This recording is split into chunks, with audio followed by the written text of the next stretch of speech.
to the den. Big talk, no bark.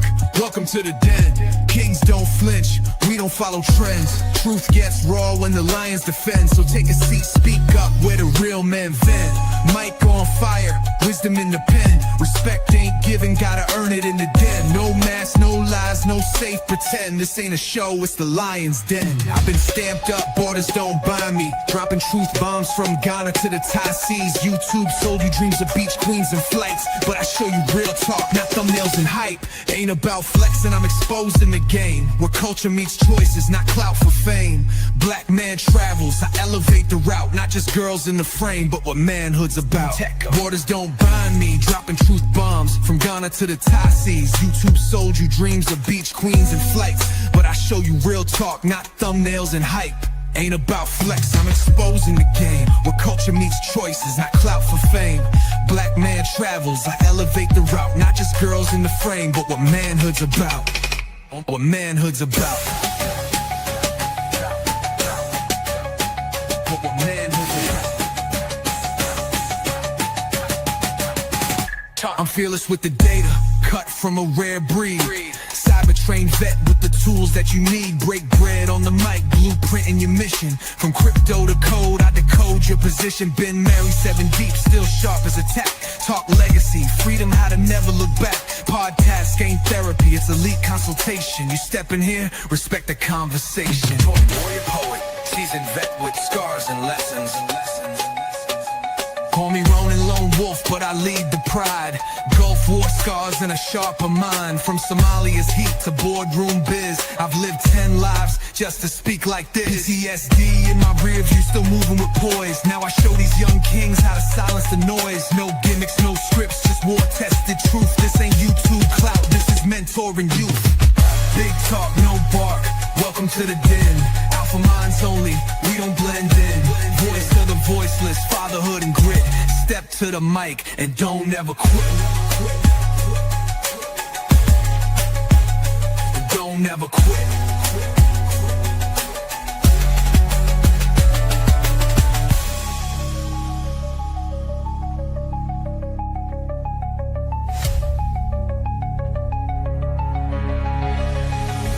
Welcome to the den.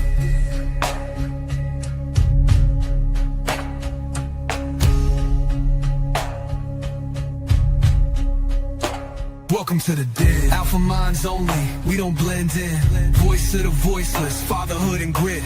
Step to the mic and don't ever quit.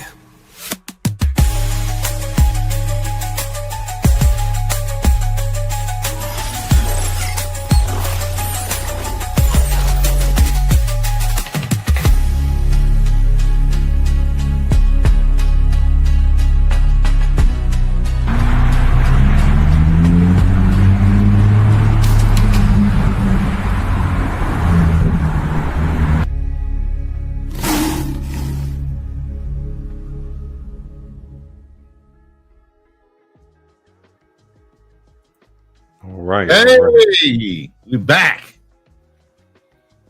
Yo. Hey, you know what I noticed? I've been What's traveling a lot and driving, and I tried to get a picture of it. So if you've driven anywhere in the United States, you know that the Lion's Den is actually the adult store that you got to stop in on your way. What? Yeah, I had never noticed that, bro. Like the Lion's You Den. got to be kidding me. No. So we're an adult bookstore type of thing. Well, it's more than a bookstore. Oh hell no! It's like, man, every exit I Hey. see in the country is the Lion's Den. I said, okay. I said, that's what they're doing over there. Wow, that's disappointing. No, that's a good thing, you know. Shoot, you got to stop. I guess off. with all the adult entertainment, we can have a grown man conversation right along with that too. So hey, That's right. what That's can we right. say? But tonight we actually this live is actually inspired by Kanal. Kind of wanted to address some new things going on in the world right now. The news is all these different ICE raids and protests against the ICE raids in some of these cities, and whether Black Americans need to get involved in protesting against immigrants, and I want to say the key word illegal immigrants from being here. Okay, there's a key word in all this conversation. Yeah, make sure you get it right. If you're legally here, there should be no problem. Now, if you're illegally here, then hey, the rules are rules. Laws are in place because of rules. You know, so at the end of the day, this is a conversation we're gonna have. You know, we're gonna keep it civil. But if y'all got, hey, Kanal, he's calling it the Machete Boys, and those Machete Boys can come from Africa, the Caribbean, all you Caribbean and African people that feel entitled and you want to say something. Let's hear your words in the chat, and let's see if we can maybe move it into a panel situation later on. But we're gonna get our points off first. I'd like to welcome HB Gone Global, my brother from another mother, also a Marine, served his country, and FBA certifiable, just like myself. I don't know if Fearless is claiming FBA or not, even though he's American Indian, but you know, some people still rocking FBA all day to the day I die, man. Yeah, at the end of the day, you know, the title means something in itself, and it's not to be confused with we're anti-Black American, because everybody that becomes an American citizen is a Black American. There needs to be some differentiators, and we're going to go through the videos and show why there needs to be some differentiation. And everybody can come in this country and add to, take away their comments towards the political environment. I can't go to nobody's country and say nothing. I'm sitting here in the Philippines right now, and I can't speak to their government. I can't speak to the way they're doing things, their laws, or nothing. But for some reason, because you have all these entitlements and freedom of speech, a lot of immigrants like to come in here and pose as true FBA or Black Americans, don't know nothing about our history, and want to be the ones in front of the camera making comments like they've been here and they know our pain as far as how much our ancestors have gone through being FBA. And it makes it look like we're condoning it, and we're not. So we're going to get in this conversation and why some Black people have dialed out of wanting to protest. Yeah. So I've said my opening volley. I know Kanal has some things he wants to get off his chest, and then we can get into these videos, however you guys want to do it. We're going to set it up, and then we're going to go at it. Point of clarification. Yes, sir. What is the difference between the FBA and the ADOS, whatever you call that shit? It's really just the organized. Let's say it's basically similar, but not. Okay, FBA is a lineage. ADOS is a group. It's an organization. That's the difference. Okay. It's a group. It's an organization. They got chapters. They got clubs and all that bullshit. You pay fees to be ADOS. FBA is a lineage. Like, you know what I'm saying? You can't, if you Foundation of Black America, you can't change that. You know, there's no leaders and all that shit, even though people like to say Tariq Nasheed is the leader. But you know what I'm saying? We don't pay no fees, you know what I'm saying? It's no chapters, none of that shit. So that's the difference. Okay. Good to know. Now, did you have an opening volley for the Machete Boys? How you feel as an immigrant? I know you are not the ones we're talking about, because you acknowledge how much respect you have for Black Americans, even though you're an immigrant and you're legally here. But what's your opening volley to the conversation? And then we can get into these. I mean, as far as like I'm in total agreement with Foundation of Black Americans deciding to sit this one out. It just makes common sense. I mean, I'm Caribbean, Haitian, first generation American in this country. I'm part of the Caribbean community where I used to hear all the negative things they used to say about Black Americans. You know, even I lived in the Black community. We were taught to stay away from Black Americans. I remember at one point, my mother made it clear, do not date a Black American woman. Oh, you know? shit. Yeah. Really? So you have to understand, it's more out of fear and ignorance. Keep in mind that their perception at the time, and again, I came here in the 70s, late 70s and the 80s, you know, crack rock, Miami, South Florida, everything. Like, I mean, I lived in the projects. So anything that was negative was associated with Black people. So as my mother being an immigrant, you know, she didn't know anybody. She just kind of listened to what other people said, but she didn't quite understand like why stay away from them. So that was just taught, like coming into this country, like, hey, stay away from Black Americans. They're lazy. They always complain. This is something I was hearing as a kid. But me being first generation, I fell in love. I fell in love into hip hop. I learned how to perfect my English through hip hop. As a child, I had a severe accent. I mean, my accent was really bad. But listening through hip hop, golden age, the 90s hip hop, I kind of lost my accent over the years. And I started making friends who were African Americans, Black Americans, excuse me. And it kind of gave me a different perspective. Then I was married to a Black American woman. Married for 10 years, gave me 2 beautiful sons. I was able to experience the Black American culture. She's from Cleveland, Mississippi. So I was out in Mississippi, Arkansas, and I was able to experience the culture of Black Americans from the South, but also the Chicago Black American culture. So my perspective changed a lot over the years. I no longer identify myself as Haitian first. I identify myself as a Black man first, then I'm Haitian. One thing I've learned traveling around the world and traveling around this country is that the first thing they see when they look at me is a Black man. They don't know that I was born in Bahamas. They don't know I'm Haitian descent. They don't know that. All they see is a Black man. Until I open my mouth and tell them, like, hey, listen, I'm Haitian, or, I speak other languages, they wouldn't know that. They just assume that I'm a Black American. But I always make that correction, like, not out of insult, but out of respect. Like, hey, I'm not African American, I'm Haitian. So overall, I mean, honestly, I'm in total agreement with FBA sitting this one out. And Caribbean, the African people need to feel the pain. They need to feel it. All these years of down talking towards Black Americans, thinking that they're better, kissing the white man ass, and more other things. Trust me, I've heard everything. They deserve to experience it. They need to understand that you cannot do this by yourself. You can't just be the Caribbean correlation. We need to align ourselves with Black Americans. But I want to make one thing clear. I love my Black people. I love my Black Americans, but I don't like niggas. I mean, honestly, my view. Put the ass in the aisle and burn that shit. That's how I feel. And we're gonna have a good dialogue. But one thing for sure, as a Haitian person, we don't need anybody's support. If you don't want to support us, that's cool with us. Trust me, man. All over the world, people hate us. Trust me. So for us, it's like, all right, we're gonna do this shit on our own.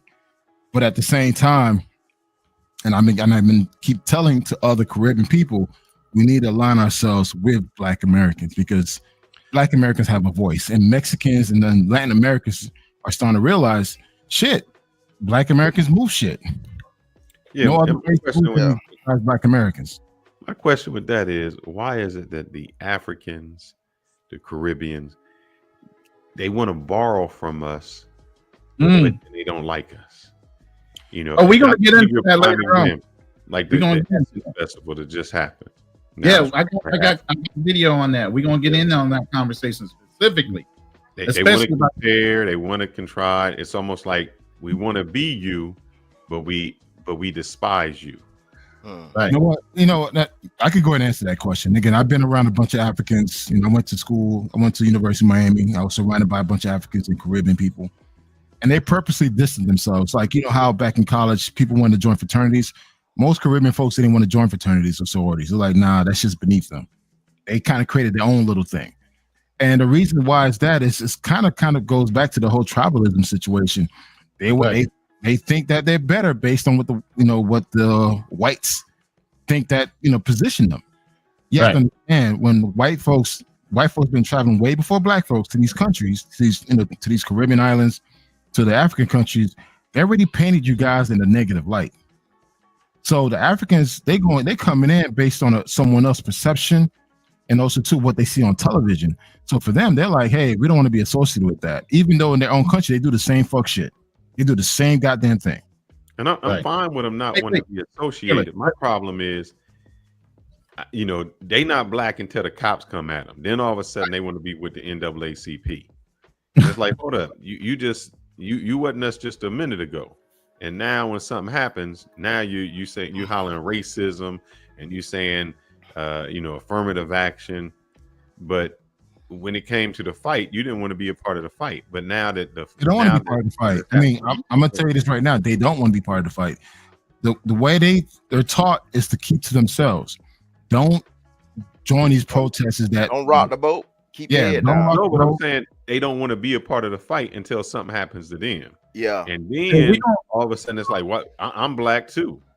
Hey, we're gonna get into this. Hold up. We're gonna get into this. I don't want to get into it too early. I just wanted to get everybody's opening conversation. Overall, I just want to say that I'm in total agreement with FBA sitting back and let the shit burn. And Caribbean people and African people need to experience this pain. However, we ain't gonna let you just talk shit about us. That that's not in our nature. We ain't gonna sit back and like let you talk all fuck shit. We gonna say something too. So it's like that's who we are. I can speak for Haitian people.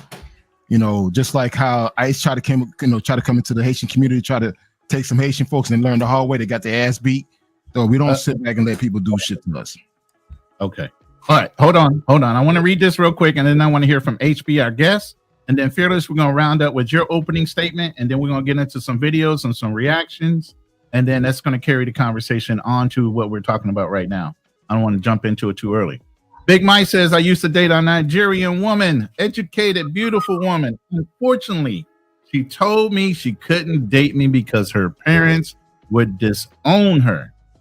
Just what Black Man Travel said. And a lot of you will hear in some of these videos how Africans are told and feel like they're better and have told to keep themselves separated from Black Americans when they come here.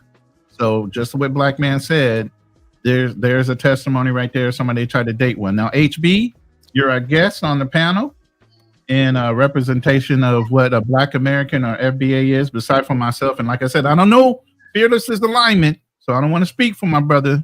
But, go ahead, HB, go ahead and open up with your statement on what's going on right now from your angle before we start playing the videos. I didn't hear that last part. Go ahead and your audio cut out. I meant the camera. Yeah, just your opening statement. That's all. Okay. Yeah, man. Everybody know me. If you don't, it's HB going global. I like to travel the world. You know what I'm saying? Do my own thing. You know what I'm saying? Go to my own drum beat, because you know what I'm saying. That's how you're supposed to move. You don't move because of somebody else. But as far as like this immigration thing, they can hold their own nuts, basically. You know what I'm saying? Because look, the thing is, like, I never, like, growing up, I grew up in the South. We didn't have like foreigners and stuff like that intermingled with us, like, places like New York, some of the major cities and stuff like that. The only time that I knew or came in contact with any type of foreigners were Haitians. When they came, usually they come through and do the seasonal work, you know what I'm saying? And then when I joined the Marine Corps, my first like, contact with foreigners or people, from the diaspora was, I had two homeboys. They was Haitian. They was on Delanois and Dijusti. You know what I'm saying? They was cool cats, you know what I'm saying? I never knew none of this content, this content that they had with, with FBAs and shit. They never expressed it, you know what I'm saying? Because we just, we all looked at each other as black, but there were certain things that they were doing that I didn't understand because I was a young man at the time. And I didn't quite get it until I got older, when I started experiencing other people from the diaspora, people, Africans and all that stuff, trying to, dating African chicks, here that moved over here. And they used to tell me shit like, oh, you can't, I can't let my father find out that I'm dating a Black American. I was like, what the fuck? Like, no, you know what I'm saying? I didn't know none of this shit that was going on. All this hate that they had for us. I ain't gonna say it was even like this was like 2000. So I would say it wasn't that generation that was coming up with me. It was like the generation previous, you know what I'm saying? So, I didn't think, then I said, okay, that's the old mindset. As I got older, come to find out, especially when the internet started popping off, you couldn't find out these folks got whole chat rooms and chat groups and shit of, before Clubhouse, all that shit, them private message boards, they was just like going in on us. talking mad shit. And then even now today, when you see like some of the young people coming up, it seems like it hasn't gone away. Because I see some of these podcasters, and you got these young Africans and people from the Caribbean talking cash shit about it, still saying the same shit. Talking about we lazy and all that shit. And you know what I'm saying? So I'm like, okay, all right, then if we lazy, you know what I'm saying? They got a little special name for us and all that stuff like that. I said, well, goddamn, hold your own goddamn nuts. And then they like to also try to drag us in it because you know what I'm saying? I'm like, y'all didn't want to rock with us, but y'all trying to drag us in, trying to fearmonger us and be like, oh, y'all next. Ain't gonna be no all us next. We got birthright citizenship. You know what I'm saying? Dred Scott. You know what I'm saying? So especially that shit wasn't even really meant for immigrants like that. That was meant for like, you know what I'm saying, for the slaves and shit. The you know what I'm saying, the black people that was here, you know what I'm saying, that was enslaved. So this whole thing where it's like, you know what I'm saying, because you know the whole immigration system is being misused anyway. How people coming over here, they think they can just come over and have babies and drop these babies off and you know what I'm saying, get citizenship and all that shit. But now they cracking down on all that shit. You know what I'm saying? All them illegals and stuff like that. You got to get the hell up out of here. And I ain't finna be out there stumping for y'all ass. So you can hold your own goddamn motherfucking nuts, goddamn it, because y'all talking all that cash shit. Because like we was the only group that welcome these people in. Okay. You know what I'm saying? No, they wasn't going to the white community. They were even going to the Hispanic communities. I gotta change my avatar for that. They was coming in our goddamn communities and we embrace these people. And, you know what I'm saying? Come to find out, you know, some people they rock with us, and you know, you got others, you know what I'm saying, like, oh shit, don't fuck with them, you know what I'm saying, those black Americans, whatever name, Akatas, whatever that stuff. I'm like, damn. Akatas. I'm like, where this shit come from? You know what I'm saying? So we're like, all right, okay. Stay away from the Akatas. Like, all right, then hold your own goddamn nuts, goddamn it. Hey, and this is coming from HB, who had just came from Africa, been in Africa for months in. South Africa, like my second home now, man. I love South Africa, man. I get much love out there. But even over there, they got their own issues. You know what I'm saying? Like one person that I like to rock with is Julius Malema. I think he's a rider, but you got a whole sector of, you know what I'm saying, they got their own coons and sambos over there, class 2 over there. That's the thing about it, man. It's like I feel like in every black, you know what I'm saying, you know, people from different parts of the diaspora, they got their own, you know what I'm saying, people don't want to be progressive enough, you know what I'm saying? You know, they still want to be up on the white zaddy. No. And all that stuff like that. And I think we got to break that cycle, man. So you know what I'm saying? Like another person on what's going on in Burkina Faso. You know what I'm saying? Like, and I don't even like, we got that dude, that black general, man, that dude up there, you know what I'm saying, trying to. I don't like that. Huh? Yeah. I don't like that either, because I've been going for Burkina Faso since he took over, man, and he's been doing everything right, picking everybody up out of his country, saying I'm taking back all my resources.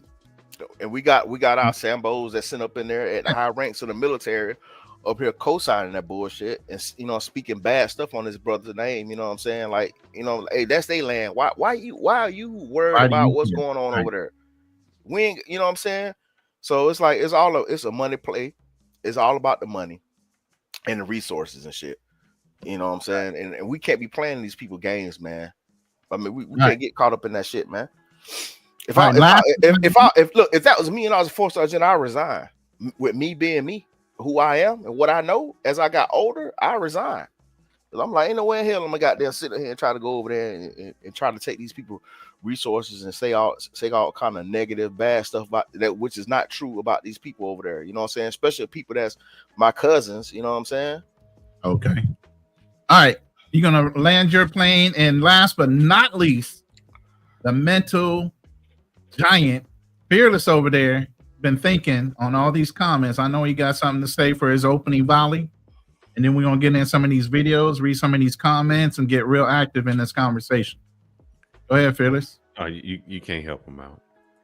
It's sad. You would think that it would be unity when people come here, but the illegal immigrants,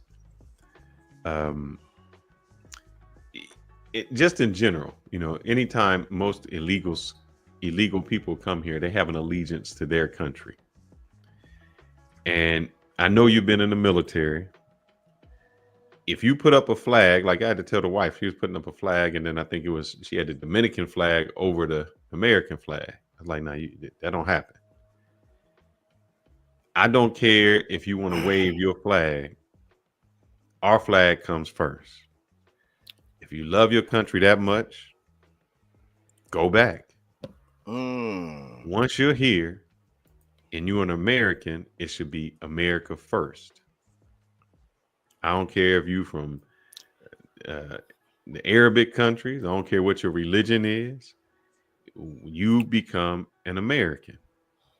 Now, one thing we do have to do is treat people who are Americans, Americans. And I say that because I seen a video with an Asian guy and people kept saying, you know, where are you from? He's like, America. No, where are you really from? He's like, America. And he showed, you know, I was born here. I fought in every war. And when you've done that, you become American. So I think you have to strip, you know, it's like a salad. You come here and we don't want to strip you of your culture, but you have to be acclimated into the American society, into the American culture. And if you hate America, believe me, like you said, Ronan, I cannot go to another country and be waving my American flag and how dare me burn their flag. Go. I want y'all to go somewhere and burn one of their flags and see what happens. So if you can't respect the country with all of its faults, with all of its, you know, good and bad, then this might not be the country for you. If you can't come here legally, and if you come here illegally, the worst thing you can do is do something illegal. But that's for another subject. I concur. Let's go. All right. You guys want to address the overall issue? You want to let's talk about the Essence Fest for a short time. And we're gonna jump right into this video. Shout out to Pink Book Confessions. She broke down some finer points, and some people talked on this video that she put out. Everybody go follow Pink Book Lessons. Sorry. Convention Center, named after Ernest Morial, the first Black mayor of New Orleans, a man who was a proud Black American, a building not just named after him, but built under his leadership. There wasn't a single American flag displayed inside the expo, inside of that building. Meanwhile, flags from various African nations were hanging proudly. Even the Jamaican flag was up, but not one American flag. And this happened on American soil in a Black American city inside a building honoring a Black American man. This kind of oversight or disrespect would never be tolerated in another country. You couldn't go to Nigeria, Jamaica, or Ghana and throw a festival that completely ignored the people of that land, their identity, and their history. But here, it's happening and it's way out of order. This is deeper than aesthetics or music. It's about cultural respect and historical truth. Essence Fest was built by and for Black Americans, and it should reflect that. But it's not, and that's why support for Essence is going down.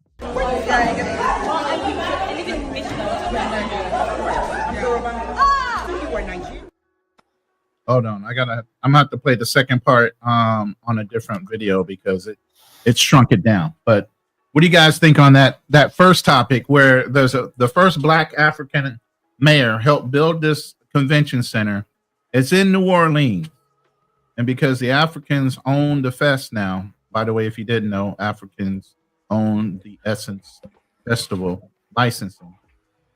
Not one American flag was flown. Yeah, because what they try to say is, which is the craziest thing, they try to say that we don't have culture, but those are the same people who try to steal from our culture. I know one of the things was they was trying to compare the rice, like, oh, is jalapa as good as, you know, the rice in New Orleans? Jollof. Yeah. Jollof. Yeah, that's coming up next on the video. So yeah, nobody pieces, but Essence Fest, we are not coming this year. Next. Hold on real quick. Let me jump to that part. About 4 minutes right here. This is the next part. This is part right here is actually talking to an American-born woman, and they were asking where each other is from, but the African woman wanted to make fun of the American woman in that conversational circle. So we're gonna play this real quick. You were Nigerian. I just didn't know what tribe. Really? I'm Southern. By way of Georgia. For those who didn't peep what was going on in that last clip, some Nigerian ladies at Essence were talking, going around the circle, asking, oh, what are you? Translation, who your people? So they're talking about tribes, and they started laughing at the Black American woman in the group who said she was Black American. And they're like, yeah, by way of Georgia. So they started laughing at her saying, oh, you're just Black American. Like, excuse me? No, not while you're on American soil. None of this disrespect will be tolerated. We wouldn't go to Nigeria and say, oh, what are you? Oh, you're just Nigerian. Like, what? It's straight up disrespect. And then look at the kickoff event. They went to a Black American school, Xavier University, shout out to Xavier, a prominent HBCU in Louisiana, to host the Battle of Jollof Rice versus Jambalaya. Yeah, look at it. It's the Jollof versus Jambalaya event, all sponsored by an American corporation, AT&T. They marketed this event as a showdown between West Africa and New Orleans. Look, this came from the official Essence Festival. Why is this happening? Because like I told y'all last year, Essence Magazine and the festival, from the festival chairman to the CEO of Essence to ownership, is African. This is why they come up with stuff like this when Black Americans don't even eat jollof. It's a tone deafness for me. All right. You know what? They almost just as bad as white folks, man. And what I mean by that is, let's use the Black folks to get their money, but we really don't want to be associated with them. You know, we happy. We want y'all to come to the Essence Fest. And what they've actually even started doing was the Essence Fest was actually how it kind of started off was a celebration of Blacks. It was like the barbecue you have on the 4th of July with Blacks. We're going to invite you to the cookout. Yeah, we're gonna have some good groups here. We're gonna party. We're gonna do this, and they transformed it into something that it wasn't. It was a celebration of Black culture, and as other groups do, whether it's white, Asian, they've hijacked the Black culture and tried to make it their own. Hey, can I chime in? They done hijack Juneteenth. Yeah, that's crazy.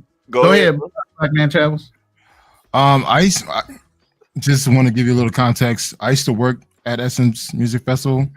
I had an account with Bacardi, so I used to host events at Essence Music Festival for 4 years straight. And one of my guest DJs was Idris Elba. You guys know Idris Elba? Oh, yeah. We actually hung out at the Essence Festival. Cool dude, man.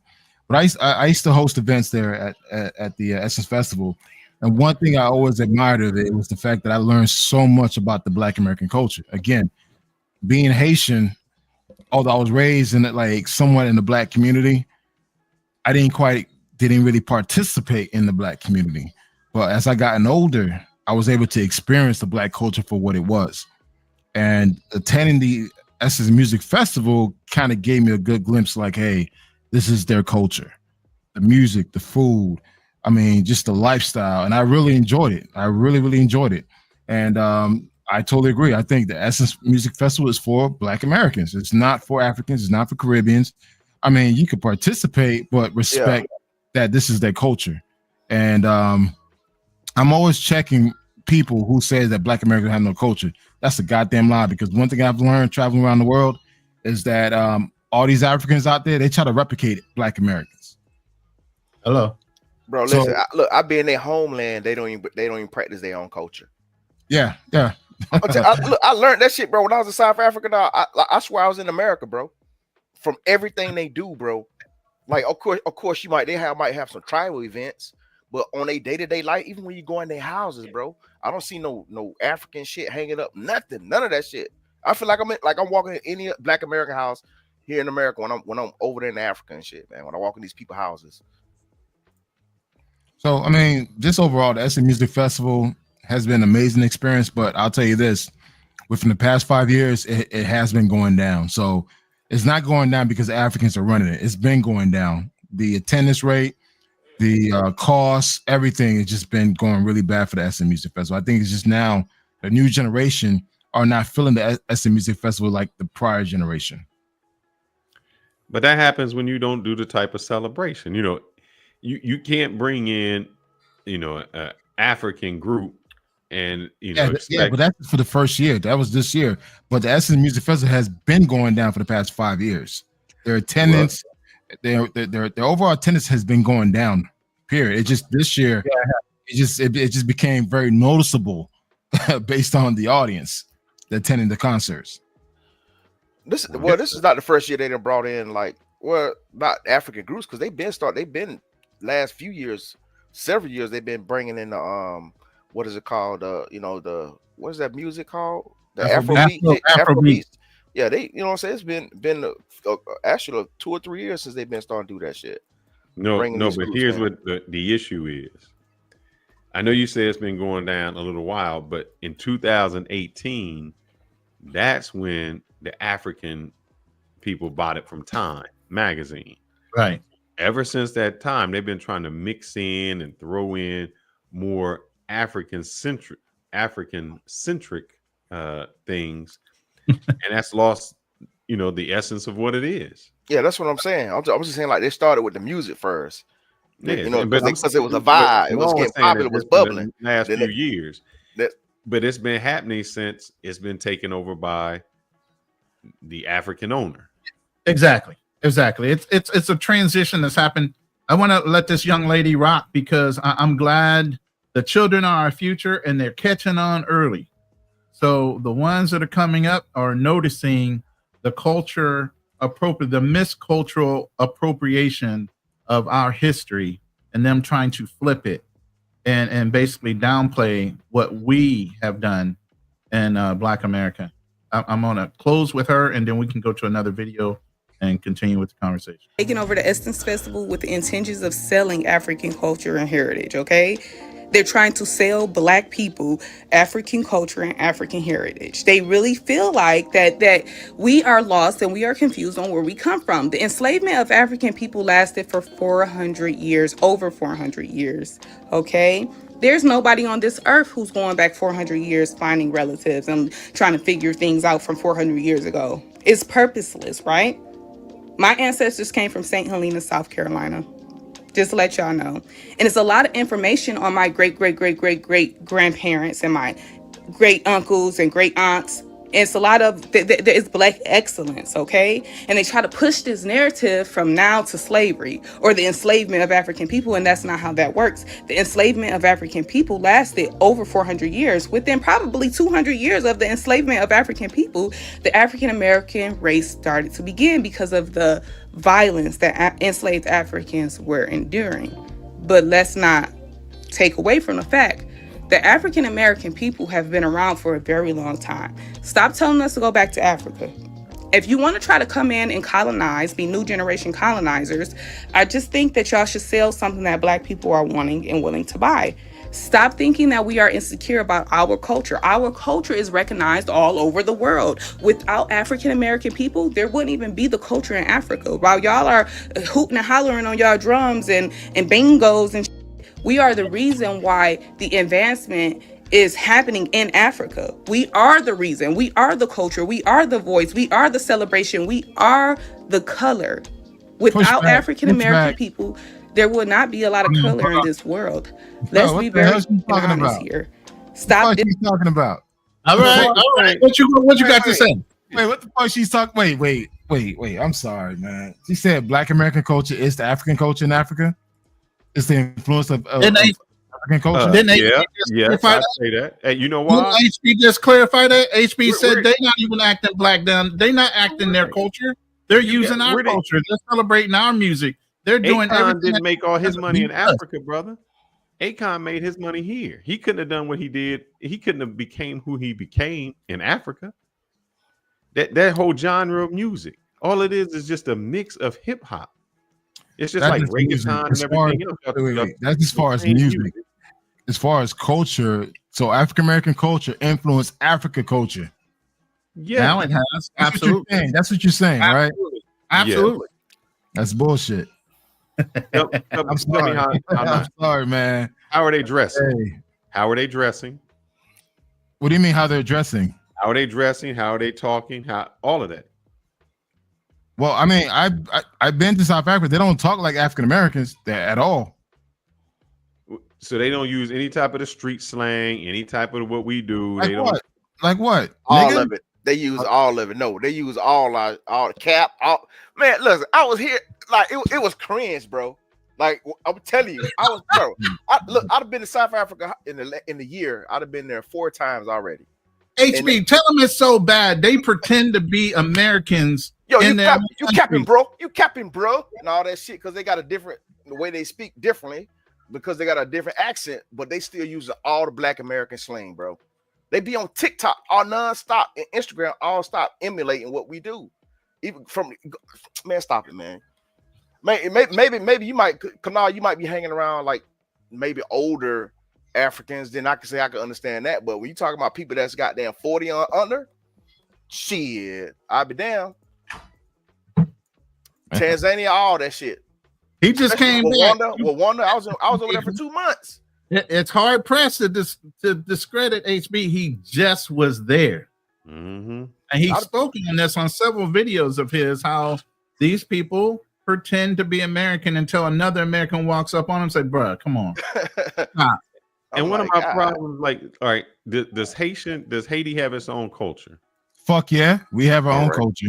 That's a proven fact. We speak our own. Wait, hold up. We speak our own language. We our own food. I'm not doubting that. What I'm saying I'm about to go get the machete, dog. No. Listen, you cut me off. Right. You're not letting me talk. All right. Are y'all? Does anybody go to Haiti and say go back to Africa? Oh hell no. Why not? Nah. Well, that's one thing we always quick to clarify.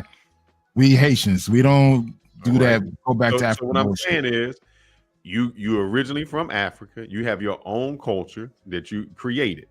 Nobody says to Haitians go back and even though your culture from Haiti is still a mix of different cultures, meaning you can't go to Haitians can't go to Africa and be Africans.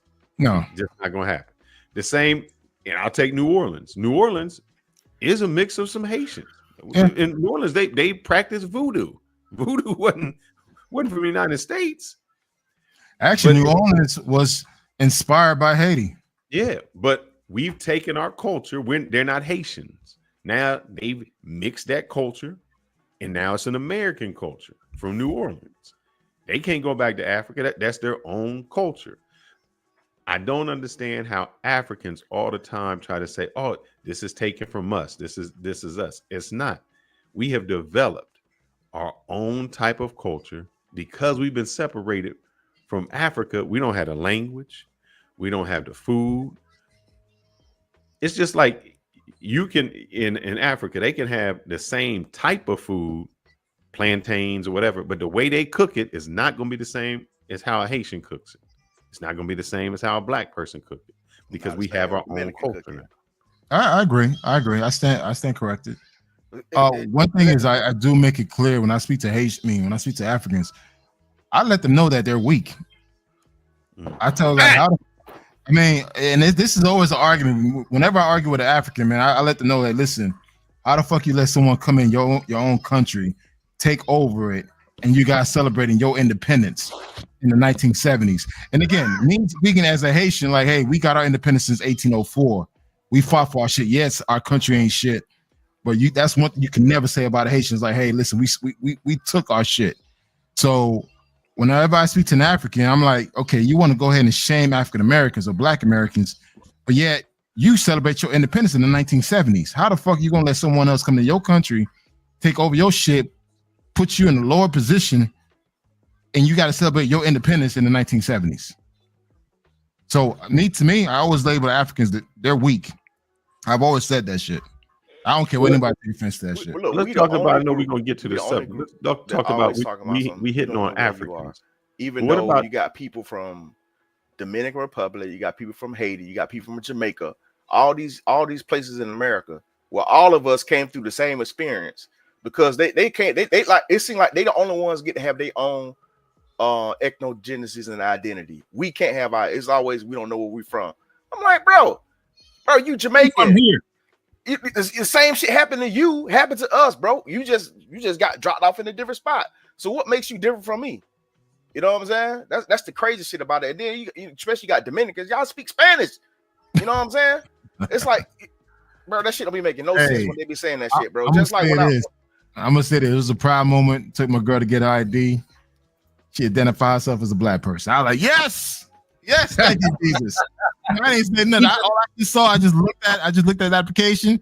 She checked black. I'm like, all right, cool. She knows. Me Dominican, me no black. I was like, God damn it. Well, I ain't want me no black shit, man. I'm like, God damn it, man. Hey, look, check this out. Listen, when I was at look, if you say Africans are weak, man, listen, I was in Rwanda, right? Having this conversation. This dude is a Rwanda guy. He used to live in the US. He used to live in Kentucky.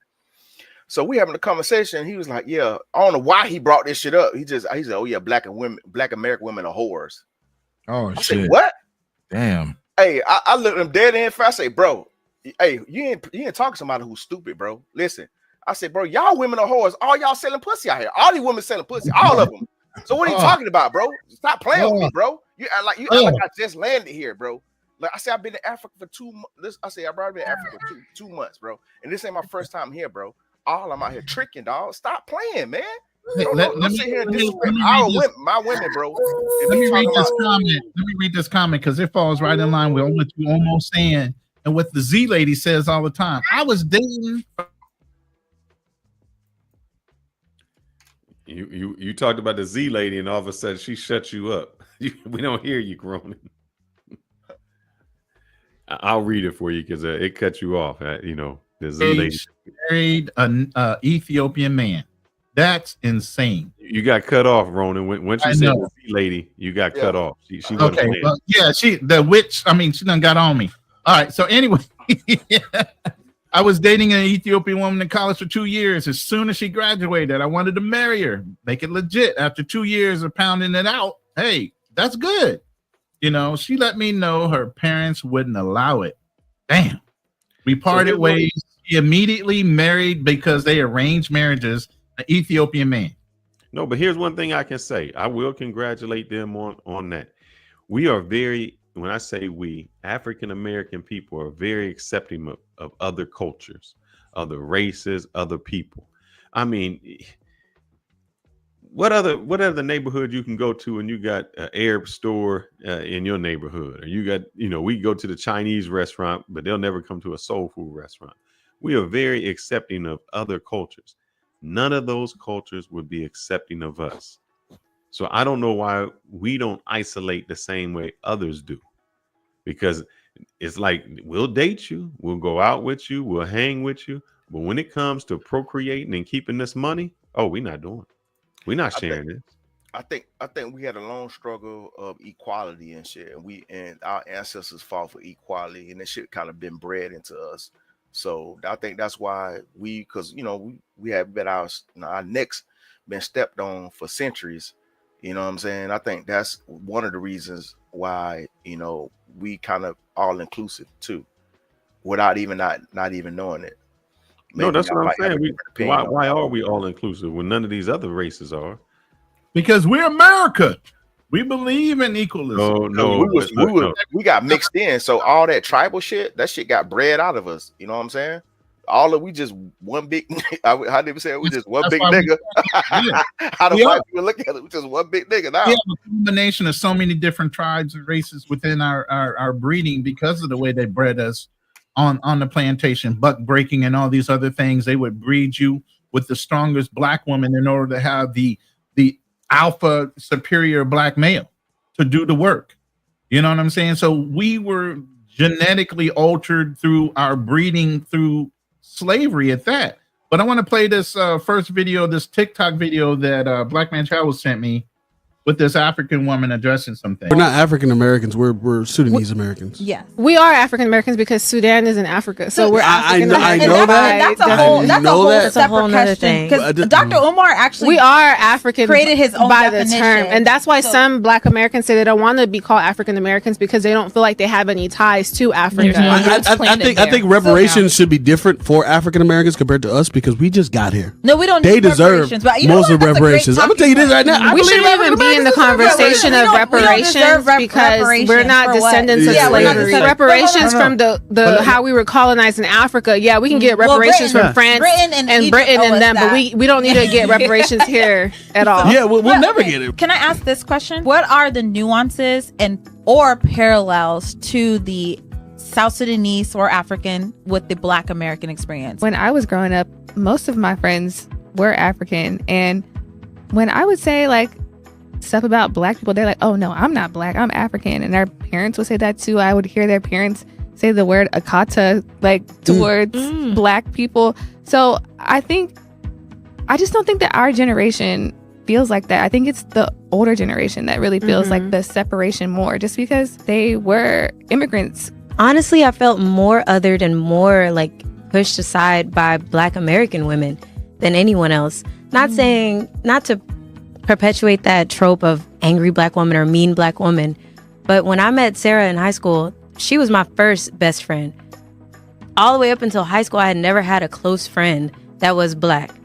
Sarah was the first one, and she's African. So I've never had the experience where I was bullied by African people or felt other. Like, this is my first time ever hearing that term that's derogatory towards Black people. Oh, the Akata term? Yeah, this is my first time ever hearing that. I've never heard that either. Yeah, I've never used it. So let's be honest, that's a West African term, and it's not to separate. I call cap. Don't play me. You've heard that word. You might not have understood what the word meant. I mean, there's no way you lived your whole life and never heard that word if you hung around African people. I never heard the word. But did you hang around African people? I dated a lot of African women, and I never heard that word until the internet. I want to get some pushback on what the Globe Spinner said. I have not heard of a program, and maybe I'm wrong, please tell me if I am, where the government just gives loans to other minority and immigrants. From what I've seen when I've gone there, the government has small business loan, minority loans, business development, incubators. The problem is a lot of Black people just don't take advantage of it. Yeah. Where other people come over from other countries and they look at that and they say, oh, the government giving out money? I'm going to do what we do is just say, oh, the government giving out money, give me money. And they say, nah, this thing steps you got to go to. Once we find out there's steps, we don't go through them. Where other minorities go through those steps. They ain't got number time. Loans. So it's not that the government's giving it out. It's just that they understand what's out there, the grants, the loans, the business incubators, and they go for it. Whereas we don't. So I can't fault them for filling out the applications. A lot of that is lack of education, because I grew up in a predominantly Black neighborhood, city, school, and even the teachers there, they're not all Black, they're not telling us this shit. So we don't have access to the information. You got people like, for me, like I be giving my nephews and nieces the game now because of everything I learned. I said, I wish I had somebody older to tell me all this stuff. But a lot of times, just like you said, we're not taking the steps to jump through. Just like my nephew, all this setup right here, I really bought this for him. He didn't want to do it because he liked playing video games. I'm like, bro, you 13, you play video games all the time. Why not just start a YouTube stream? I bought him the cameras. I had to take all that shit back from him because it was sitting there for a whole year. You know what I'm saying? Because like a lot of times we don't have the motivation, we don't have the understanding, the foresight. You know what I'm saying? I'm gonna tell you wrong on that, HB Global. If you ever dated a person of minority, or you hung around them, because I've hung around the Mexicans that come, some Indians that come. What it is, we don't share information. If I get a loan, I ain't saying nothing to nobody. That's right. That's how it is. When they get a loan, look, you can have somebody from Mexico come here and they'll know where to go to get food, where the program's at, the Mexican stores. They'll know all that within a month. We don't share that information. That's how they can get to all the programs, because it's like their own little network where they come in and say, "Oh, girl, you need this. This is where you need to go. You need this." I would tend to agree with Fearless on this. That's what I just said, though. I said we're not giving that. I wish I had somebody older. You're saying that like somebody in power has to give you that, like a teacher. And I'm saying they don't even rely on teachers. They rely on each other. That's my family too. Listen. Let me finish what I'm saying. I'll clarify it. I agree with what Fearless is saying, and I understand what you're saying too, HB Gone Global. But the point of this is within the individual communities, whether you call it Haitian, whether you call them African communities, whatever, they don't mind sharing information from family to family. Unfortunately, Black Americans have been trained to make it crab in a barrel mentality. One Black American might know how to do everything, but you ain't going to get it out of them. They're going to hold on to that shit so they can be the head nigga in charge. That's the famous thing we like to say in our community. I'm the head nigga in charge. I ain't letting nobody figure out. You know how the military, we train the person behind us to come up on us to take over if there's a mission. For some reason, in our community, we try to hold each other back, where the other communities will share that information once they know there's a lead-in for them to have access to money and programs and all this shit. We might know as Black Americans, but we will not share the information from one person to another. That is the huge problem within the Black community for Americans. I want to chime in on this, and I have to agree with Roland. It's sad to say, you Black Americans hoard information, while the other communities within ourselves, yes. And I'm speaking from experience. I remember I was 13 years old, turning 14. There was a summer job opportunity in Miami. Once the Haitians found out about the summer job opportunity for their kids, guess what they did? They shared information across everybody. So, dude, I was working my first job at 14 years old, working at the government building. Summer job, making $5, like $4.75 an hour. The thing is, the Black community, the Black American community, you guys tend to hold information that's like the head nigga in charge type of shit. Y'all only share with selected people, while other ethnic groups share with everybody. So that's the difference, and that's why a lot of other Black minorities kind of somewhat advance y'all, because we share information. You guys tend to hold information. So for me, even in college, like all the internship opportunities, I didn't get it from the Black American kids. I got it from the fellow Caribbean kids. They share that information. Hey, this is one thing I hate hearing when I was growing up, man. I hate when dudes say this stupid shit. The game is to be sold, not to be told. Exactly. And that's the mentality, bro. That's why we fucking stagnant, bro. That's why. That is exactly why. Unfortunately, we do not share in our community. And I work for a company, literally. I work for this guy, grew his company. He says he wants to give back to other Black businesses. This guy's from Ghana. I did medical supplies and pharmaceuticals. It's a Black-owned business, but he was an African guy. So he's like, yo, you come work for me as we grow the company. I want to give back. And we started mentoring some Black businesses, but he stopped doing it after a while. After he was making a lot of money, he crabbed up. He didn't want to share with nobody else. He didn't want to share the information with nobody else. He didn't want to mentor any more small Black-owned companies, younger guys. I wound up leaving the company, but at the end of the day, his initial idea was to help out. But it seems like after you get so big, a lot of people are like, oh, I have time. This is the point where you should be able to make time. You're making more money than ever. And so just to go on Global Spinner, he's saying, programs like SBA 7A, the 504 loan. Here's the thing. They got the SBA 8 for business development. There are programs that are for minorities. There's programs for disadvantaged. There's loans. There's places you can go get your resume, get your business plan. We're just not taking advantage of it. We have no advantage taken of it at all. And the sad thing is we compete against each other, and that's how we lose. Where if you go anywhere else, I'll tell you, I remember when where I was at, it's like the Indians owned all those little market stores, right? And even though they owned them individually, what somebody would do is, as one person, they would buy everything in bulk. So I may own my store, you own your store, and somebody owns theirs. When they go to buy all the products, they buy it as one. And so they get the better discounts. We don't do that. We never do that. And so just to go back, Globe Center, the issue is the programs are out there for minorities. And I want Black Man Travels to talk about this because he went to some programs that he was looking at for contracts, I think for contractors. And he'll tell you, it's there. We just aren't there. Other people are taking advantage of those programs. We don't.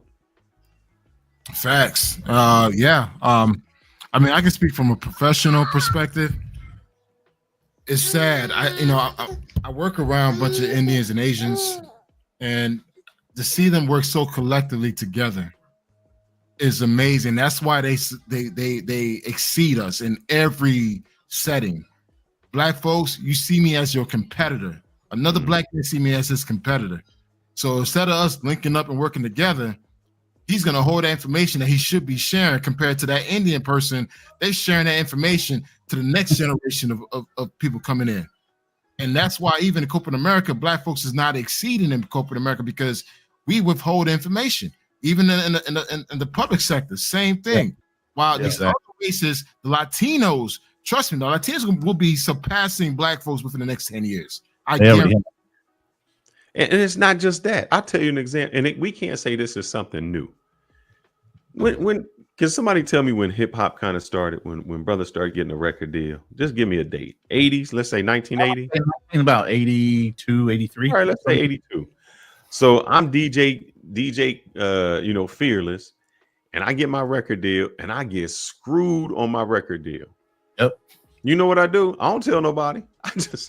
I tell him, well, you gonna get screwed, and then you gonna get screwed, and it doesn't stop with me. Where other people say, look, don't sign that contract. This what happened to me, and they stop it going forward. We want to say, well, I got screwed, and I want everybody else get screwed too. Yep, man, bro. I hate that shit too, man, because I be hearing that stuff like, hey, you got to go through it too, just like me. That's the most dumbest shit ever, man. There's a saying that says that you got to get out the mud. You got to get it out the mud, right? That's an old black saying. You got to get out the mud. That's some bullshit. School of hard knocks. That's the way I did it. You got to do it that way too. But let me read this real quick from Obstacles. I want to complete his whole comment. He said the only group that does it effectively basically is Asians. Hispanics, blacks, and even whites are brokies. Only Asians are crushing it. Since 2020, the information is there. The issue is driving, not sharing, or the drive, not sharing. And then to complete it, he says, but most folks are missing the point. The immigrants in the U.S. are bad examples. African and Asians in the countries are bums, just like blacks. Put them back in their countries, they're bums. They come over here because of our programs and everything, the slaves and everything we did and fought for to get these programs established within the government and for them to give them to them. They're taking advantage, but put them back in their own environment, their economy and everything else makes them bums. Hey, wait. What I noticed? Wait, hold on. I disagree. I disagree with that. But here's the reason I disagree, and then I'll let Kanal go. Maybe I got it wrong. Tell me if I got it wrong on the perspective. No, because usually what happens is the people, I can't say all minority groups because you have like the Latinos and things, but some of the other minority groups that come here, they are more affluent. So they're not the bums that come from there. They're already speaking English. They already have some money. So they come over with a whole different perspective and drive than the regular people that are there. They're already coming with the mentality that they have. And so when they get here, it's not that they wouldn't be bums in their culture. They would still be successful because they're coming from an affluent culture. I got to call Cap because listen, if they came over here with a plan, yes, and they came over with money because the family probably pooled their money together to get them here.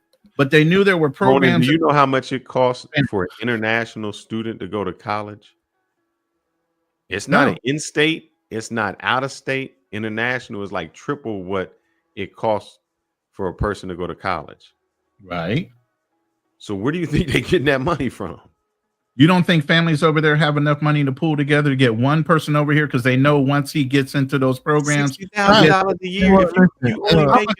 Let me only making $1,000. You know how much money they send back to their country, to their families after they gotten here, though? Hold on, man. Hey, I'll tell you, a lot of those people get money in these countries, man. Don't think because they live in a poor country. There's people actually getting money. I saw that shit because I'll be wondering. I was like, damn, what these motherfuckers get? Because I'll be partying with some of these people. I'm like, damn, they pop them ace of spade. I'm like, even though I can buy a bottle, but these cats like bottle after bottle. So I'm like, where these cats getting money from? You know what I'm saying? Can I say something from an immigrant perspective? I'm the only immigrant here. A lot of us do not come from good means. A lot of us are poor. A lot of us come into this country illegally. So guess what? They put in our head as a child, go to school, education. We make education the #1 priority. That's the only thing that's going to get us get us away from the projects, get away from the bad neighborhoods. So when people say that, oh, these people coming into this country coming from good means, majority of people, especially from Latin America and Caribbean, they're not coming from a place of good means. They're poor. It's a small percentage. But those are people. No. Wait. Let me speak. I live this shit. I'm talking about people with money. I'm talking about people with money. My thing is, I lived it in Miami, where literally it's a huge significant of Caribbean, Hispanics, to Jamaicans, to Bahamians, to Barbados, to Trinity that come into this country illegally. Illegal. Like, because if you come, let me finish. No, if you come in illegally, you poor. You come here illegally, poor, live in the worst neighborhoods in these cities. So when they come here, all they got is fucking education. That's all they got. They parents to the point, bro. I'm saying you came here illegally. Yes, you're gonna be poor. But the people who are sending their kids to the Harvards and the other school, they not poor. Small percentage, though. That's a small percentage. But here's the thing. It's more than that. But here's the thing, Black Man's Travel. Capo just said, everyone ain't broke, Ronan. That's wild. And I never said everybody was broke. I said they pooled their money together, even if they were broke, to get somebody over here so that they can financially support one thing themselves. I've learned about this country, let me tell you this. One thing I learned about the U.S., the one thing I've learned about the United States, living here for 47 years. If you come here focused, and you know what the fuck you need to do, you could go far in life here. If you don't know what the fuck you doing, and you just like Lily Gaga and shit, you're not gonna go too far. If people come here and they show their kids go to school, get good grades, get that scholarship, go to college, and pick STEM, science, technology, engineering, mechanical, dude. That's what's gonna help them live and take their family to the next level, and that's what it's taught in these families. No, let me help you out, brother. You missing the original point of what somebody said. Okay. Somebody said if they live in their country, they would be bums. And I'm saying no, because there are some affluent people, and most of the time when they are affluent and they send their children here, they are not bums in their country, and they wouldn't be bums because they already making money. They are kind of the cream of the crop, and that's how they can get the visas to come here and go to those. But also too, they may not be bumming their country. They just don't have access to resources. That's what I'm talking about. There's a lot of people in these countries that are smart as shit. It's just they don't have the opportunity to go to school. They don't have opportunity to find a certain job. So when they come here, they say, "Shit, I got all this free money, all these free opportunities. I'm gonna take advantage of it." While Americans, y'all sit on y'all asses. I'm not saying all, but a good percentage don't take advantage of these opportunities that is already free and given to you. So you can't hate on the immigrant that comes here and taking advantage of the opportunities that you're not taking advantage of. And obstacles, you can come up anytime, bro. If you need to. We'll open the panel here in a minute. Look, man. Look, this is the thing, man. Listen, a lot of these people come over here and they talking shit. And they like, oh, y'all got all these opportunities here, but the thing is, we don't know about the opportunity. Look, if I grew up I grew up my mom. I grew up in the household. She's struggling, you know what I'm saying? She working one job, trying to raise me and shit. Now, goddamn it, if she ain't telling me nothing about these damn programs, assets, that's why I was saying, though, it's not just the teachers. The only reason I put the onus on the teachers because they got more knowledge, you know what I'm saying? Usually when people go to education, they usually leave their community, they go elsewhere. They go around people who have more knowledge. And when they come back, they're not bringing that information. I grew up in a small country town. My mom ain't not sitting up there saying, hey, when they got this program, you got access to, You know what I'm saying? We don't know. And then you got another generation of children that has more kids, grandkids, and all that shit, and they're not being told the same thing. So it's not really our fault. I'm talking about just from the immigrant eyes when they come over and say, "Oh, y'all got all these damn programs and y'all ain't take advantage of them." I'm like, we don't have the information. But is that if we had the information, we would take advantage of it. Is that their fault or our fault? All right, we're gonna get into the next video. We got for not trying to understand the people they coming up around is their fault. No, we got for not having the knowledge. Oh, you talking about the immigrants or us? Us. Because somebody had the knowledge. They just don't want to share it. It's not passing it's it our out. fault. It's our fault. It's our fault. That's what I'm saying. Yeah, it's our But fault. let me play this next video. We got, I mean, he sent me like 15 videos. I don't know if we gonna get through all these, but let me get this next one out. Americans versus Africans. Yes, It's so dumb. Like when I see that discourse, I feel embarrassed for them. What makes London London? What makes it different from the US? Yeah, like we kind of like claim our roots a lot more. I mean, I feel like we are more kind of like culturally diverse. Is it weird when African Americans don't know where they're from? Yeah, right. It's not really our fault though. I take pride in where I'm from. If we just didn't know where we was from and was just walking around saying we're British, like we don't feel like we have a culture. You like what they do. They like what you do. Yeah. Why can't we just be like, why we with each other? Like, why is there a competition of who is the better black? in 2025, I just feel like the world is very global. I love African black culture. I love American black culture. I love UK black culture. It doesn't have to be a fight.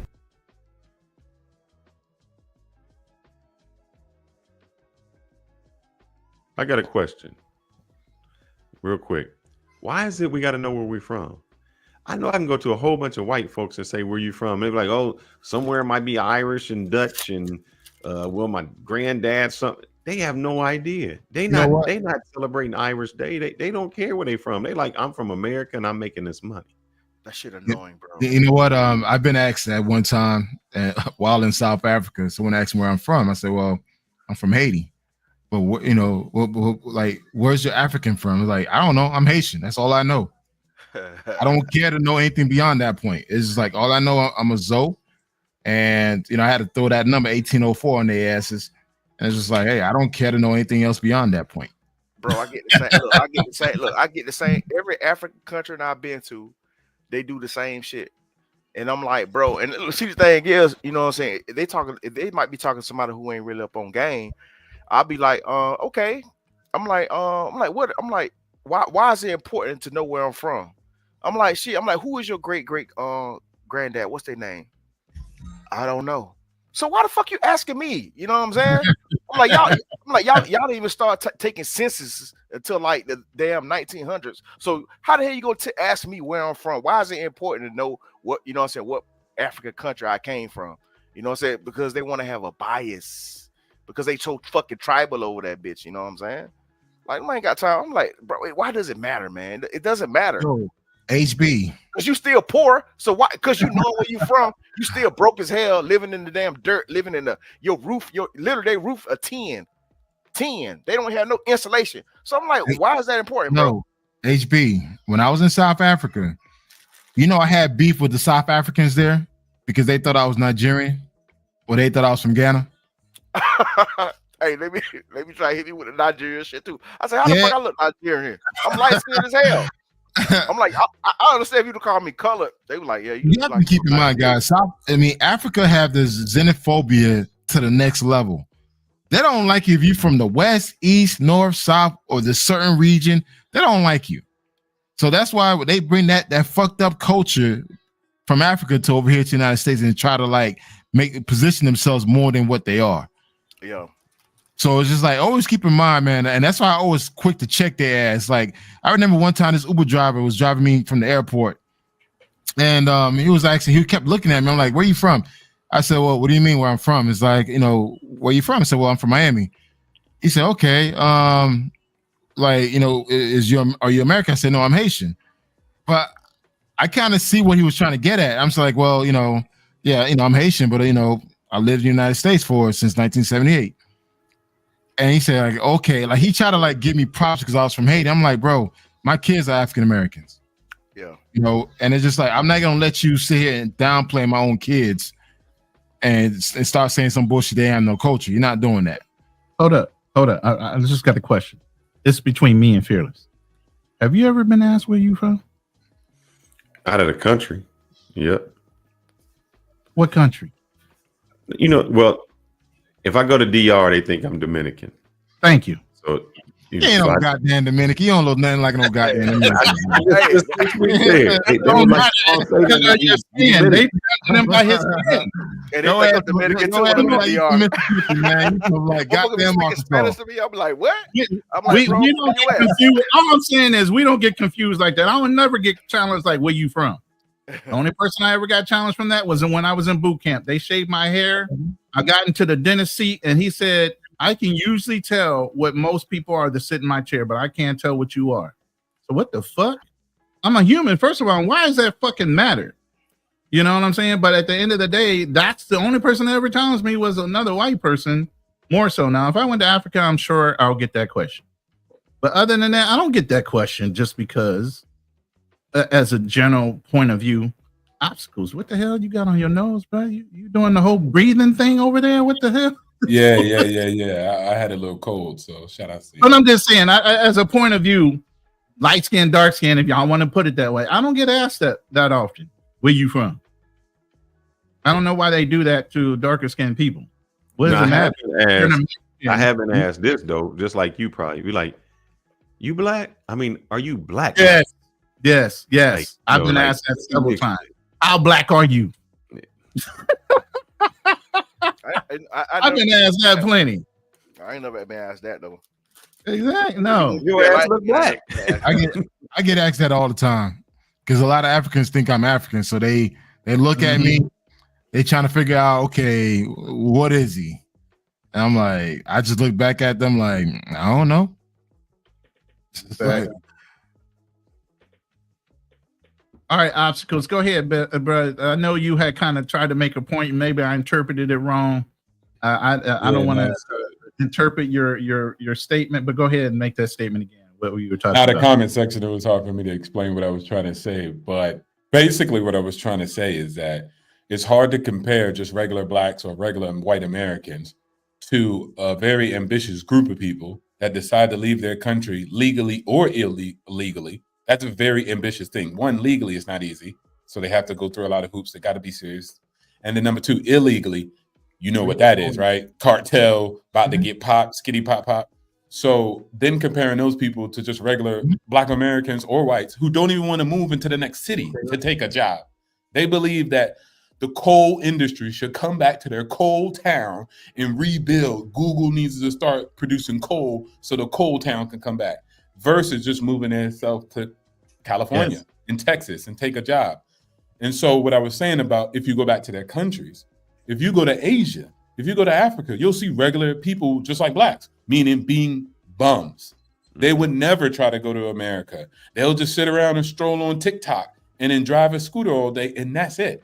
Filipino girls in Philippines cry about, the Filipino men want you to work while they just sit at the house and do nothing. You know, they're nurses, and then the guys are like, they'll ride you on a scooter, drop you off to work so they can just go have a beer at the pub with their homies.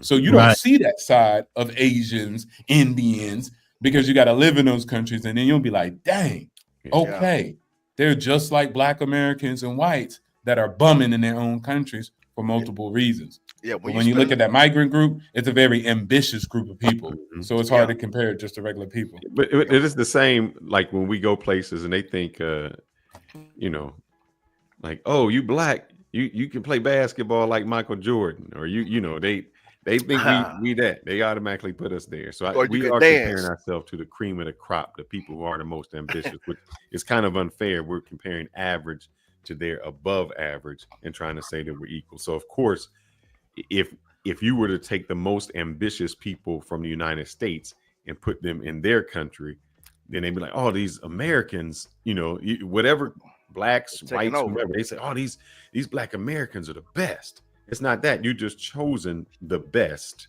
to go represent the United States. So I do understand that. That's true. Yeah, I kind of experienced that over there in Thailand. The women saying the same shit. They were like, right, men sorry as hell. I'm like, damn. It's like, and you see, and they be like this on the scooter, HB. Yo, looking at TikTok, just chilling. Hey, bro. Hey. Bro, listen, I saw that shit in Africa, bro. Listen, when one country I didn't like, man. Well, I ain't gonna say all of East Africa, but Tanzania, motherfuckers just sitting around not doing shit. Men. You know what I'm saying? They just sitting around not doing anything. They chit chat all day.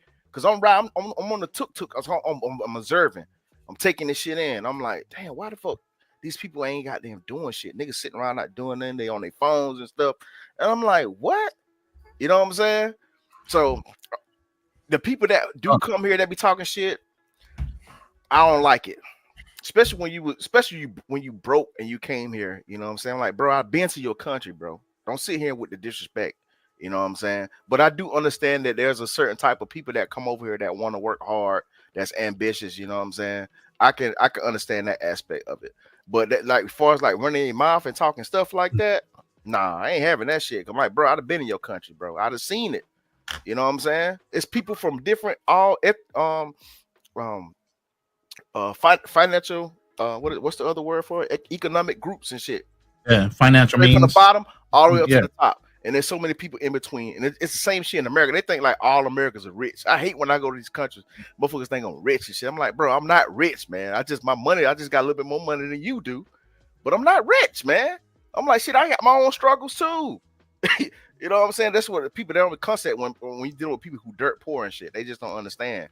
You know what I'm saying? I got a question real quick, and it's for the panel.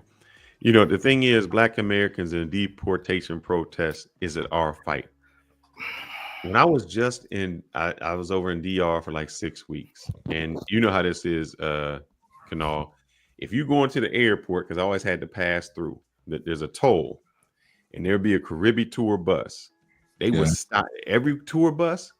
They would like pull over, and they were going through getting the IDs of everybody. And if you were Haitian or not there, they would deport you.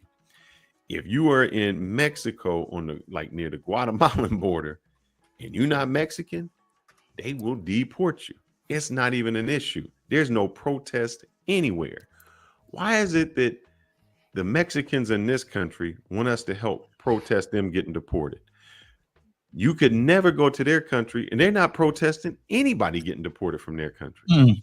Nope. I need to understand that. Why is it that they want us to help with them not getting deported, but that never happens in their country? They're not protesting anyone getting deported. Mexicans aren't. Well, first of all, their countries didn't protest at all. Hold up. How many countries you seen in Africa protesting over the way they're being treated? Come on. They don't have that kind of freedom to do that shit there. South Africa protest. Well, I can't hear you, my bad. If I'm cutting you off, I'm sorry. No, you're fine. All right. So Mexico, they are protesting. They don't like Guatemalans coming through. We just ain't seeing it. We just not seeing it on the news. The Guatemalans, they're not having that shit. They are, because Guatemala borders southern Mexico. So the same shit that's happening here in the U.S. is happening down there. South Africa, the same thing. They don't want none of the people from Zimbabwe, Botswana, and all those other countries coming there. South Africa, they can't stand Nigerians in South Africa. Because they was like, hey, they bringing all the drugs and the prostitution. They the criminals. They the criminal class. You know what I'm saying? So you know what I'm saying. We just not seeing it, but that shit's happening. If you pay attention. No, but what I'm saying, HB, is they want for us to fight. They want us to fight them getting deported. Yeah, they aren't even fighting in their own country for illegals getting deported out of their country. Isn't that a double standard? They disconnected though, because they're not in their country no more. They're here. But the ones that's still in their country, they, you know what I'm saying, they fight. You know what I'm saying? They got their own separate immigration, illegal immigrants and shit. So let me play this one video real quick from the Prince of Pan-Africanism. Umar. This fool that I hate, and you know I hate, Fearless, with a passion. I'll be going after him every time he make a comment. But anyway, I'm gonna play this, and I'm sorry, I agree with him. Foundational Black American. Yeah. What is that about? Because I feel like that's pure division. If I'm not gonna, it is. That's not it. I can't see all these little videos. I got to figure it out first. Go ahead with anybody's statement. Let me figure out which one this is. And M has Mexicans don't even want Americans in Mexico now. just think about that. That's because we are bringing up the value of places, which is gentrification, making it cost too much. Yeah, but why is it they can come here and bring down the value of places? Oh snap! Yeah, right. But also, Fearless, I would say, like, it was the same thing. I was going to move to Portugal, and they had an issue like that, and I decided not to. They like revoked the visa, so I was like, okay, if I would have spent 300,000 euros on a home, I wouldn't have the right to stay there no more. And it was just one protest, and it was gone. And they didn't grandfather people. So what I was looking at was like, we were getting blamed for the prices going up. But remember, Americans weren't selling their property in California so they can get overcharged 500,000 euros on a home that's really only worth 200,000 euros. Mm-hmm. It was Portuguese people seizing the opportunity to overcharge, seizing the opportunity to increase the rents. So it was funny. It's just like, we don't own all the land in Portugal. We're not in control of how much it sells, how much it rents for. We're just coming there to reduce our expenses. That's the main reason we leave in America. Exactly. And so people don't know how to put that energy and where that anger and frustration is. So it's blame the Falun, blame them. This is the reason why the prices, not when they're like, you know what? Actually, it's Portuguese owners doing it because we own all the land and the buildings. Global capitalism, dog. Like, bro, I ain't coming here to get charged the extra $50. Yeah, line, for real. I'm trying to pay the same price you. That's why I tell you. I'm trying to pay the local price. Every but time then now I'm a bum. Oh man, stop people, trying to undercut, man. You know you got it. Come on, man. Treat the locals right. It's like, which one is it? Fuck that. Hell no. I'm trying to be just like the locals here. That's my whole reason to come in here. I ain't come here to pay the gringo price. That's what I tell people all the time. I said, no, I ain't trying to pay the gringo price. And they be looking at me like, why you trying to be cheap? I'm like, bro, it's okay for you to be, you know what I'm saying? You get the discount and I can't. Man, that shit crazy to me, bro. Man. So do you think it's worse with Africans or Latinos? As far as what?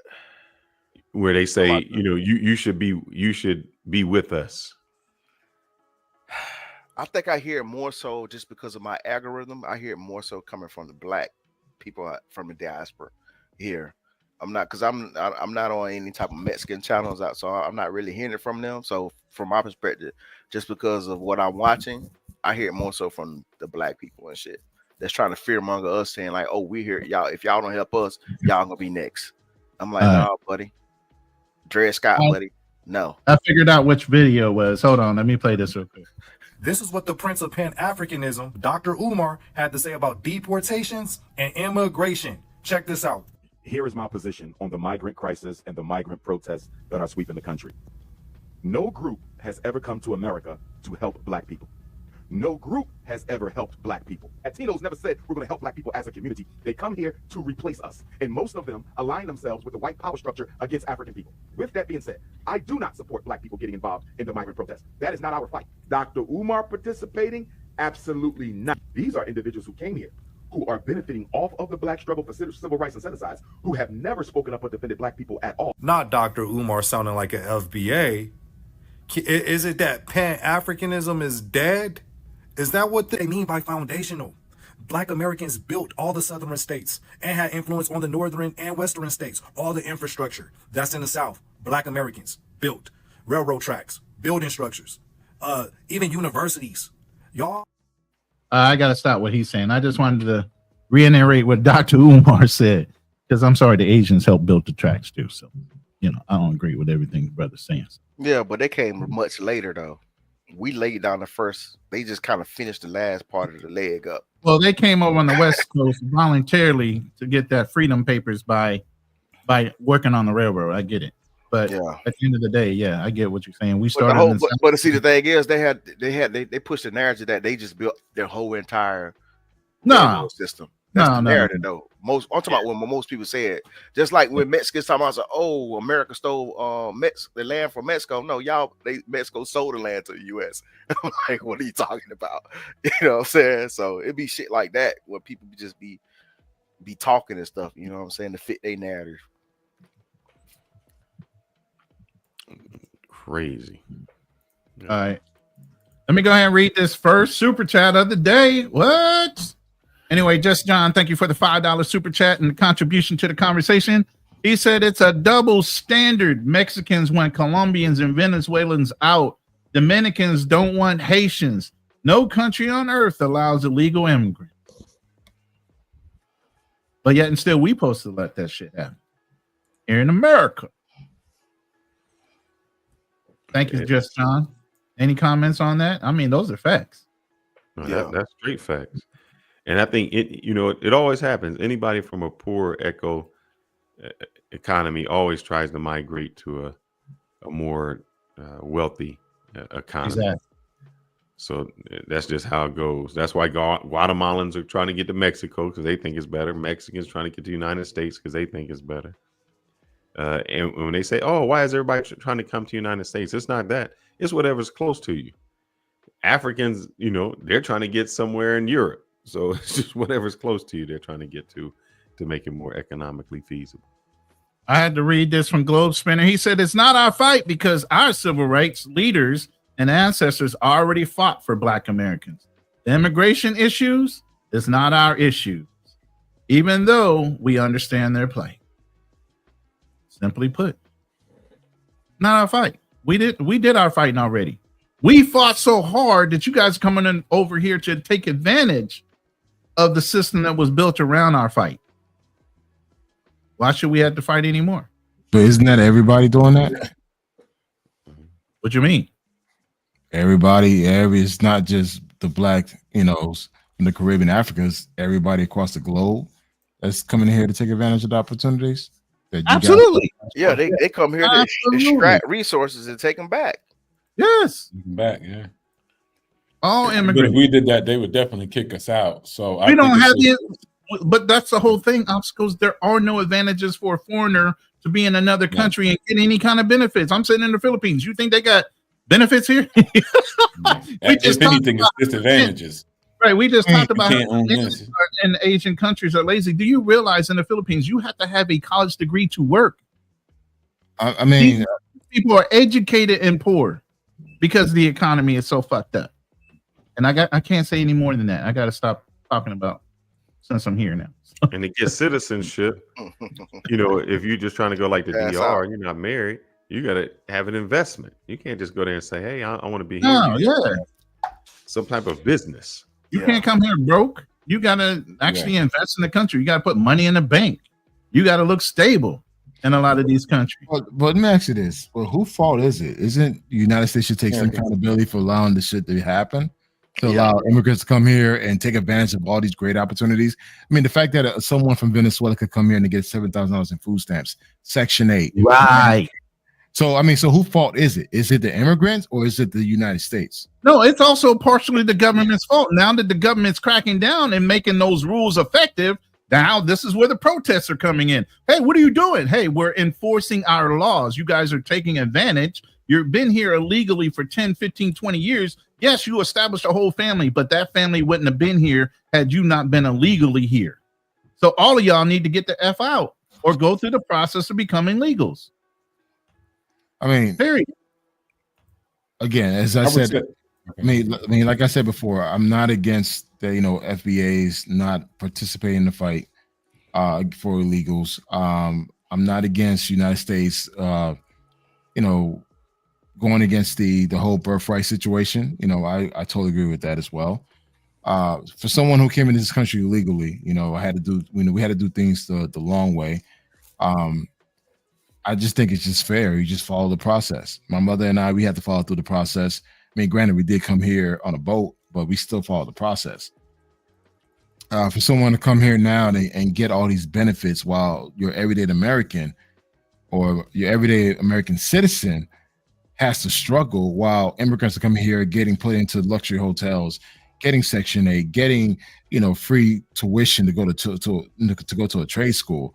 I think that's wrong. So I'm not against it. There's no pushback. There's no pushback at all for me. You're trying to figure out where does the fault lie? The fault lies is America. I mean, you guys, United States made that shit wide open for the people to come take advantage of it. It is what it is. The immigrants, they saw an opportunity, they took it. That's it.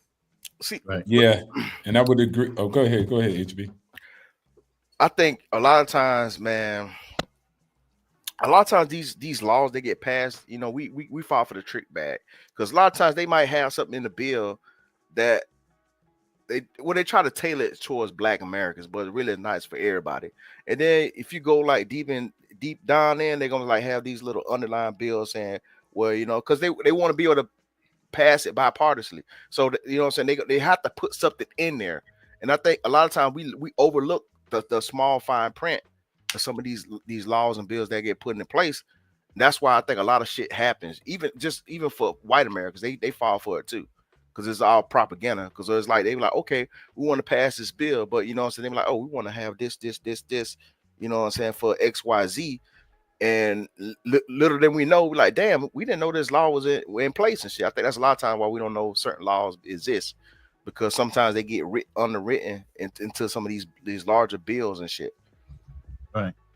But then you got some politicians calling the shots for the whole community when the community is not behind the politician. Let's put it, for instance, Chicago. What's going on in Chicago right now with them protesting against the mayor?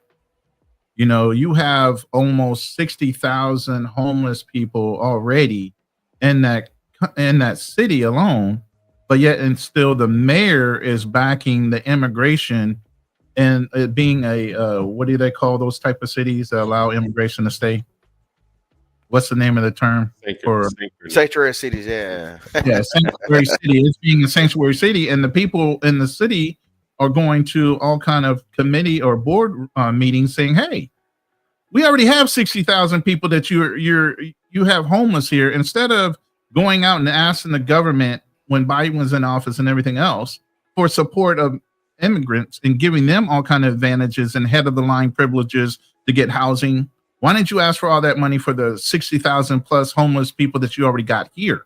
I mean, I could go ahead and speak for Chicago, man. You know, shout out to Chicago. My two sons were born in Chicago. That shit's fucked up over there. The fact that they put the immigrants before the head of the American citizens there is crazy. The damn fucking mayor of Chicago is an asshole. He does not give one flying fuck about the Black community or the local community of Chicago. All he cares about are the immigrants. And again, me being an immigrant myself, but at the same time, I do understand that, hey, if you got dollars and resources that's meant for the American citizens of that city, that shit should be deserved for them. Don't give it to a group of people that's not gonna appreciate that shit. In Chicago, them Venezuelans, though, they doing all type of stupid shit in Chicago. What I'm hearing, they've already taken over blocks. I've heard. Nah, they got that shit checked. Nah, they ain't taking over no damn blocks. Trust me, the Crips and the GDs, they took care of that shit. But overall, they just doing a lot of fuck shit over there. And even the Mexican gangs are checking them too, because they coming in with this mindset like, hey, we could do what the fuck we want because we're getting free money. And it's all because of these mayors of these cities are giving the free money to these people. Now, again, as an immigrant, I understand why they come here. I understand it's for better opportunity, but at the same time, know your place in the food chain and understand that you're not here to break the law. And that's my thing. Go ahead, officer. Yeah, I would. Were we Fearless was saying something? You muted, brother. Mute yourself. Oh, he probably on the phone. My all question right, so would be why? Oh, go ahead. And you can go ahead with yours, obstacles. But if you can answer that, I want to know why. Why? I'm sorry. Why would a mayor of Chicago give so much to the illegals and not to the blacks? Because he's a big tether. That's why. This is where the term tether comes into place. You know what I'm saying? Because we don't want to get confused though. This is what a tether is, man. This is he comes here and he looks out for his people, but he at the same time undermining Black Americans and shit, man. Wait, he's American. He's not. He's African. Huh? His last name is Johnson. His last name is Johnson, but I guess he's not like an American. That's even though he's got an American quote unquote last name as a Johnson. He's like a first generation type. Still, yeah, I didn't know that. Yeah. But I would say I'm pretty harsh when I come to my analysis on the people, because I always think everything in life is a two-way street. So whatever nonsense you got going on, most of the people voted for that guy, or they just didn't even vote because they weren't engaged. So always put a lot of blame. You know, people always want to blame politicians. Like, oh man, look at this politician. He did this. Like, nah, you know, a lot of it is the people too. Like they support them, they vote for them, they put these people in offices, and they hold these levers of power because whatever the reason may be. Right. So, like Black Man Travels was saying earlier, you know, I don't blame nobody for taking advantage of things that are going to give them advantage and opportunity in life. Like I expect a human to do what a human does, which is probably get that opportunity. The part I say is it's on the Americans. That's why I say I hear what Trump says, make America great again. But my slogan is make Americans great again. It's the American people that make a nation great. The country doesn't make you great. So again, you build the roads. You turn a forest into a village. You change things the way you want to see it fit. You change the dilapidated house in your community, not a politician. They usually come and smile at the end when you got the work done. So again, I would say, yes, Black Man's Travel is right. I don't blame these guys. I'm not even tripping. They're going to take free money and get the dub. It's your job to stop that from happening. Not because you're evil too. Like I want to put that, Dr. Umar didn't say, I hate Hispanics because they ugly. He said, they provide no reciprocity. We don't have a covenant with these guys. They don't do stuff for us. So therefore, in return, we don't pull up and do stuff for you. Yeah. Just don't be misused and abused. So I think that's sound. That's sound information for anybody, regardless of which side you on or not on. It's just don't do nothing for somebody who won't do it for you and destroy it. See, the mayor of Chicago ran under false pretense. He told the people of Chicago that he wasn't going to raise their taxes, but he turned around and raised their taxes like, you know what I'm saying, expediently. So, I mean, you know what I'm saying? That's what people was thinking like, hey, we ain't going to get our taxes raised. A lot of these people, man, they come here lying and shit, you know what I'm saying? Running for office, you know what I'm saying? So I don't think I would blame the Chicagoans for that because they thought, you know what I'm saying, he was looking out for them. And wait, hold on. So if your girl said she was going to be faithful, right? And then she wasn't faithful, right? And you found that out, what would you do? So you would enforce your standard and change the situation, right? Oh, yeah. So it's not like the people of Chicago are helpless. Pull up. No, they are. I'm trying to find the video. That's what I'm looking right now. I'm trying to find the video. I can't find it, but because I watched the video the other day where they got in his ass. They stood on business in that joint. Yeah, it's a O'Shea Duke Jackson video. He just came out with it today, talking about it, the whole situation in Chicago. That's why I brought it up because it's so readily, it's real time information that this mayor is just going the wrong direction according to what the people would like. Nope, and not at all. Not at all. I asked y'all a question that y'all never answered. Which was what? Why? Why what? Why, if you a black dude, would you be going with minorities? See, y'all don't ask the why question. The why answer is there's more Hispanics in Chicago than there are blacks. So you think he's going towards there's more Hispanics to vote than there are blacks. He's just doing it for re-election. Yeah. What do you think? That's what every politician does. They do it for re-election. Immigrants can't vote. No, but the Hispanic population of legal people in Chicago is greater. So he doesn't have to the legal Hispanics. You don't understand, Ronan. You don't think the legal Hispanics want the illegal ones out? Especially ones that they're not from the same country. Like all Mexicans don't get along with Venezuelans. First of all, so if you got Venezuelans and Mexicans in the same city, they're not agreeable. Ronan, here's what you don't understand. It doesn't matter if it's a Dominican and a Venezuelan. If they going against a black, who you think they're gonna go stick up for the black or they're gonna stick up for the Latinos?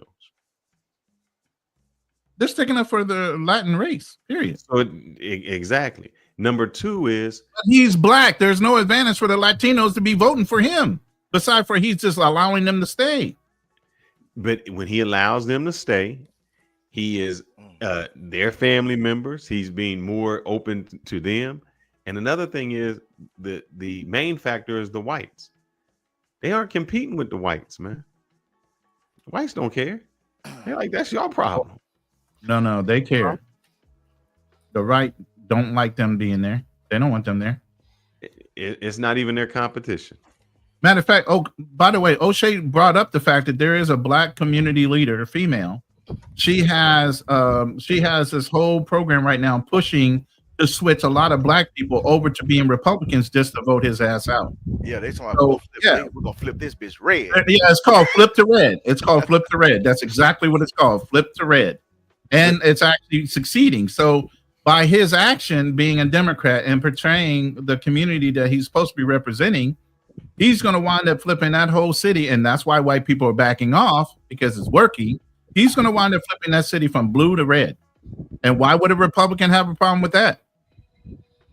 No, not Republican. I'm asking the question is, why would he be supportive of that if it's not in his best financial interest or in his best voting interest? So it has to be in one of the two. So you're saying Mexicans pay more in taxes than black folks in Chicago? Look, it has to be in somebody's interest. For instance, and I'll tell you this. Well, I forgot the basketball player. I just seen this video when he said all he said was free Palestine. And he said as soon as he did that, within 3 minutes of him posting that, he got calls from everybody saying, you got to take that down. That means it's in somebody's interest is paying that has a financial or some other type of burden to do that, because he's like, this doesn't really mean anything, but it meant something to someone, or they wouldn't have told him to take it down. So as a mayor, you're not going to say, oh, I'm just doing these immigrants because. There has to be some financial or some voting interest for him to do that, because it's very rare that somebody is going to make decisions that get them voted out of office for the next election. But he's toting the Democratic Party line. That's what he's doing, because that's something that the Democrats are doing across the board. I think that's the main reason. Republicans are doing it. They got an agenda. No, but the Republicans are doing it too. The reason because here's what you could do if you're a Republican. You're going after the people. What you can really do is go after business. You can say, if you hire these illegals, the first time we're going to find you $1,000 per employee, second time $5,000, whatever. And we're going to put in places that you have to check their Social Security, and you have to do that. We don't really want that. So one person is fighting to say, oh, we're getting these illegals out. But nobody really wants the illegals out, because you would put in place of laws to stop it. Because the people who are coming over here, if you're an illegal, you're coming over here because you want to have a better opportunity. If you stop that opportunity, meaning you can't work, and if we find out you hired somebody, the employee hired you, we're going to fine you. That stops it altogether. So nobody really wants it. It's just a blame game.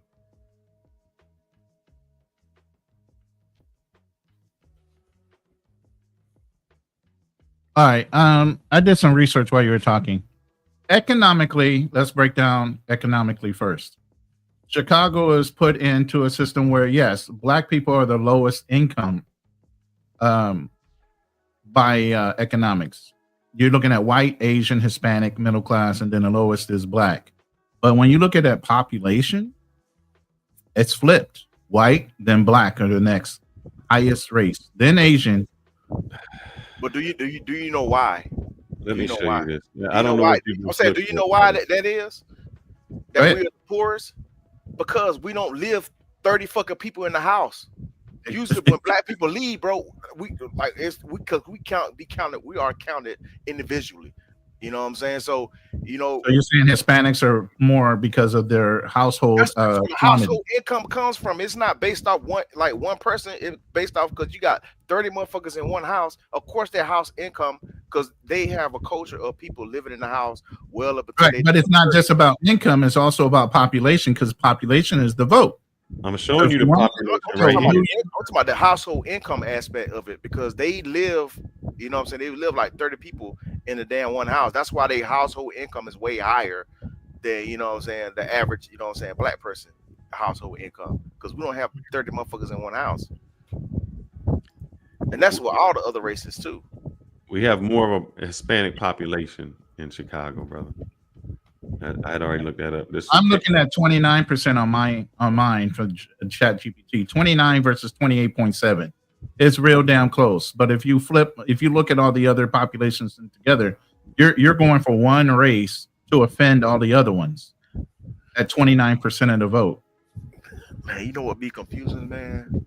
When was these studies doing? Like, you gotta look at the dates of these studies too, because it's so crazy how these percentages be off. This is from a census from 2020, estimated for 2023 in Chicago, and I don't know what that one was for, but yeah.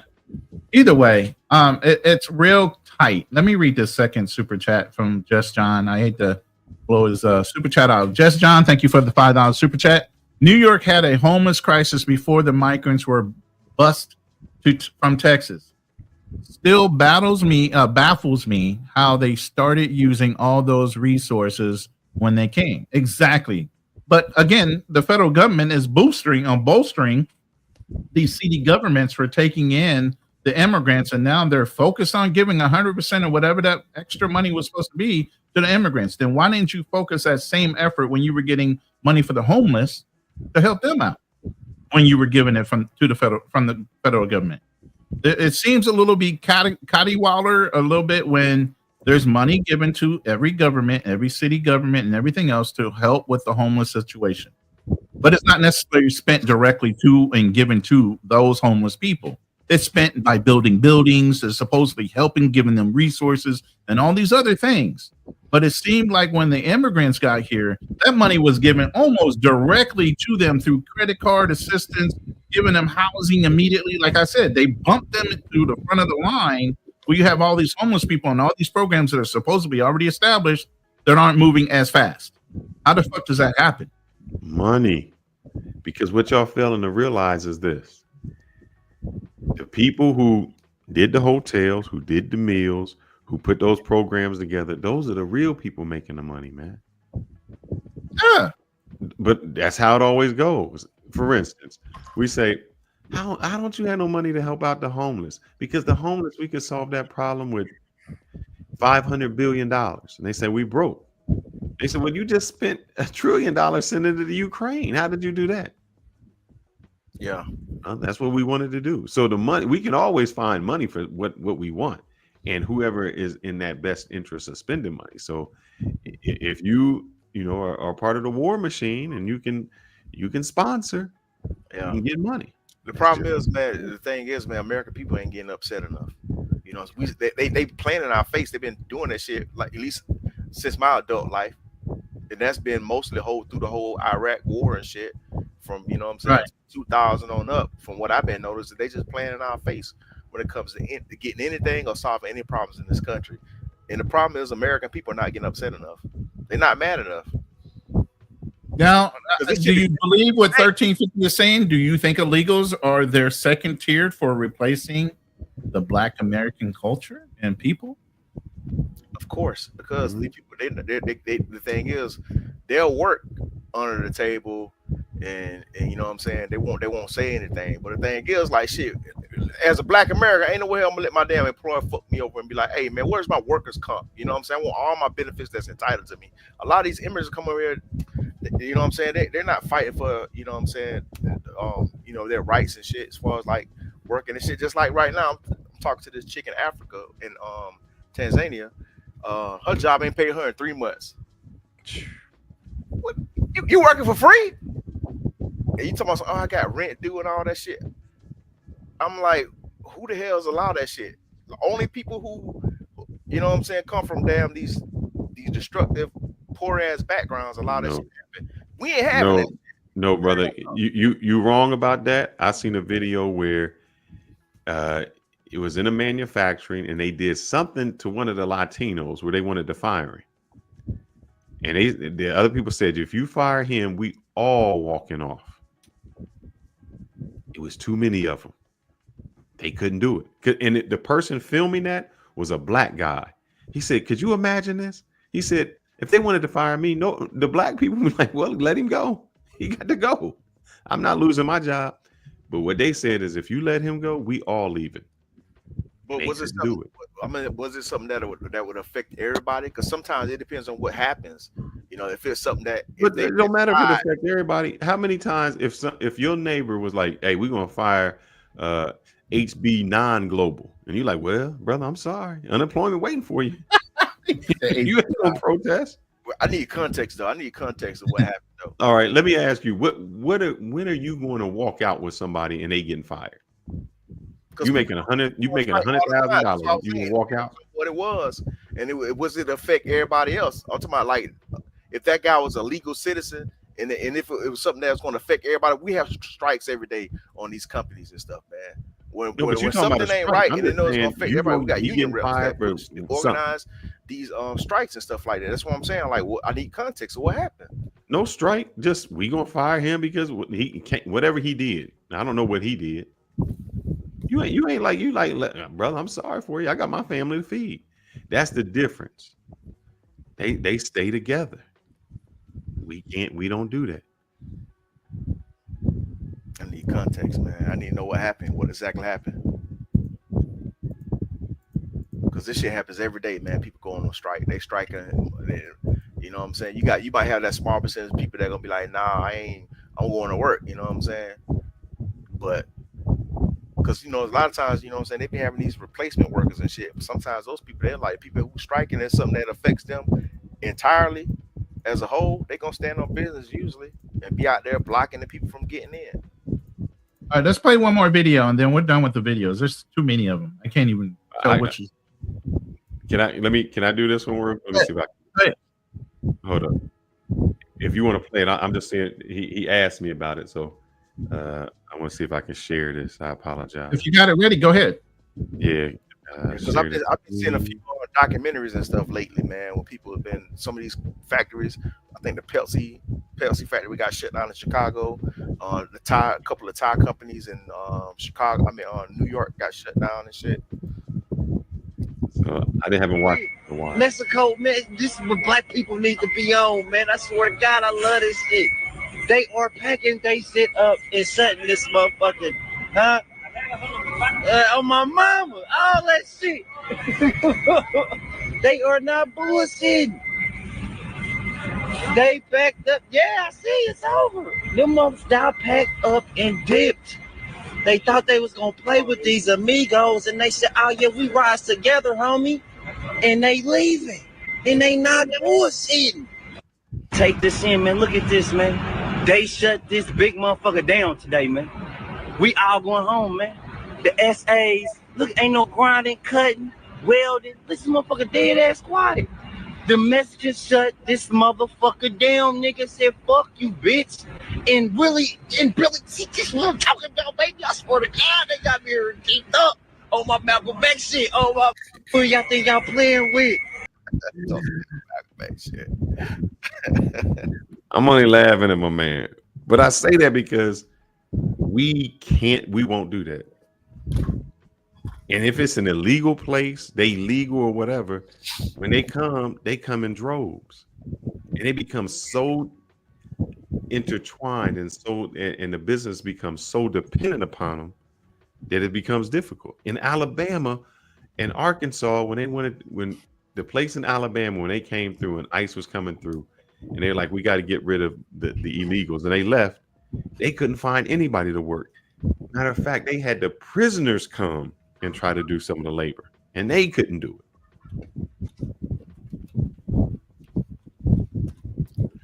No 1350, you ain't clouding the chat. Go ahead, brother. Keep on putting your words in there. So, I think we say as Americans, the protest, it don't have to be our job. They're doing a great job of protesting on their own, and they are more effective. I mean, if you remember when Ron DeSantis was talking about deporting all the illegal Mexicans, do you know how many freaking building sites were empty? I made a freaking TikTok video. That thing must have hit over 600,000 views. They were ghost towns. Shut down a whole industry just in the real estate market. You think that shit lasted long? Hell no.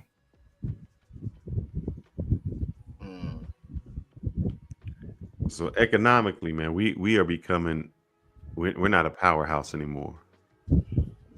Not like we used to be. I want to say, I wanna add a little bit of context from my perspective, and again, this is just my perspective on it. Y'all cannot listen. Mans is winning, so if nobody want to listen, that's listening. Okay, cool. Lose. The name of the game is called capitalism. It's not laborism. So whatever they just did is not even dope. What I would tell most people, and I used to show this on my show, is the minority group that beats whites, because black, you're always trying to aim for whites, and they losing. So that's a bad group to target, is Asians. And it's not because they own more businesses. It's not because they own more real estate. It's because they have more brokerage accounts. They have private individual brokerage accounts that they open up and invest in. Not 401ks. They do that too at the same rate as whites. But they're $1 million larger in net worth than all whites on all percentiles. So you can start from the lowest, the poorest Asians, all the way to the richest one. They all beat all groups. And the only thing that outpaces them is purchasing stocks, being in the public markets. That's it. That's the big factor. But when we don't look at the numbers, we start saying, man, it's because the Asians, they huddle around and they create businesses and they trade commerce with each other. And then the Mexicans are losing too. They're poor as blacks when it comes to net worth. So I don't even know why we're even talking about the Hispanics. I don't care what they're doing. I'm not going to copy a losing group that has no net worth and say, hey, man, I'm about to do what they do. And what they do is they stick together. Guys, what I'm saying is what we need to focus on, if you want to get the economics that you say you want to, is really have financial literacy and really find the assets that create billionaires and the assets that create millionaires and run with that strategy. That's all you have to do. And you don't need a bunch of black people to come together and do this. You just got to do it for yourself. That's just my opinion on how to get rich. As far as what rest of black people do, if they decide to do it or not, well, I don't care because I'm only me. I can't control all blacks. So I got a question for you. How did the southern states get so much money during slavery? The southern states get so much money, I'm assuming that one of the biggest endeavors was slavery and the natural resources in which they produce products off of. Labor. They sold it not only to the union, but to the world. Yes. Yeah. So the free labor. Even though you're saying that the Latinos, we don't care about them, the people who do care about them are the capitalists because they exploit their labor. Well, not their labor. I'm telling you, if the Latinos left, the Mexicans left, the people who are building these houses, the housing prices would go higher than what they are. They exploit their labor. So we may not like them, but we like them because we don't pay them. But what I'm saying is, that's irrelevant.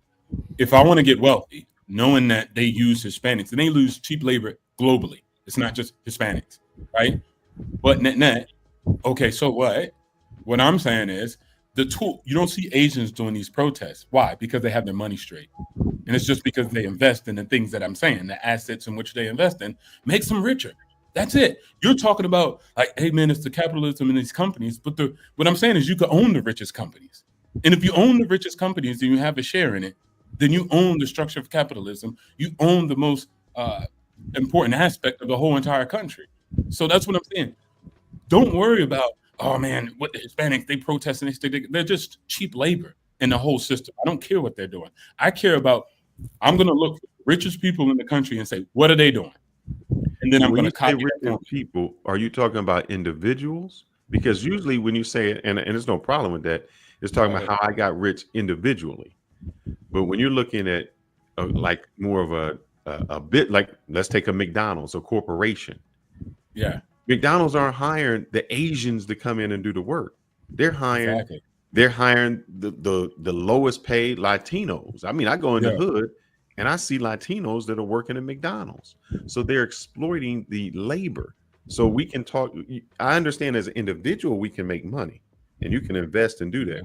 But when you become corporation, you start, the way you get it is exploiting the labor. And that's when they become very important. Well, you get it in multiple ways, right? Like a lot of companies exploit labor, but they're cheap companies and they go bankrupt still. So exploiting cheap labor is not the key to winning in the game called capitalism. What I'm just attempting to actually provide as the information is saying, hey, look, there's a group here that's not worried about all that. Like, man, what the Hispanics doing? Man, where they at? And it's cheap labor and it's capitalism. Y'all read the game wrong. What they're just doing is saying, I'm gonna open up a discount and I'm gonna buy. They don't do that as a group, opening up a brokerage account. It's individual brokerage accounts that give them the wealth advantage over everybody. I'm just trying to show you guys, look, this is what the stats say. This is a small segment of minorities because it's about being white. It's about just doing the right strategies. And it's a small group that are individually getting rich. And of course, that affects the whole group, right? You, Fearless, and Fearless, Ronan, Black Man's Travel, HB. Once we keep buying accounts, just like Black people are now exposed to the public markets, which is good for them because they're moving up now in net worth because of that. Now you're actually owning the things that matter and create wealth that you say that you want. I don't need to own companies. I don't need to open them. I own them. And that's all I'm just trying to say. And let me ask you this. I have Go ahead. and I'm not in disagreement. As an individual, no, I don't think no problem to come up. That is great. But what group controls the laws that actually makes, and when they say something and they're a very minority group, things really move? Well, Asians, and then I would say any other group that people believe it's a specific small hat group. People believe that, but I don't agree with those assumptions. You don't think? Go ahead and say it.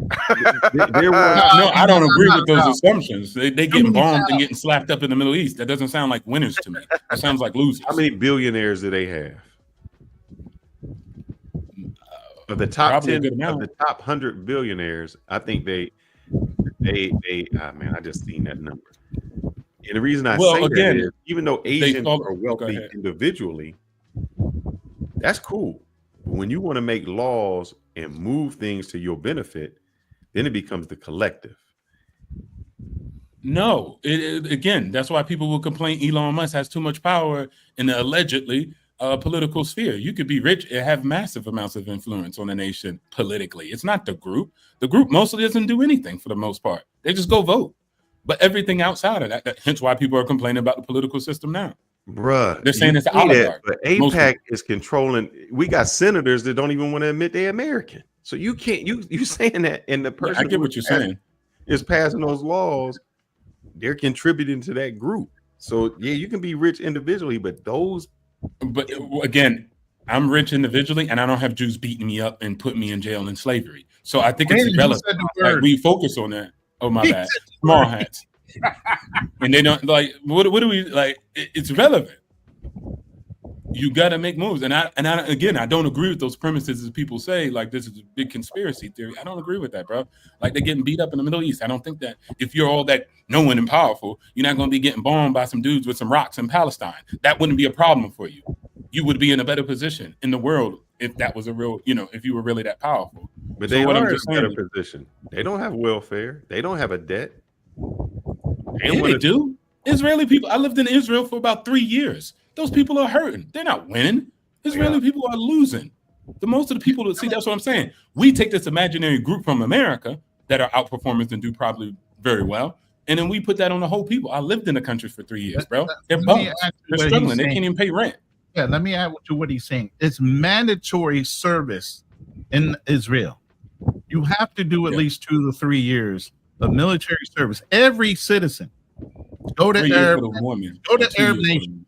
They bring in not only their hired guns for military, they bring in all the service vendors and everything else. You go to an Arab country and it's mostly foreigners serving the local populace because they don't work like that. They only run things. They don't work as service individuals in a lot of countries. Kuwait, for instance, they bring in a lot of their service people and their populace is not doing the service labor. They're owning companies and they have hired labor that comes into a lot of these countries. That's not I just know. Oh, go ahead. Yeah, go ahead. No, I was just saying, I know how Israel works. And then the population that does that is Ethiopians, actually, because they migrated them because they were Jews from Ethiopia. But I mean, that happens globally in all countries everywhere in the world. So it's not specific to Israel. You go to China, it's the same thing. You go to this country, it's the same thing. India, they have a caste system. Yeah. So what I'm all trying to say is, guys, I get it. I 100% get it. And we can go down that. Don't go that lane. Buy your stocks. get wealthy, own the assets of America, and then enjoy capitalism. Everybody else is going to say, well, what about all these other people and they black and they got skin like you? Like, you think white people care about trailer trash? No, they don't. And do you think Asians care about underperforming other Asians? No, they don't. And that's the way of the world. You always have that. Everybody can't win from one race. Hey, they don't care. Let me just say one second. I'm not disagreeing with you. So let me kind of say what I'm saying. As individuals, yes, Asians make it. But influential, they don't influence anything. They don't care to. Yeah, they don't care to. They got the money and they got the good life. Correct. As individuals, it's great. I'm just saying. No, even as a group, do you see Asians getting bodied and getting messed up? No. But they have no political influence. They don't do that. I'm saying that there's other groups, whether you're in the lower part because you don't have money and you're labor, or you're in the upper echelon that have influence. And so people vote for influence. Nobody is going for the Asian vote. It don't matter. Whatever they vote, it doesn't matter. Nobody's going for that vote because they're not as influential. They're rich and they make money. But nobody's saying, "Oh man, we got to do this law, for them." The other group, they're influential. So influential that Kyrie can't even say, "Hey, go read this book." That's influence. You're muted. No, he's not. I get the point. I get what you're saying, and they do have influence. And I think, but people, most influencers, they use what? Influence to do what? Get money. Like, there's no point in having influence just to have influence.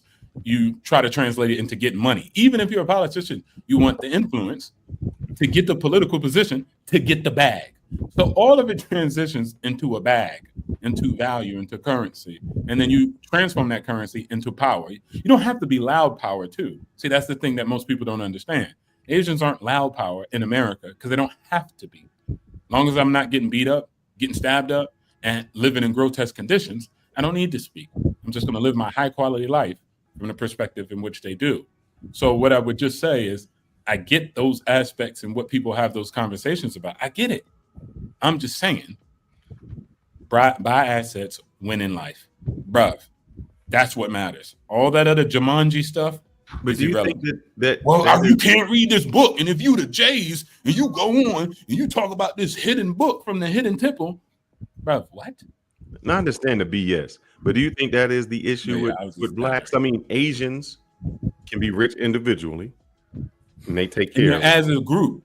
Remember, individuals create a group. No, that is correct. Again, it always sounds crazy. Like, that's the first basis. No, so when I tell people, they're like, yeah, you could get rich individual. No, bro. Everybody gets rich as an individual, and then the group rises. Remember, Asians weren't always the richest. They weren't always on top with wealth. So individuals continuously did it, and then more individuals create the majority now. So they move from the minority to the majority. So again, imagine somebody's there like, hey, look, Asians, I got a plan for us. We're going to buy these brokerage accounts. We're going to do this. And you're like, that's you. That's an individual. That ain't really. Like, damn, just follow the program and then we can get rich. Go ahead. I have a question for you guys. You guys are all FBAs. And one thing I've noticed within the black community, they put a lot of emphasis on voting, right? Compared to like other ethnic groups such as Indians and Asians, they don't put a lot of emphasis on voting. Yet they're doing a whole lot better than us. Well, not us, y'all. So why is that? Like, why is that these other ethnic groups would not put too much emphasis on towards voting, yet still have their shit together and still move up the ladder, versus black folks always relying on the voting to vote for blue, thinking that's going to make things better for them? Man, I'm going to try to summarize this the best I can, but I know I can't. Billionaires realize that everybody has one vote, but they got $1 billion. So their vote may not do anything, but their money does a whole lot. We don't have money as black, so we think, oh, we can vote our way in. No. And I think I think there was I remember seeing a documentary where a person was at a dinner with Bill Clinton, and he said, when you donate $1 million and you call, he takes your phone call. It's the influence. We vote, and we think by our vote we are being influential. We're not, because a whole bunch of people here in Texas could have voted for Ted Cruz, but I'm telling you, if I call Ted Cruz and somebody of another persuasion calls Ted Cruz, somebody else is going to get a call way sooner than me. A call back.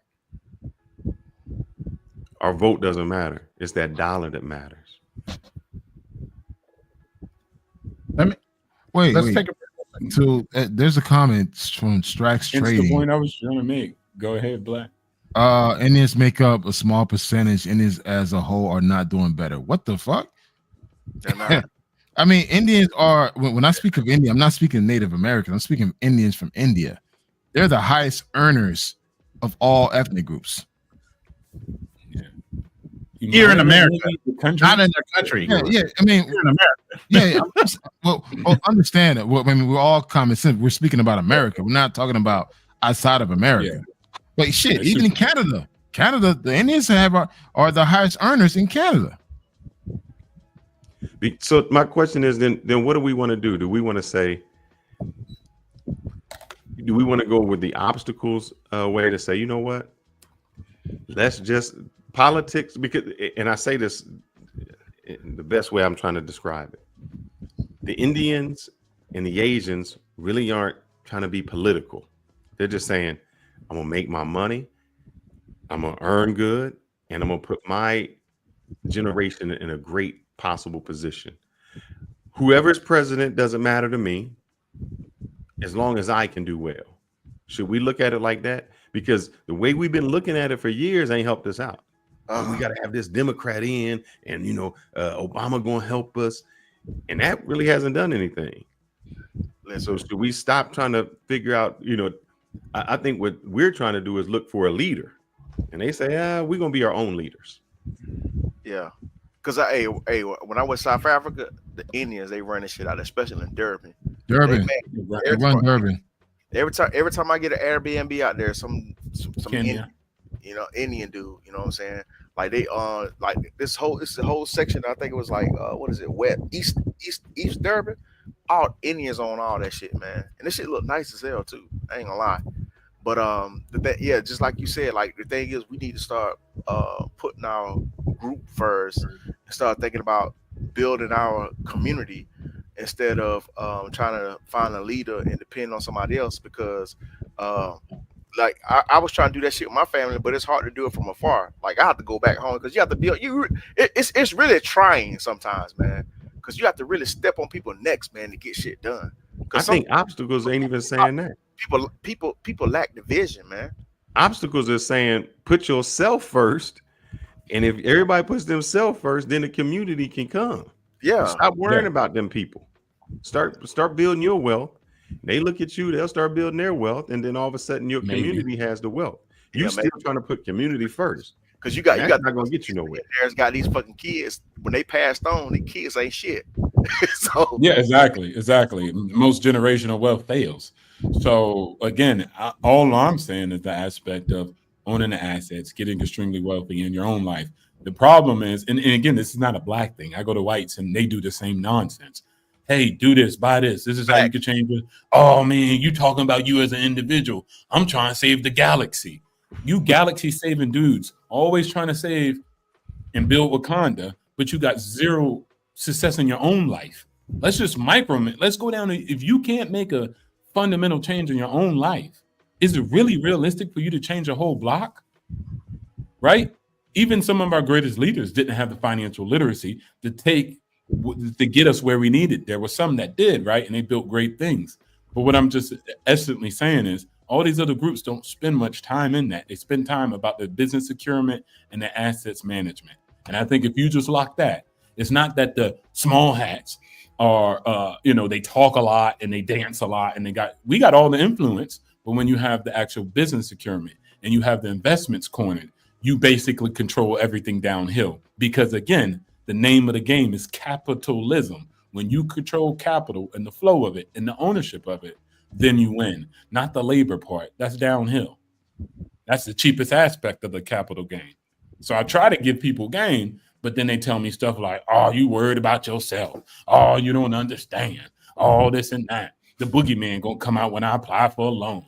Oh, that. As you said, right? It's not about not having the information. It's about not having the drive or even being able to understand that you could actually do it, right? Like I come from slaves, right? I don't know where I come from, but I'm still a multimillionaire. So even when Africans say to Black Americans, you don't know where you come from, you ain't got no culture. Yeah, but I'm winning. You know your culture. You know what tribe. You come from Shaka Zulu, but I could buy your whole entire village 10 times over and actually do more for your village than you could do. So it doesn't matter, right? But people use that. So again, I just say it's about knowing, having that drive, and then also knowing that you actually can do it. The information's there, guys. It's 2025. There's Chat GPT. It's ridiculous out here. So I'm just trying to say that to Black folks, like, hey man, it's ridiculous. You can educate yourself yourself on a lot of things. And that's it. Let me read this super chat out. Thank you, Darnell, for the $20 super chats over the two donations. I appreciate you. The other one's more self-serving, so I'm not going to read that one out loud. I appreciate your support. He's saying at Obstacles, have you ever watched the episode with the Family Guy? I'm not sure which episode. I doubt the small hats are hurting. Also, do you know the history that took British Palestine? Absolutely. If you guys don't know the history of the small hats and the whole thing behind Israel, it wasn't established until after World War II. There was some land that was taken literally from the Palestinians and given to the small hat in order to establish a new location for the European small hats after they survived the war. That's how they established. They weren't there before the 40s. Okay, they were put there after as a way of not only watching the Palestinians, because the British and the Americans both had a problem in that region with the Palestinians. So in order to kind of gatekeep them, they took land and established statehood of the small hats. Okay, so if you didn't know, that's the whole premise behind this, and how fast they've grown, how much they control individually or indirectly from this established little small statehood since the 40s. Let's put it this way. They're so well established, our top secret stuff, like our planes, they're the only ones that can modify them on order once they get them. Our technology they have access to immediately. So I'm trying to tell you that the influence is strong. So the people that are in denial that they don't. But again, what can you do? You can. Here's the thing. It's called acceptance. Acceptance of the rules and acceptance of how to play the game. And you either work through that system or you don't. Or you take your ball and you go somewhere else and you make your own rules and your own government. Whichever one you want to play it. Go ahead. Also, run, man. This is look. First of all, really Family Guy. Like I lived there for 3 years, but the reference, see what I'm saying? Sometimes people just talk at angles like, come on, my guy. So not only just at the embassy with a top secret security clearance and working in Jerusalem, in Tel Aviv, but net. Have you watched Family Guy episode about Israel? Like this is what we do. But shout outs to you for the super chat. So I ain't gonna go too hard on you. I'm gonna leave you alone and let you live there now. But what I would actually emphasize is look, there's so many things like even just running said, okay, let's acknowledge that. Let's say, okay, yeah, they got influence and they got money. Again, it's because reading contracts. It's not because they're Thanos, right? It's because of good business procurement and solid investments. And then again, I don't think there's more superior and got us in a predicament. Remember, we're in America. We haven't rarely been touched. They get bombed on the regular. So I don't think that they're in a better position than us. We got more wealth amongst our citizens than they have in Israel amongst their Israeli citizens. So people always get the Jewish religion confused with Israeli, which is the nationality, which are two different things. But what I would say is, look, dang all that, what happens in the Middle East and what they're doing. They got problems of their own. They get our tech, that's valid and that's true. But again, we got the 60K salaries. We got the 100K salaries. We have more wealth than them on the majority compared to Israelis. So again, yes, a small group from somewhere is always outperforming people. That's just life. I don't think you got to go Kanye West on people and think it's because Kanye West didn't read his contract when he signed his deal. I remember he was praying. He was shooting the stuff with his homies. He didn't have a lawyer. So him getting screwed with the deal has nothing to do with a small hat. It has with him not reading the contract, period. Right? And net, when he did have Yeezy, he never took it public. He wasn't very financially literate. He shows this in his documentary, sitting down with his accountants, like, okay, can you tell me what's going on? And they really schooling him like he a 2-year-old child, right? So it's not small hats in a conspiracy.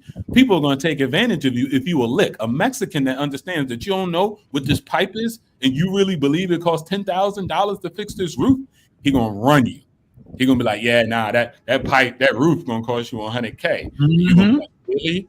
So everybody's going to do that. So again, sometimes we're not honest about our being incompetent and what we've done and what we failed at. I'm focused on the music. Well, you need to be focused on your dollar bills, okay? That's your problem, right? And so net, you have to learn these strategies and you have to seek to get the power and then get the money on your own. And then you could translate that, like Fearless said, you can help people. But again, you can't help nobody who don't want to help themselves. And then also think the way you're trying to help them is wrong. Well, you're talking about money. You're talking about me getting rich. I'm worried about the community. Okay, then. So I would just say, like, man, we's just winning. We in a great position. I'm very optimistic. And if you're Black and you're listening, bruv, there's nothing that stops you. I come from the slave population, right? I don't know my heritage. None of that. I worked with Jewish people, and men's is winning. I worked with all group of people. It's about the covenant, not necessarily the race, the gender, or anything like that, right? So you just got to level up yourself. And then I try to help people and show them the way. But now they running down on me and telling me, well, that's you as an individual. I'm trying to build Wakanda. Well, all right then. Good luck. You know, some guy talked about that. He said, in any family business you look at, it was always one person that made that difference. Yeah. So, you know, the Walmart, they didn't get big until it was the Walton. Ford, you know, all the Ford people didn't make it until there was one person. Even the what's that family name? The Rothschilds. Yeah. It was one person that made that difference. So he wasn't trying to save everybody. He was trying to save his people. He was trying to look out for himself. Listen, you just named a whole bunch of big names and you named some big cultures. You want to know one thing about these cultures that are not taught in ours? Family sticks together. They all live in the same house. They just build a new wing. They keep all their money controlled within the same house. They have access to that money to a certain degree. They live in huge compounds. They don't live individually. A lot of these wealthy families do not live all over the world individually. They live in compounds. They live in areas, and then they might have a private house here and there. But they got a family house. Everybody goes. Everybody stays centered in the business. You're raised to be in that business. Why is our culture so indifferent? The minute you hit 18, you got to get the fuck up out of the house. You're not in college. You go to college. You still don't come home to support the family and work within the family. We are taught to be individuals from damn near birth. We have no unity when it comes to that. And maybe you want to attribute it to the way we were, the generations of being in slavery and being used to being separated. How many other cultures are used to doing that on a regular? They don't. They don't separate like that. But go ahead. But if I could just, I don't want to talk too much, but I do want to add this, and it's real optimistic coming back into the situation. Guys, look, I get that, but generational wealth has 70% failure rate. By the second generation, it has a 90% failure rate. Because they're not taught. So people are bums, even when they come from money. Right. Being a millionaire is like a hotel. People are constantly checking in and checking out. So again, what does that mean for me? Well, you don't have to come from money in order to get there. Right. And then again, I'm not talking about money to buy Lamborghinis. I'm talking about money to gain freedom. And that's what I believe most of you guys' channel go overseas. It's all about freedom. And so I can't help everybody. Everybody, number one, might not even want that. with their lives. They're completely fine. Even though they complain, they're completely fine. Because I know when I was living in squalor, I was not comfortable to the extent where I made sure I changed that on my own. And one of the biggest problems I face, which I'm trying to help in short the learning curve, it's not about my auntie. It's not about my mama. It's about none of them. It's all about me. You. That's it. Because there's billionaires who've been trying to change family members and put them on with investing. And they're like, bro, I can't get my family to do nothing, right? Bro, what you mean obstacles? Was that Warren Beatty? Warren Buffett. Warren Buffett. Man, I messed that name up. Come on, bro. He tried to do that with his son. He gave his son money and said, if you had invested in this, you would be here. And his son wanted to do something else. One son listened, the other son didn't. I mean, there's Bible parables. Right? Listen, there are Bible parables over the same thing. Our father gave each one of his sons a certain amount of money and gave them time to either invest it, go grow it, do whatever. One son buried the money. One son did all these other things. Go and look in the Bible. It's biblical, but let's play this one video to remind everybody there was such a great speech this guy gave, and it talks about generational wealth. I had a conversation with a friend one day, and we was talking about family and life, and I asked him, how do you see your kid's future? And he said to me, my grandfather walked 10 miles to work every day. My father walked 5. I'm driving a Cadillac. My son is in a Mercedes. Said my grandson will be in a Ferrari. But he said my great-grandson will be walking again. So I asked him, I said, well, why is that? And he said to me, tough times create strong men. Strong men create easy times. Easy times create weak men. Weak men create tough times. He said to me, many will not understand, but you have to raise warriors. That's what Coach instilled in me, and so many like me. The strength and courage of a warrior. I play that to say this. We're living in a soft freaking guy and girl era. Okay. Nobody has a gumption.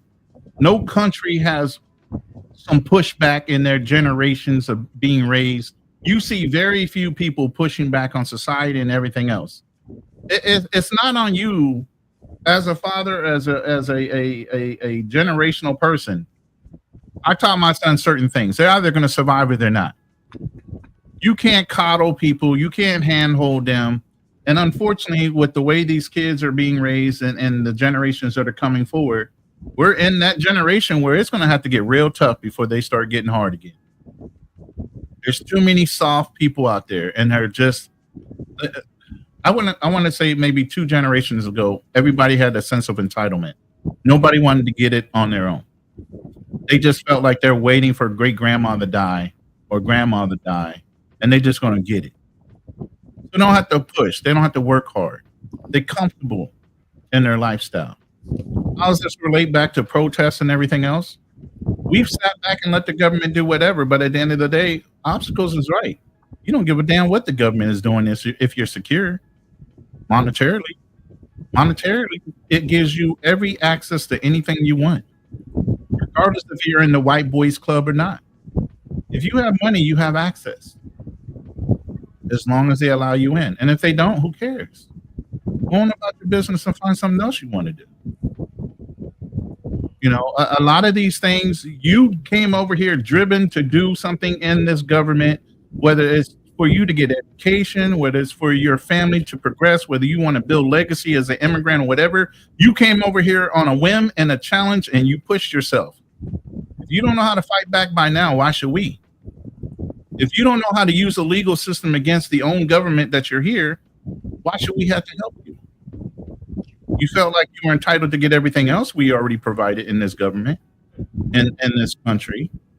So if you don't know how to go and file a grievance, how to file for asylum, if you feel like you're going to get, railroaded once you go back to your country of choice. But if you haven't done like Black Man Travels and his family, file legally, become United States citizens after you've been here 15, 20 years, I'm sorry, I can't help you with your procrastination. And why should I get involved in that? Well, just to relate it back to whether Black Americans need to be protesting for immigrants, oh, fuck no. You had plenty of opportunity to do it on your own.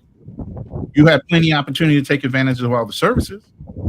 Why don't you have plenty of opportunity to go ahead and file and get your legal status? However that is, whether you want a permanent residency, whether you want to be a citizen, or whether you wanted to be a worker here and send your money back to whatever country you're from. That was your choice. Now you're regretting your choices. That's not our fault either. This poor planning leads to what? Bad performance. Go ahead. I think you go back to what Obstacle said. Protest. Take care of yourself. And you know it's sad? It's sad because I think we have the best of intentions. It gets us nowhere. And I'll tell you why. I just came from a family reunion.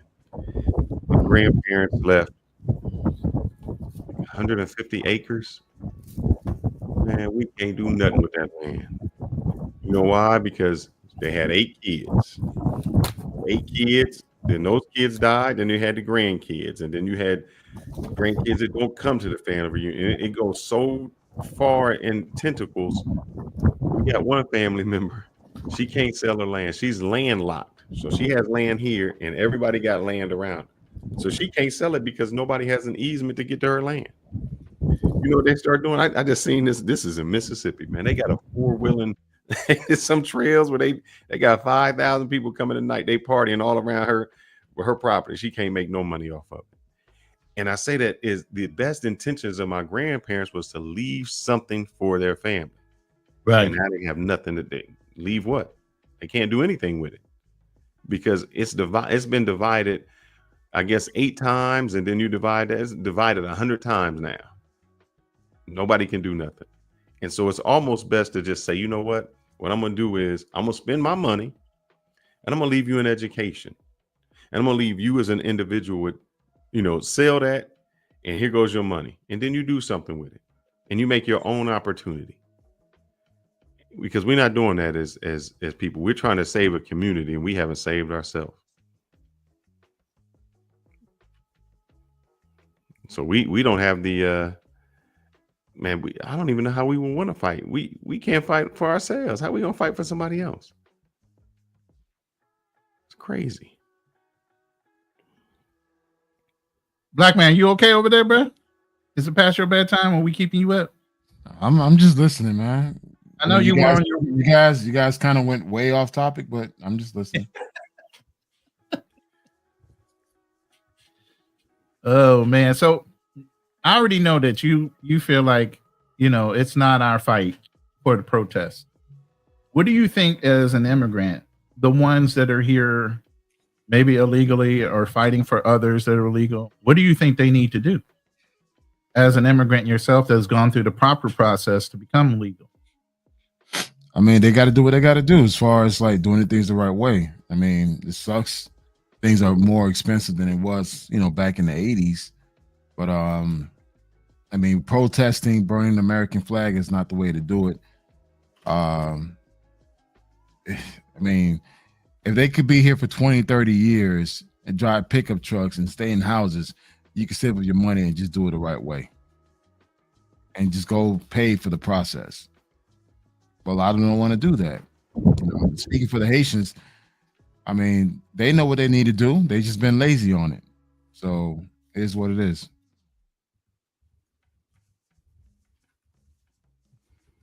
HB, you quiet over there. The wind's blowing your mic to hell and back. I don't know what you got over there, a fan or something. But I'll unmute you. I got a question for you, Obstacles. I know what you were saying about do what you have to do for you.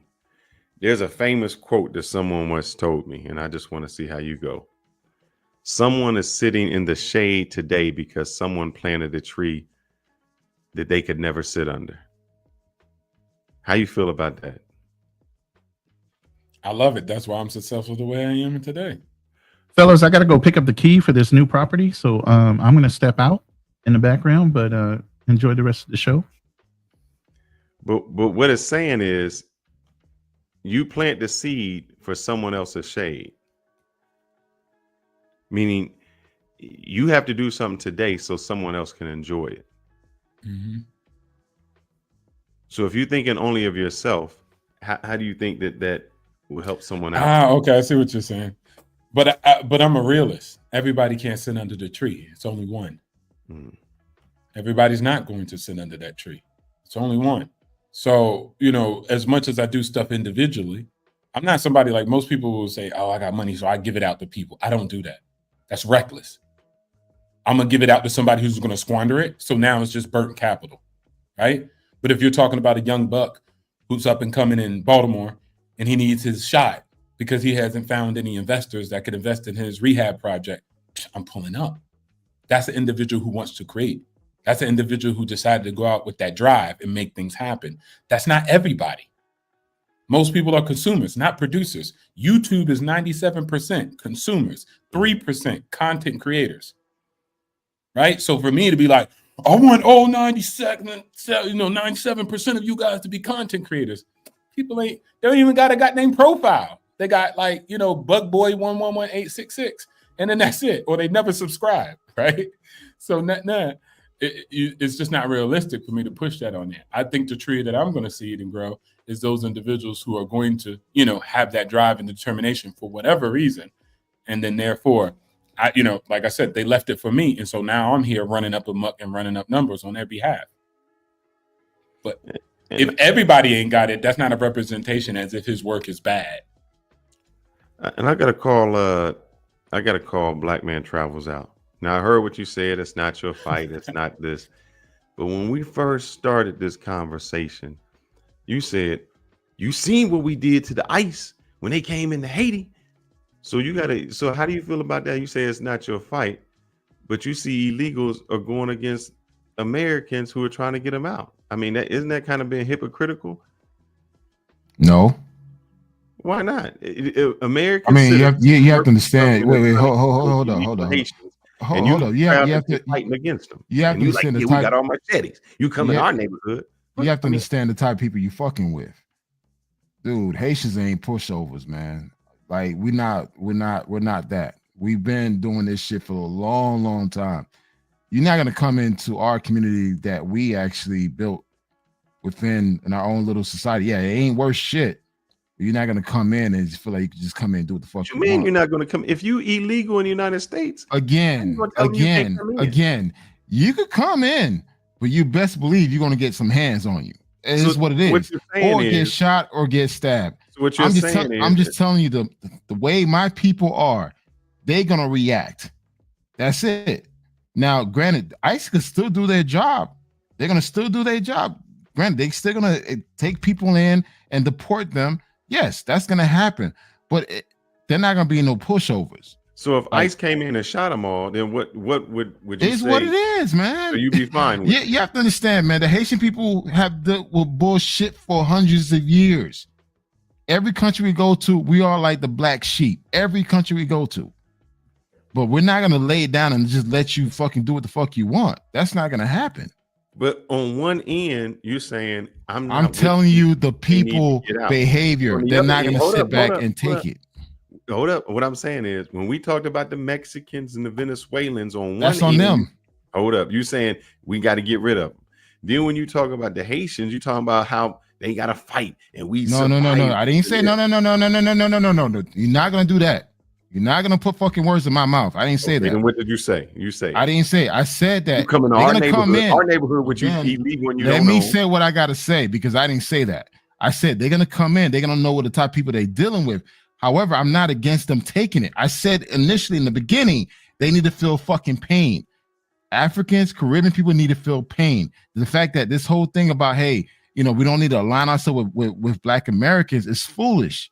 So they need to experience what they experience. So right now, I'm not against them being deported. I'm not. However, if they're coming to these communities, particularly the fucking Haitian community, they're going to get some pushback. You're not going to have a Haitian dude crying. That's not going to happen. Like all that shit you see the Mexicans in Venezuela going through, crying and begging. Dude, Haitians not gonna do that shit. We're gonna fucking fight. But understand that we're gonna still get deported, but they're gonna fight back. Look, and especially hear what you just said. Oh my God. You keep saying we. And this because is that's my people. I'm not African American. I'm Haitian. You American? You wait. Hold on. I'm not American. I'm not American at all. I'm not American. We as Haitian. I'm Haitian. So I don't claim to be an American because a lot of you motherfuckers out there are a little sensitive about that shit. So I don't claim FBAs. I don't claim none of that shit. I'm Haitian. I'm first generation. I came here in 1978.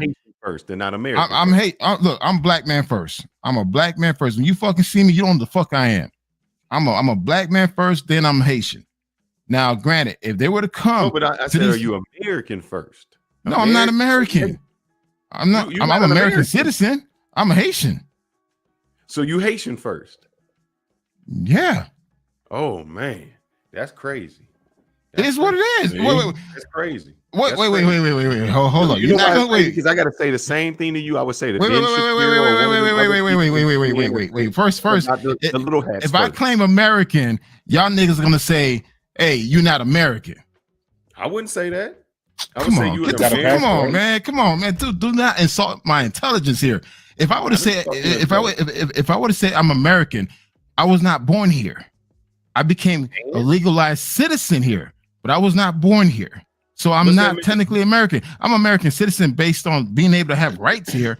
But as far as on paper, I'm not American. I'm not. On paper, you are American. On paper, you are American, bruv. What are you talking about? But wait, hold on. Wait. If you was born in Haiti, right? And then I was born in Bahamas. One day, okay, but Bahamas. One day in Bahamas, and then you came to America. Would you still not be America then? I mean, look, you got Dominican first. Say that again. Your son is Dominican first. He's Dominican first. He's Dominican first. He was born there. It's what it is. Because you know what? Let me tell you guys something. This is back in the 80s, right?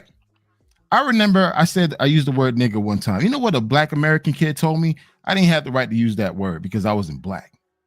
I never forgot that shit. I ain't say you wouldn't. No. I'm telling you what I experienced. Hold on to that shit. No. Yes. You know why? And guess what? I hold on to all the African Americans that fucking bully me. And guess what? Payback in high school. I beat the shit out of all their asses when we got to high school. Because guess what? I got bigger and stronger than them. But here's the thing. A lot of Caribbean folks in Miami. Again, Miami's a whole different world. When you come down to Miami is not the United States. It's not. When you come down to Miami, it's the fucking Caribbean within the United States. All the Caribbean people that went through some bullshit. No. I'm telling you how shit operates. All the Caribbean folks that went through shit from African Americans, they have not forgotten that shit. They have not. So, and that's why, literally, even I'm telling you guys my experience. Even within the universities, Caribbean folks don't fuck with African Americans. That's how it was even in college. They kind of kept to themselves like, yo, we good. We have our own parties. Fuck these fraternities. Fuck these sororities. We're going to do our own little thing. And that's how it was. This is the 90s now. I'm in college in the 90s. That's how things operated. Yeah. And even now, if you go down to South Florida, dude, they got your own Caribbean communities. Which is away from the African American communities. That's how it is in South Florida. I can't speak for New York. I can't speak for Atlanta. I can't speak for Chicago. I can only speak for what I experienced growing up. Now, again, me growing up in Miami, I couldn't say that I was like black. I couldn't use certain words because they felt like, hey, you're not black enough to use that word. But you talking about black and American.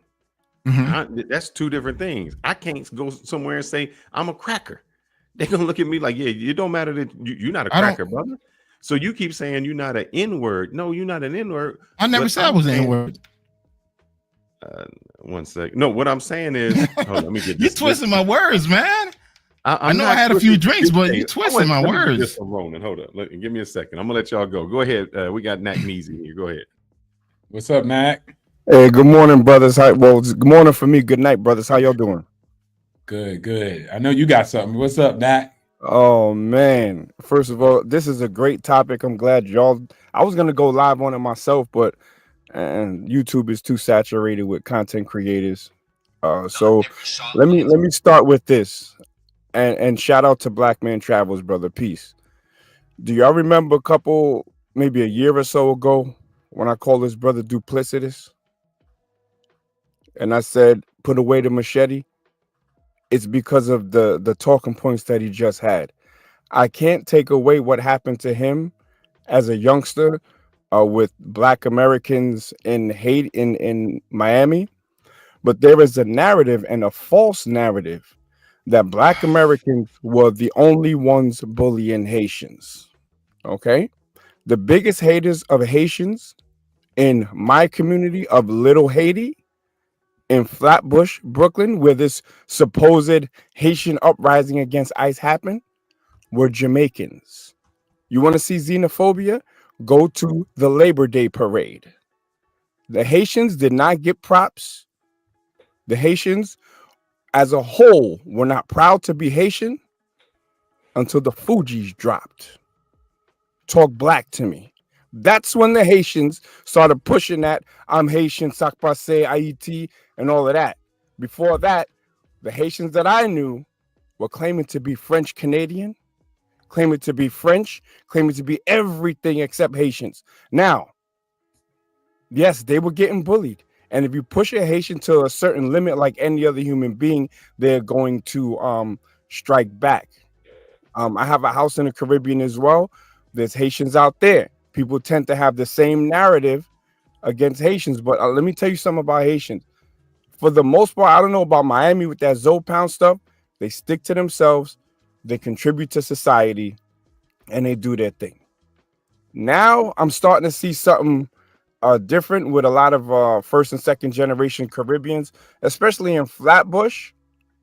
There has been an anti-Black American narrative when Flatbush, for the last 20-something years or even 30 years, has been majority Caribbean, not Black American.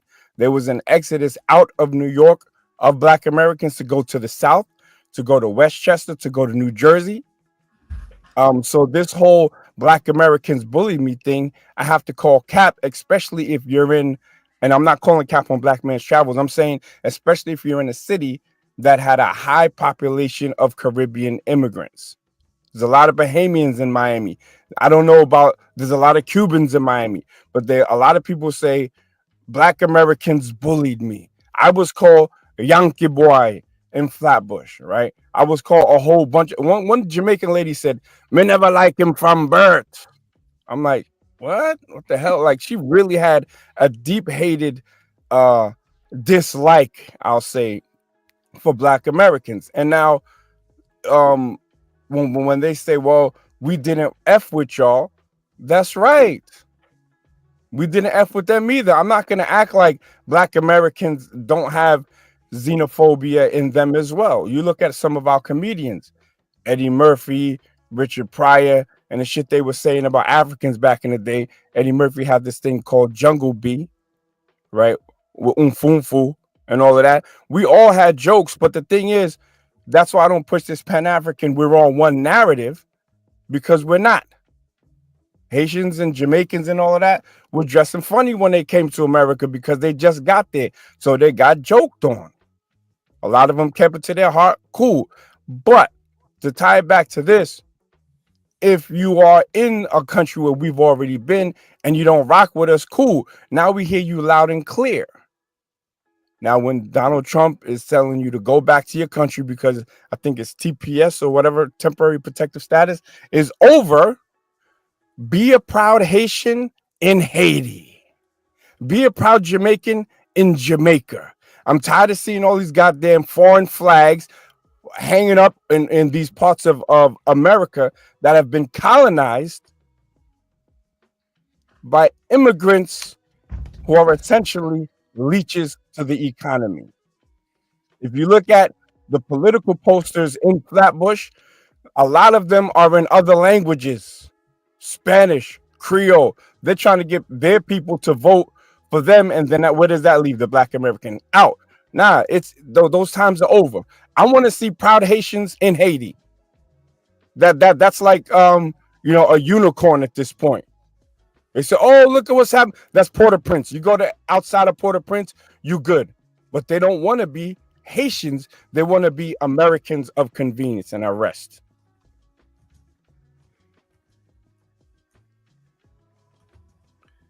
So black man travels anything. So first thing first, look, Haitians ain't going nowhere. We ain't going nowhere. I mean, it's too. We're not going nowhere. Okay. I mean, as far as you have to understand, the 500,000 are the recent Haitians. We're more than 500,000. We're more than 500,000. We've been coming to this country since the 60s. So a lot of us are literally ingrained in the United States. This whole thing about, like, again, some Haitians do have. I'm not going to even single out Haitians. Some Caribbean people, because again, I was raised I went to school with Caribbean African Americans.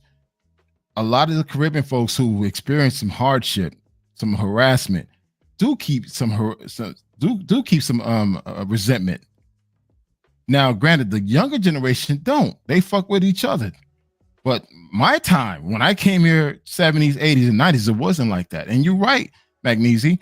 The Fugees kind of made the Haitian thing popular. I remember one time I wanted to talk to a sister, to a Black American girl in high school. She told me straight up, I don't fuck with Haitians.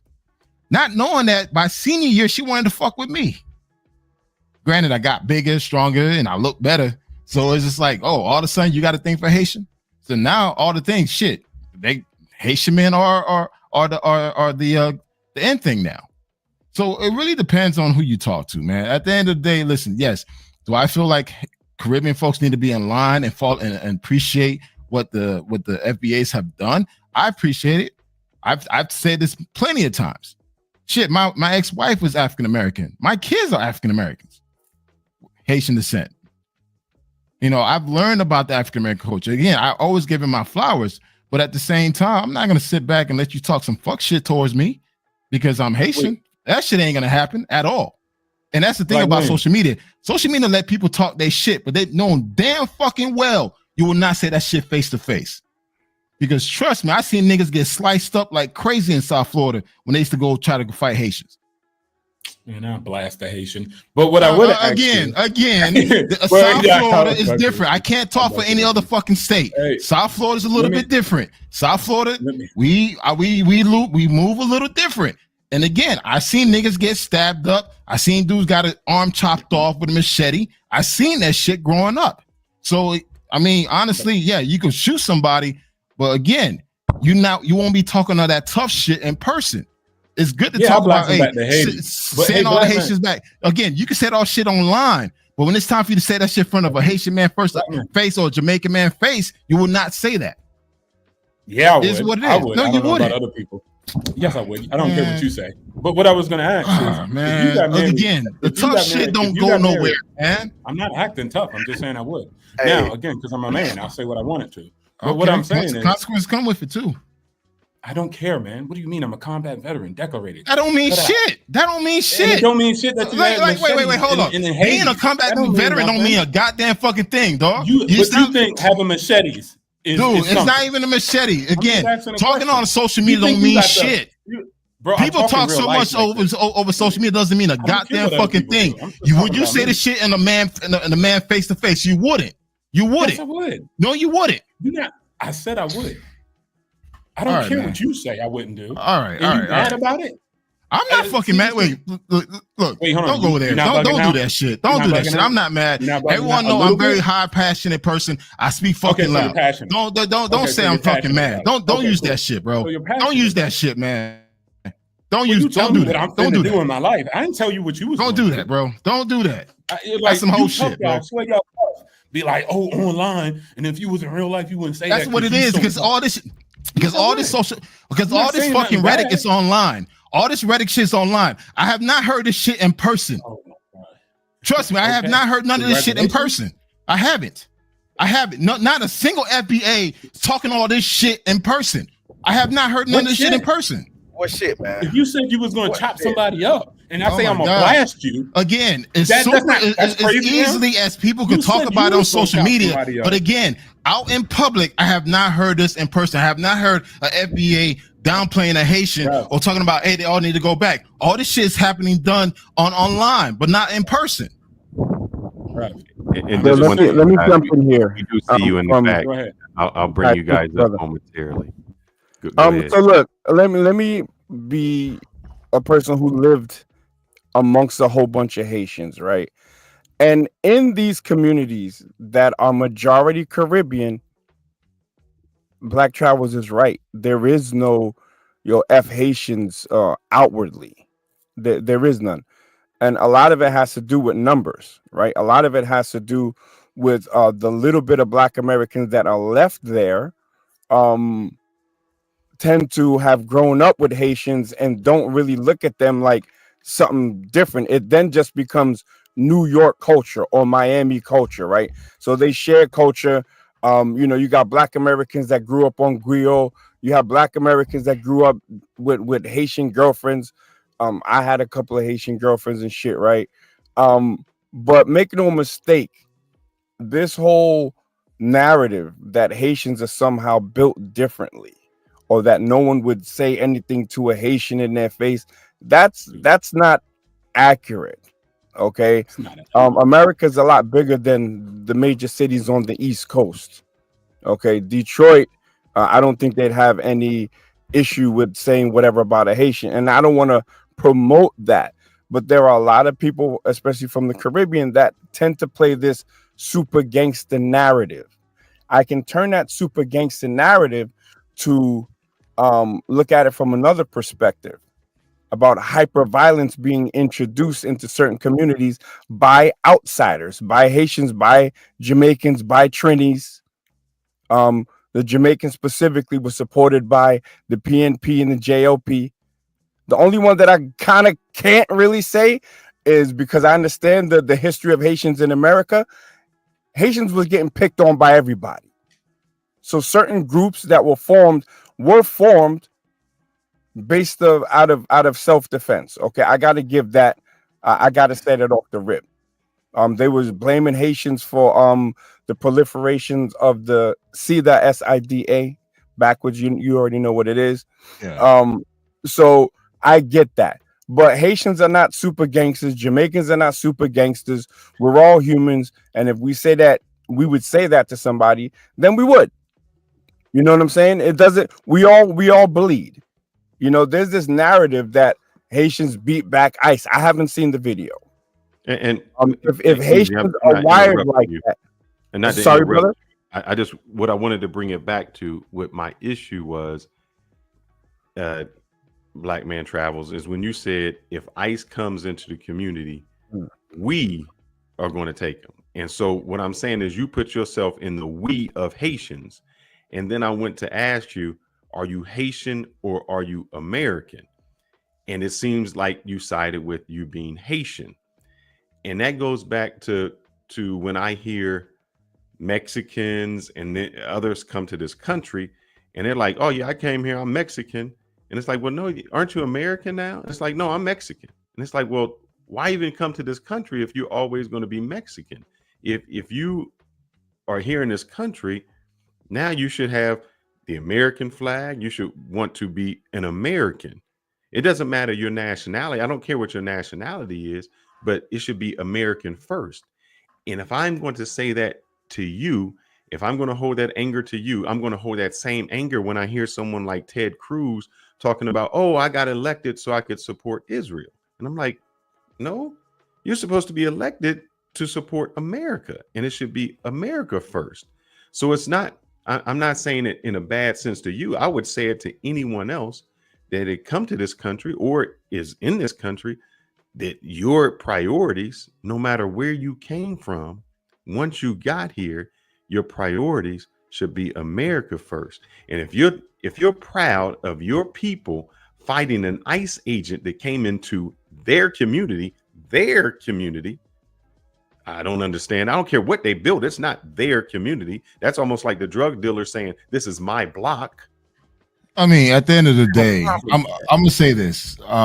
I'm gonna claim Haitian first. It is what it is. However, I do understand that I do have American citizens' rights in this country, but I'm first Haitian. It is what it is. If you were to see me down the block, I'm black, then I'm Haitian. Now you want to think I'm American or whatever? I don't care. I don't give a fuck. So for me, you know, I'm first Haitian. It is what it is. Because again, if I were to say, hey, I'm American, it's like, well, were you born here? No. That's the first thing they'll ask me. Then you're not American. Even though I am American citizen since 1995, there was still like, okay, you're American citizen, but you're not American.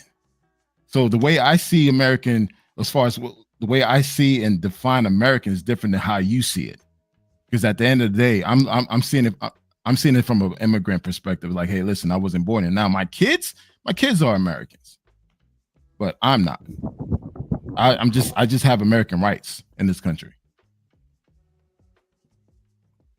To me, that's sad, then, brother. It's not sad. It's reality. That's how the world sees it.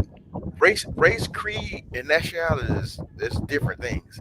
Once you come over here, if you apply to be an American citizen, you forfeit your nationality to your old country to become American citizen.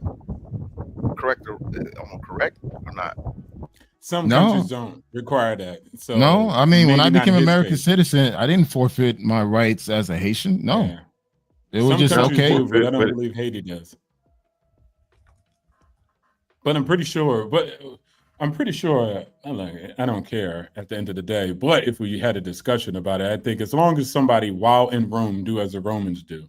So if you're in America, it's hard to be repping any other country. I'm not even specifically saying Haiti, because if I was in Mexico and I was like, yeah, I'm Mexican now, but I'm repping America, Mexicans would be mad at me about that, right? Because they're like, I don't care if you're from America, but we're in Mexico, so respect Mexico and our interests over that external interest. But from what Black Man Travel said, he said he respects the country and X, Y, and Z. He just sees himself. I give you a perfect example. I would never wave a Haitian flag here.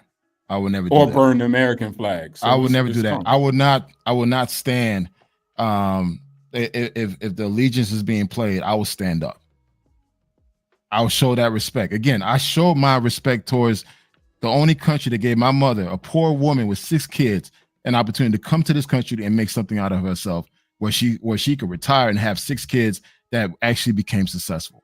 So that's my allegiance to this country, to the point where, hey, you know what? Thank you for the amazing opportunity. Thank you, Black folks, for creating the opportunity for my mother to come here and take advantage of it, so for us to have a better life.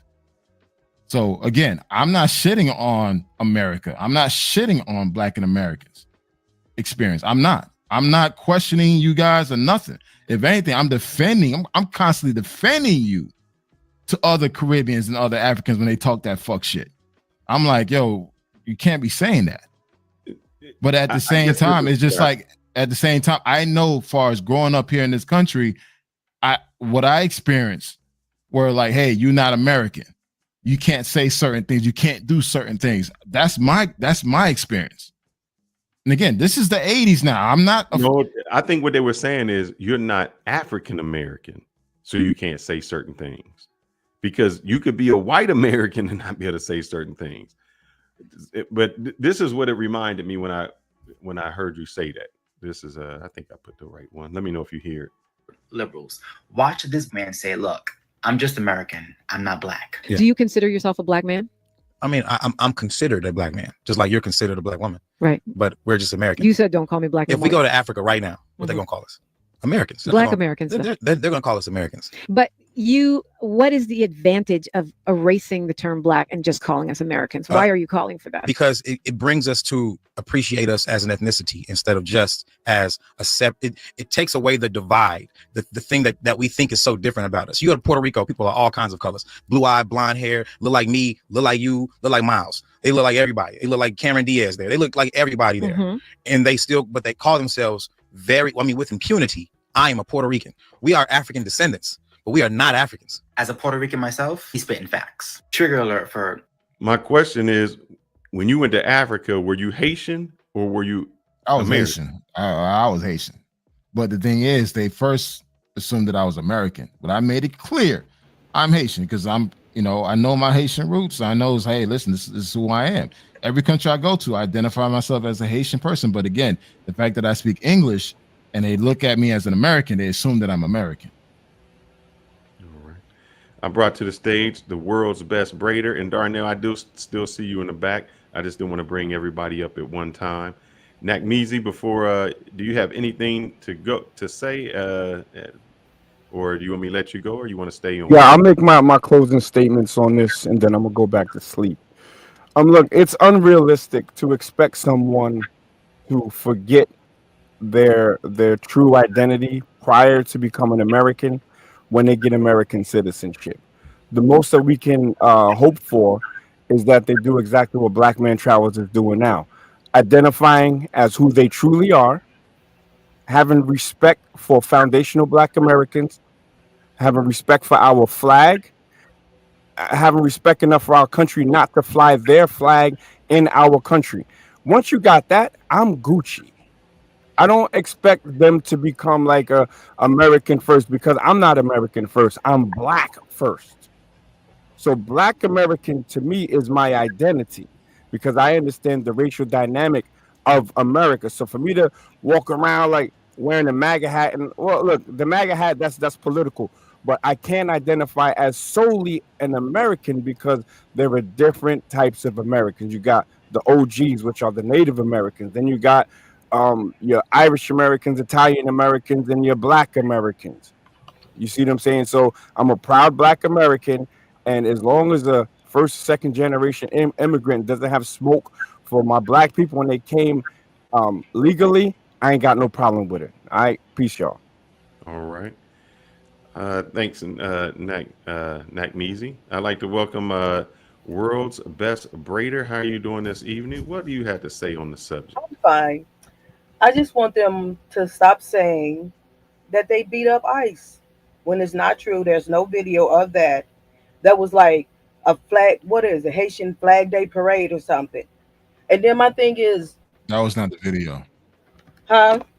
That was not the video. The Haitian flag did. That was a Haitian cop. They were just arguing. Yeah, but they didn't beat up ICE though. No, but that.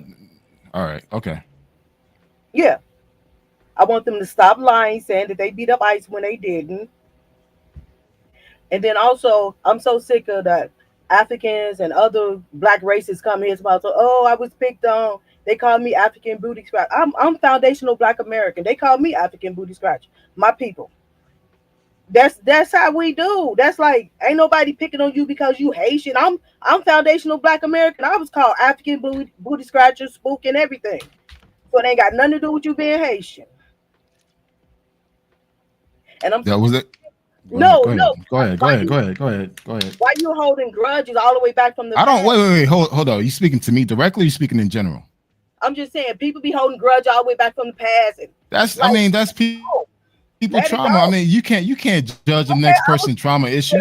Come on, what the fuck? I mean, shit. Black folks cry about white supremacy and all that bullshit. I mean, isn't that trauma too? You're acting like. I mean, come on, man. Cell. You know what a sleeper cell is? A what? Yeah. What? A what? You acting like what? A what? I'm sorry. You're acting like you ready. I'm about to what? A sleeper cell. A sleeper cell. A sleeper cell. I'm a sleeper cell. That's what you calling me? Wow. Yes. Okay. All right. Carry on. I'm going to have fun with this shit. I'm going to have fun with this. Let's go.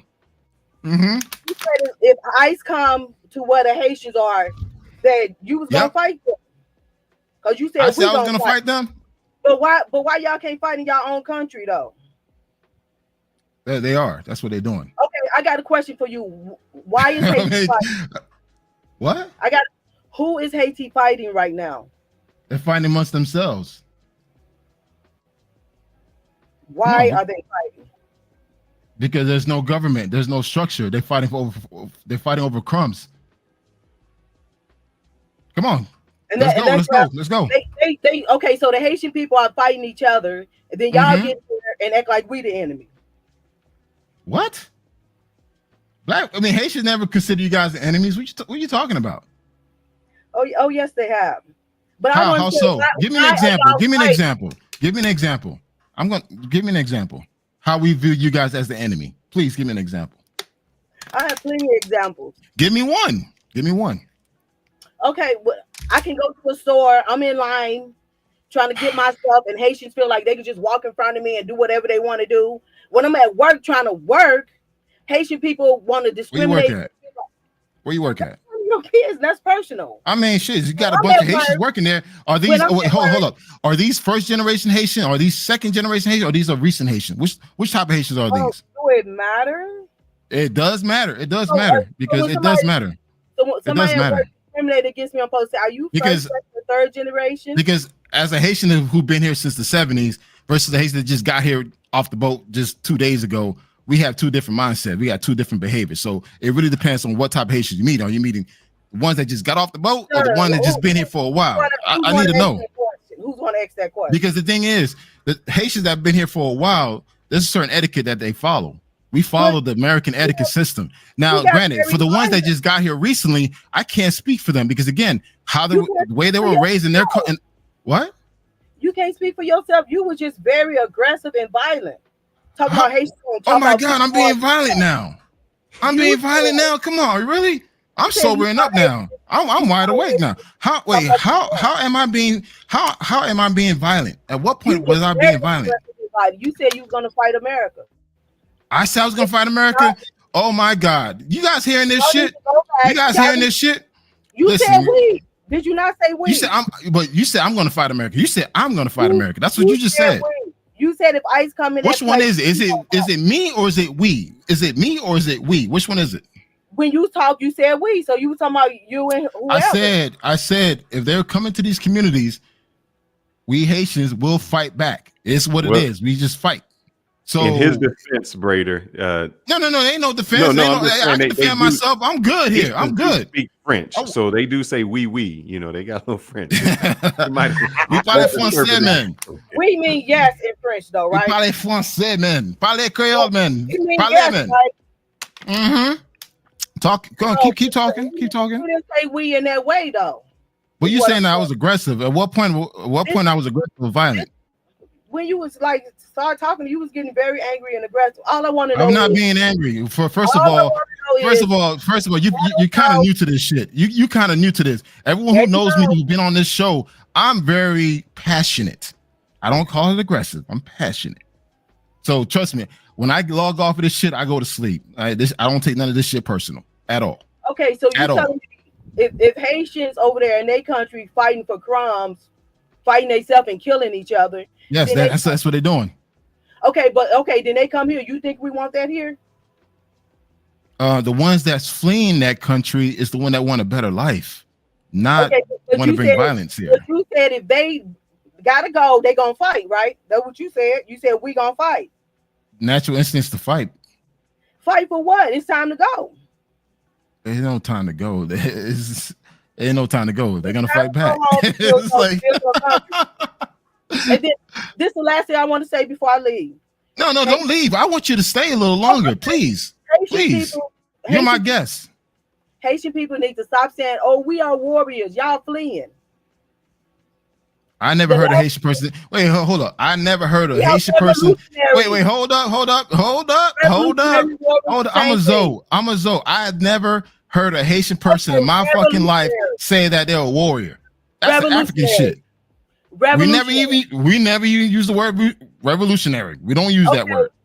Well, the last time y'all fought against somebody was in what, 1804, and y'all won. But when that was before 1804. We got our independence on 1804. Correction. Okay, y'all got y'all independent 1804. When the French came back in 1825, y'all had to pay for y'all freedom. So y'all need to just stop bringing that up. Period. Well, y'all had to pay for y'all freedom. Then on top of that, y'all went and got the loan from French to pay for y'all freedom. Mm-hmm. Yeah, because so why even bring something up when the y'all whole West? Wait. Let me explain. Let me answer your fucking question. Let me ask you a question, Dashiki. Shit. No, I'm not Dashiki.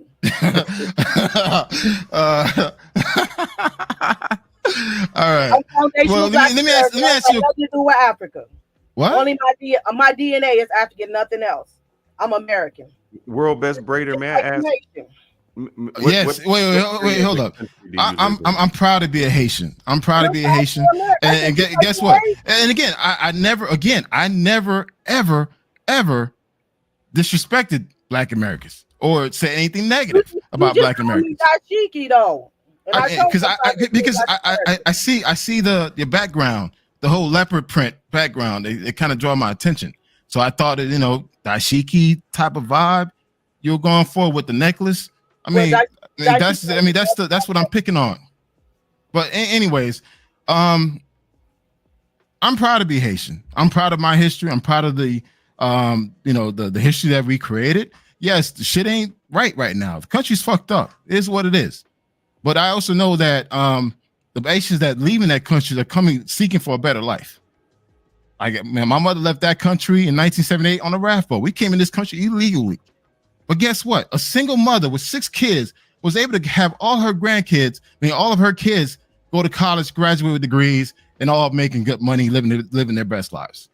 So again, we came from nothing, but we became something. And this is the only country where you could do that. And again, that's why I'm blessed to be in this country. This is the only country in the world where you could come here with nothing and make something out of yourself. And that's why every day, thousands of people are coming here, risking their lives to come here just for that opportunity. So I'm not bitching. Hey, Black man, I agree with Nakneezy, what he said about you. So I agree what he said. As long as you respect and you cool, it's all good. But what I would ask you, I'm just asking this question. Just that story you gave, right? Like, yo, my mom came here, she had nothing, it gave her opportunity. You never felt like, you know what? I love this country. This is my country. You get what I'm saying? Just because it's done so much for you, per your words. Mm-hmm. Haiti, what did Haiti do for you?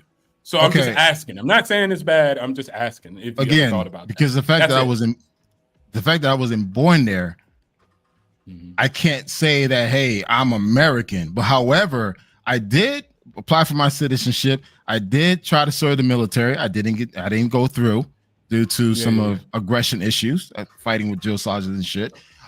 See, there you go. Yeah. I mean, I had a temper issue back then, but hey, I was a hothead. Shit is what it is. But I'm still blessed and grateful every day. The fact that I'm in this country. No, I'm not shitting on this country. And again, obviously, 2 people hearing 2 different type of stories right now coming out of my voice. This is what I want to ask you. And I have this same problem with Pat Bet Davis. Do y'all know who that is? He has a valuetainment. All right. He shits on Iran. And I'm like, okay, but he left and he talks bad about Iran, but he left when he was 10. I'm like, what do you know about Iran when you left when you were 10? My question to you is, you left Haiti when you were 8. The majority of your life is spent in America. 6 months. Oh, that's even worse. You left when you were 6 months. Why do you have that type of loyalty to Haiti, a place that I don't have a loyalty. I don't have a loyalty. It is because you're like, I'm Haitian. I'm this. No, again, I'm going based on my national. Okay, again, I'm going based on my nationality. At the end of the day, I'm Haitian. Who did more for you? Haiti or United States? America. Dude, America gave me more. Shit, I'm in this position because of America. Again, I'm not okay. I see what you guys are doing. No, but wait. Let me ask you this, Black Charlie. Just an example. Go ahead. If let's say this, I had a biological father. He left me at 6 months. Boom. Then I had a stepdaddy that came in and was my father for my whole entire life and gave me amazing opportunities. My mom was on crack. She was on crack. But he took us in and was an amazing father. Now, I know that guy's biologically my father, but am I going to say, nah, my father is the one? Look, man, I understand what you guys look. I get it. Again, we trying to convert. I'm proud to be an American citizen in this country. Listen, while dudes were taking the fucking knee during this whole protest stuff during the pandemic, I didn't participate in that because I feel like, you know what? Hey, at the end of the day, I'm blessed to be in this country. I appreciate the opportunities that all my family members were able to actually take advantage of. I'm blessed for that. Dude, my ex-wife is African-American. My 2 beautiful sons are African-Americans. So at the end of the day, look, I enjoyed the blessings of what I was able to experience in this country. And I'm truly grateful, truly grateful. But at the same time, it's just like, hey, listen, my mom's He's just trying Haitian. to convert you. That's it. No. It's all good. I mean, the thing is, again, I don't shit on what you guys experience or nothing. I'm not one of those. But at the same time, I ain't gonna let you talk any type of way towards me. It's just that shit ain't gonna happen. It's not gonna happen. You don't experience what we experienced. What happened in the past? What? You're very emotional about what happened in the past, and I said because I'm sharing my life experiences with you guys. How the fuck I gotta highlight the past? And I be paying attention. I be paying attention to what you be saying. You said my wife was African American. Was she FBA or she was African American? You know, she's FBA. She's no. She's bona fide FBA. She could.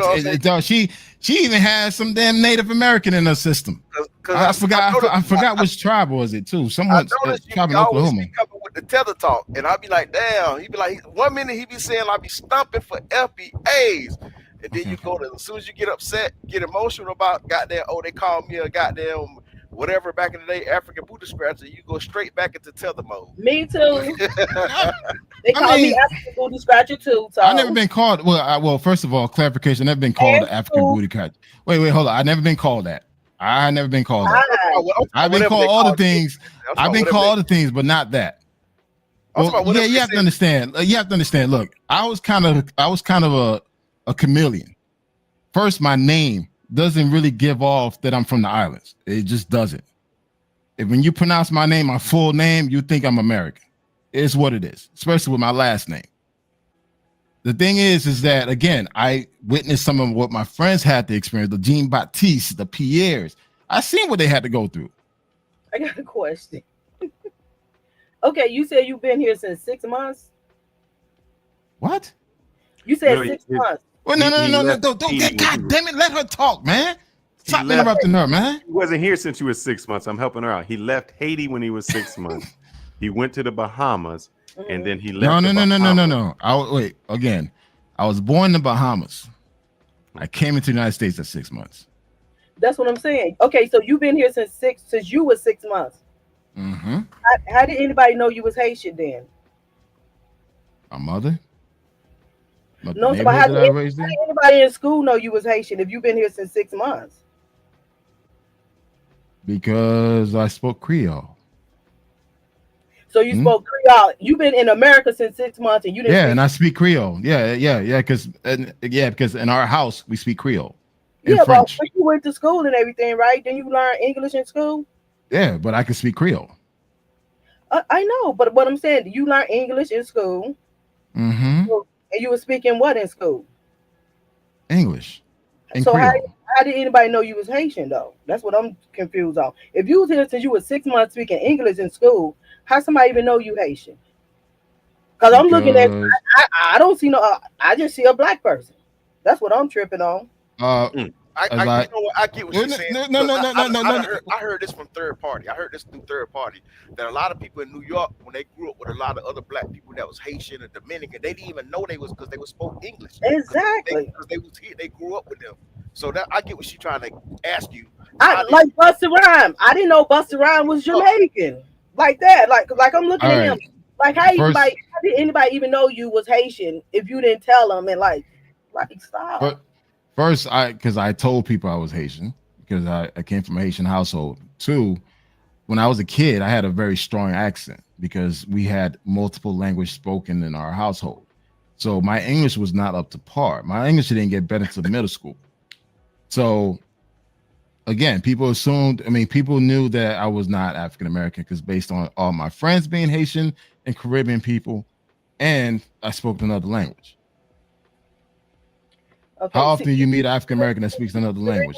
Not too often. My granddaughter is half Haitian, and like. Oh, okay.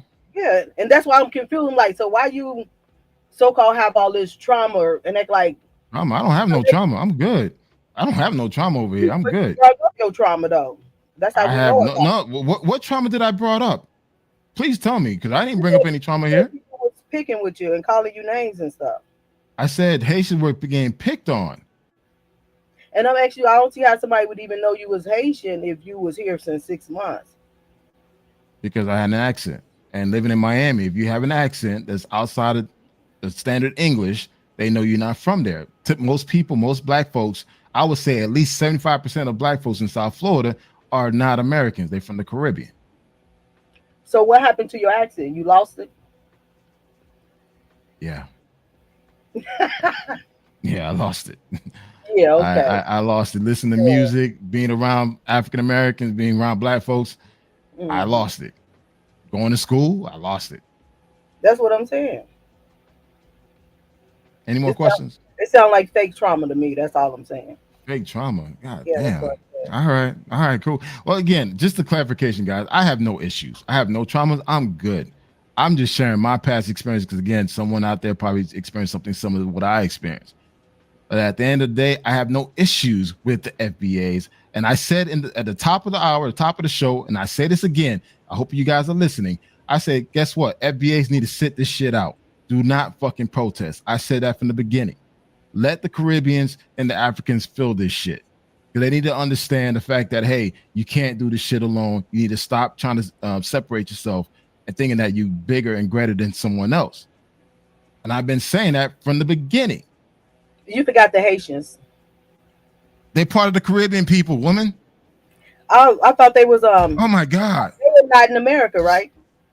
Haitians are considered as Latinos, right? It's part of the Caribbean. No, they part of Latin America. But anyway, the Haitians as well. Everybody needs to call it. Everybody needs to go. Oh my God! Yeah, it's wait, true. wait. Hold on. Okay. Do you know where Haiti is? Right there with the Dominican Republic. Okay, but where is it? Location wise, where is it? Location wise, where is it? Dominican Okay, I'm gonna ask you a question, but answer my question. Isn't Haiti where is Haiti located at? Right with the Dominican Republic in Latin America. Okay, but what's the name of that area? Are the Dominicans Latin or Caribbean? Espanol. Exactly. Oh my God! No, that's the island. I'm speaking the location. In the Caribbean. It's in. Oh my God! But they're considered as Latin Americans, though. Well, I mean, Haiti is the first Latin country, but most Latinos, Hispanic countries don't consider them Latinos because we're black. It's what it is.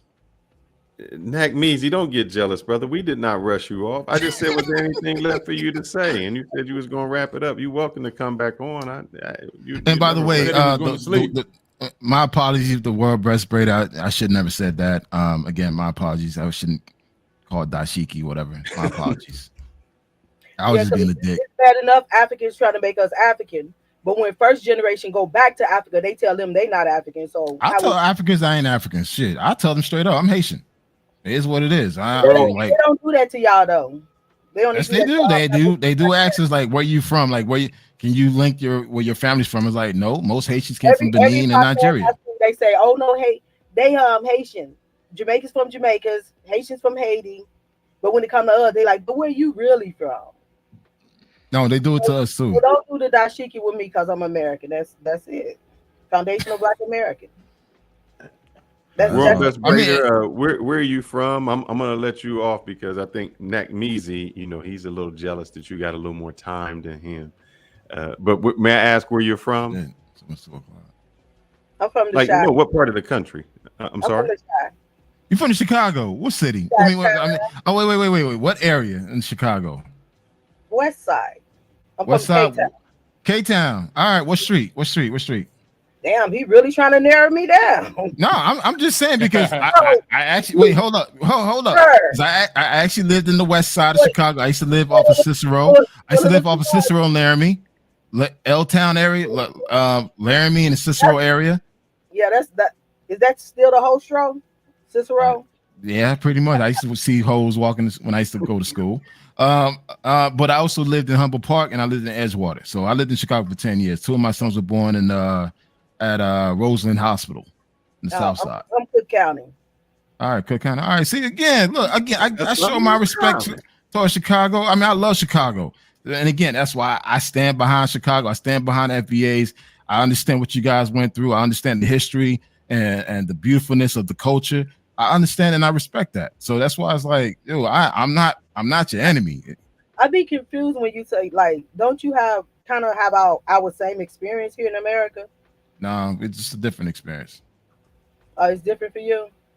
I mean, the thing is, when you come here in this country with nothing, my mother came here with 6 kids with nothing. Now, I'm not trying to hear that. Oh, now, yeah, it's the same shit. I deal with the same fuck shit that every black person go through. The racism, the passive aggressive bullshit. Yeah, the same goddamn things. Women cross the street when they see my big ass walking towards them. Yeah, I get all that. That's why like now I identify myself as a black man, because when you see me walking towards you, you see a big ass black dude walking towards you. They don't know I'm Haitian. They don't know I'm African. They don't know I'm African American. They see a big black dark skinned man. Okay, that's before I get off, I just want to tell you, know your past, live in your present, and look forward to your future. All right, that's spoken like a true black queen. And thank you again, and my apologies to you again. That was out of place for me. My apologies. And I did all that because I'm a Taurus as well. So you're a Taurus. I'm an Aries. So Aries, we don't buck down at nobody. Yeah, I do. Before I let you go, my horns like this, so them little horns you got ain't finna do nothing. Before I let you go, I just got one question, and we can make this fast. Yes. We talked about this earlier. Your mayor has been helping out the immigrants. Yeah, big time. I don't like that. Feel about that? Oh, no. I'm from Chicago. I don't have anything to do with no sanctuary, nothing. I'm for deportation. So how do you feel about the mayor giving them? That's not my mayor. Okay. Yeah, nobody don't recognize him at all. Because you breaking the law. He should be locked up. And why do you think he's doing that? Hiring illegals because he's getting a cutback. He's getting a kickback. Kickback. Yeah, he's getting paid. All them Democrats getting money behind that. Right. They getting money. Chicago's crooked with the damn politicians, man. Them Democrats crooked as hell. I feel he should be locked up, and anybody hiring illegals should be locked up because they taking black jobs. All right. Well, if that's all, or unless Nakneezy has something to say to this African queen. No, I won't call you African. African American queen. Only DNA. I'm African DNA only. I'm foundational Black American. All right. Nakneezy, welcome back. And Buck, Buck was. Oh, Buck is still here. You have anything to say to this young lady before she leaves? Nah, just I appreciate her commentary. She kind of walked into the dashiki comment with all them African beads and all that. Look, I wear leopard all day, every day. All my clothes is leopard. That's why. I mean, that's why it was an easy word to say. But you know what? My apologies. My apologies if I offended you. My apologies. No, it's leopard is my thing. I wear it all day, every day. All right. Okay. You don't live in a hut, right? Just making sure. Foundational Black Americans, do we live in huts? I'm just joking with you, boo. Put a smile on your face before you go. I've been to Africa though. I went to the Gambia. All right, that's good. That's South Africa. All right, cool. No, that's like West Africa. That's West. Oh, my bad. Shit. Yeah, it's by because Senegal goes all the way around it. Oh yeah. Right. Yeah. Well, we appreciate you joining. We love your perspective, and please join us anytime. We're gonna be here every Friday. All righty. All right, sweetheart.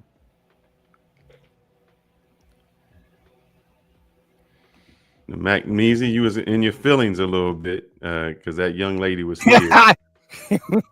You hit me with the Sandman like on the Apollo. You came out with a chair like, okay, any last words? I'm like, I just got here, man, but it's all right, man.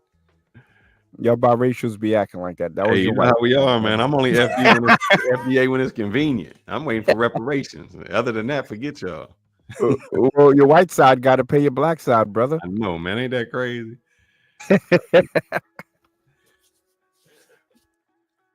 Buck, you here? I haven't heard from you since you came on. And let's see, I don't know who else is in the background here. I gotta find that out. Buck, you have any words? And how do y'all feel about that? Who is back here? Hey, which Buck is this? Is this FBA Buck or Tether Buck? I know it's two of them. They be saying I know one of the books be saying little slick shit. I'm not sure what Buck that is. Buck, East African Buck is good, man. He good. He good. He's up here, and I see No Excuses back there. Oh, he's been to Africa too, so I bring up No Excuses. So we got the whole panel full. Oh, let me get Darnell. Oh Lord, I know Darnell got something crazy to say, but we'll keep it on. We'll keep this going for a little bit. Let's see. We've been on for about 3 hours, 38 minutes. I think we'll go at the longest another 20 minutes before we shut it down. I know this is late for BMT. He's a little tired. The Haitian Zoe blood is getting to him. That I got kids, man. I got to get up early. Yeah, we understand. If you can hang in for another 15 minutes, that'll be great. But the panel is open. Y'all say whatever y'all got to say. I'm not leaving anything. Wherever y'all want to go with it. I have no trauma issues. If you guys weren't ready to attack me on that. I ain't got no trauma issues. I told you, little kid.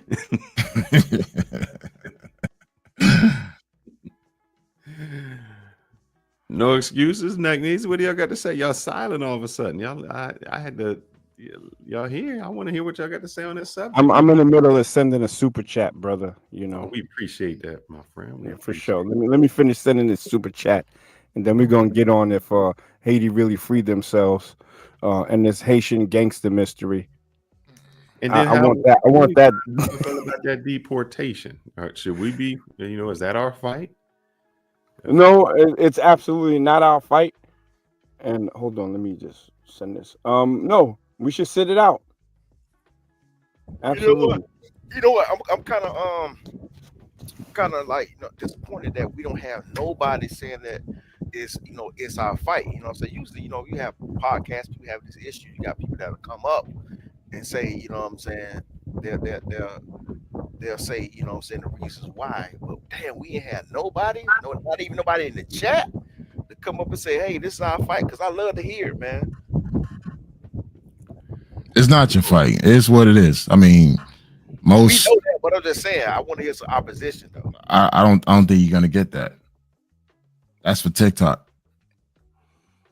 Well, we have a great capitalist in the chat, Nagneezy, with the €6 premium FBA bucks to support. Yeah, that's €6, not 60. Oh, no, I know that. We ain't. Oh, okay, all right. He just got 6 here. We proud of that 6. All right, no doubt. Bucks to support the show. We appreciate that, man. Thank you for that interest. No problem. I guess the show's kind of toning down or whatever, but so I got to catch y'all shows more. As you can see, my audio was good this time. I'm on the land side, so I can stream properly or whatever. Are you here in the States, or you sent the Euro? So I'm assuming you're overseas. Yeah, I'm still overseas getting this international bread. You know how, just being excellent black man worldwide, not fleeing, but you know what I'm saying, still making them G's. May I ask what country you're in? I'm still in Western Europe, Holland, to be specific. So what group goes into Holland? And what I mean by that is Guatemalans go to Mexico, Yep. Haitians go to DR. What group tries to infiltrate Holland, and how do they treat them? All right. Everybody comes to Holland. So you have right now, the newest immigrants are Ukrainians. They're coming deep over here. Prior to that, it was Bulgarians and Romanians. Prior to that, it was Polish on the white side. On the black side, you got a lot of Ghanaians here. You got a lot of Nigerians. You got a lot of Surinamese, people from Curacao, Cape Verde. Oh yeah, Holland, yeah, Dutch. Yeah, so there's a lot of immigrants out here. You know what I'm saying? But I don't really rock with them to keep it 100. Because what happens is it's all good in the beginning, and then they start coming with them tether ass talking points. I met a dude from Suriname, and his father, he used to go to New York, right? So his father actually lived on the same street that I was born on. So you would think we'd have a bond, and then he started with this Black Americans didn't create hip hop, and Black Americans kill each other, and I'm like, yo, damn, man, it's the hate for FBA is real, and it ain't only in America; it's worldwide. My other question would be this: why is it that they want us to protest, illegal immigrants getting kicked out, but in Holland, are the Hollanders, are they Yeah, protesting? there's definitely a Well, look, I'm gonna keep it 100. Look, Dutch people are the weirdos of the white race, right? They are. Even Germans, everyone, just look at them as goofy, So traditionally, they've had a very leftist stance, but now they're becoming a lot more right wing, because of the influx, of immigrants. And if you look at certain major cities like Amsterdam, it's almost getting to the point where it's 50% non-Dutch. So Right. there's a lot of pushback. But Ireland, I just saw a video of Ireland. They had an effigy, right? Or this, they stacked up a whole bunch of pallets, maybe like 100 feet high, and at the top they had a boat with African migrants in it, and they set it on fire. This is online right now. So I think Europe itself is becoming a lot less tolerant to immigrants. Now I can see Holland with Curacao, because Curacao, I didn't know, it's actually a Dutch country. So, when I went to Curacao, they were having something, a big thing, and I was like, Dutch? I didn't know they were even Dutch. But I just think it seems unfair that what we talked about is every other country has no problem getting rid of their immigrants, but when they come to the United States, it's like that's a big issue, and I don't understand why.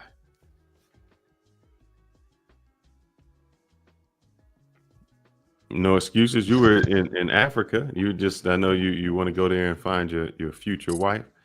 How did you feel about any of that? Are you and when I get back to NACMESI, do you ever feel comfortable flying your American flag and burning up the Holland flag while you're over there? What up, fellas? What up? You. Yeah, man. Well, I tuned in and out the stream. You know what I mean? I was a little bit more passionate about the essence situation. Mm-hmm. What I noticed is that, and I don't understand, and maybe Kanal could give his 2 cents about it. Why do the Nigerians specifically, or the West Africans, they always try to say we're going to team up with our Caribbean brothers and sisters, like they can't stand on their own when it comes to their issues with FBA.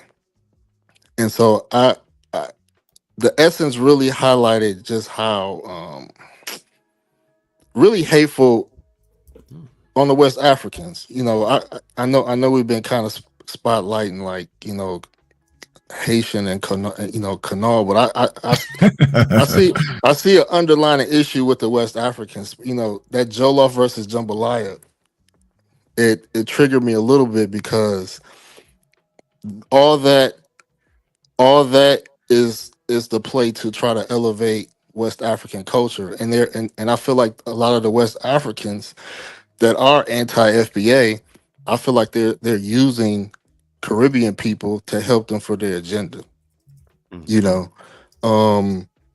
Jamaicans don't need to team up with West Africans. They have their own culture. Their food is solidified. A lot of people love Jamaican food. A lot of people love Jamaican music. Their culture is solidified. But these West Africans in America, they don't have a solidified culture within Black America. And I don't think it should be an issue to not have. You don't need to have a culture solidified in America, because it's not your country. You don't have to be jollof rice. Don't have to be popping in America. It's okay. So I just wanted to just kind of get that off my chest first. Like, I have a big issue with West Africa, specifically Nigerians, because everybody want to rally around Nigerians like they're this leader when it comes to trying to dominate the Black race, and they're the least accomplished, in totality, whether it's their country, You know, I'm not gonna forget how they performed in the Olympics, and you know, I just don't understand why they're trying to team up with Caribbeans. Historically, I haven't seen a lot of issues between FBA and Caribbeans, and I lived in 4 major cities, New York included, and I never had issues with Haitians. I never seen it. You know, I know Florida is different, but there's a lot of online created animosities and beef that really, in the heart of a Black America, really don't really exist. So I agree. I'm gonna just land my plane. I'm gonna land my plane on that. I think most Africans, particularly Nigerians, I mean Caribbean folks, they have more of a longer footing here in the United States versus Africans. And Caribbean people tend to be cool. It's what it is. It's like, you know, from our music, from the culture to the people. So why not try to associate themselves towards the Caribbean people? And we always get that a lot. It's like, yeah, you know, we get along with Haitians, whatever. But I never really met a Nigerian until I moved to Chicago. Living in South Florida was always just Caribbean people. So yeah, I guess it's more because they assume that we have similar culture. I mean, we probably do, but not to the point where it's like, hey, it's identical to other African cultures.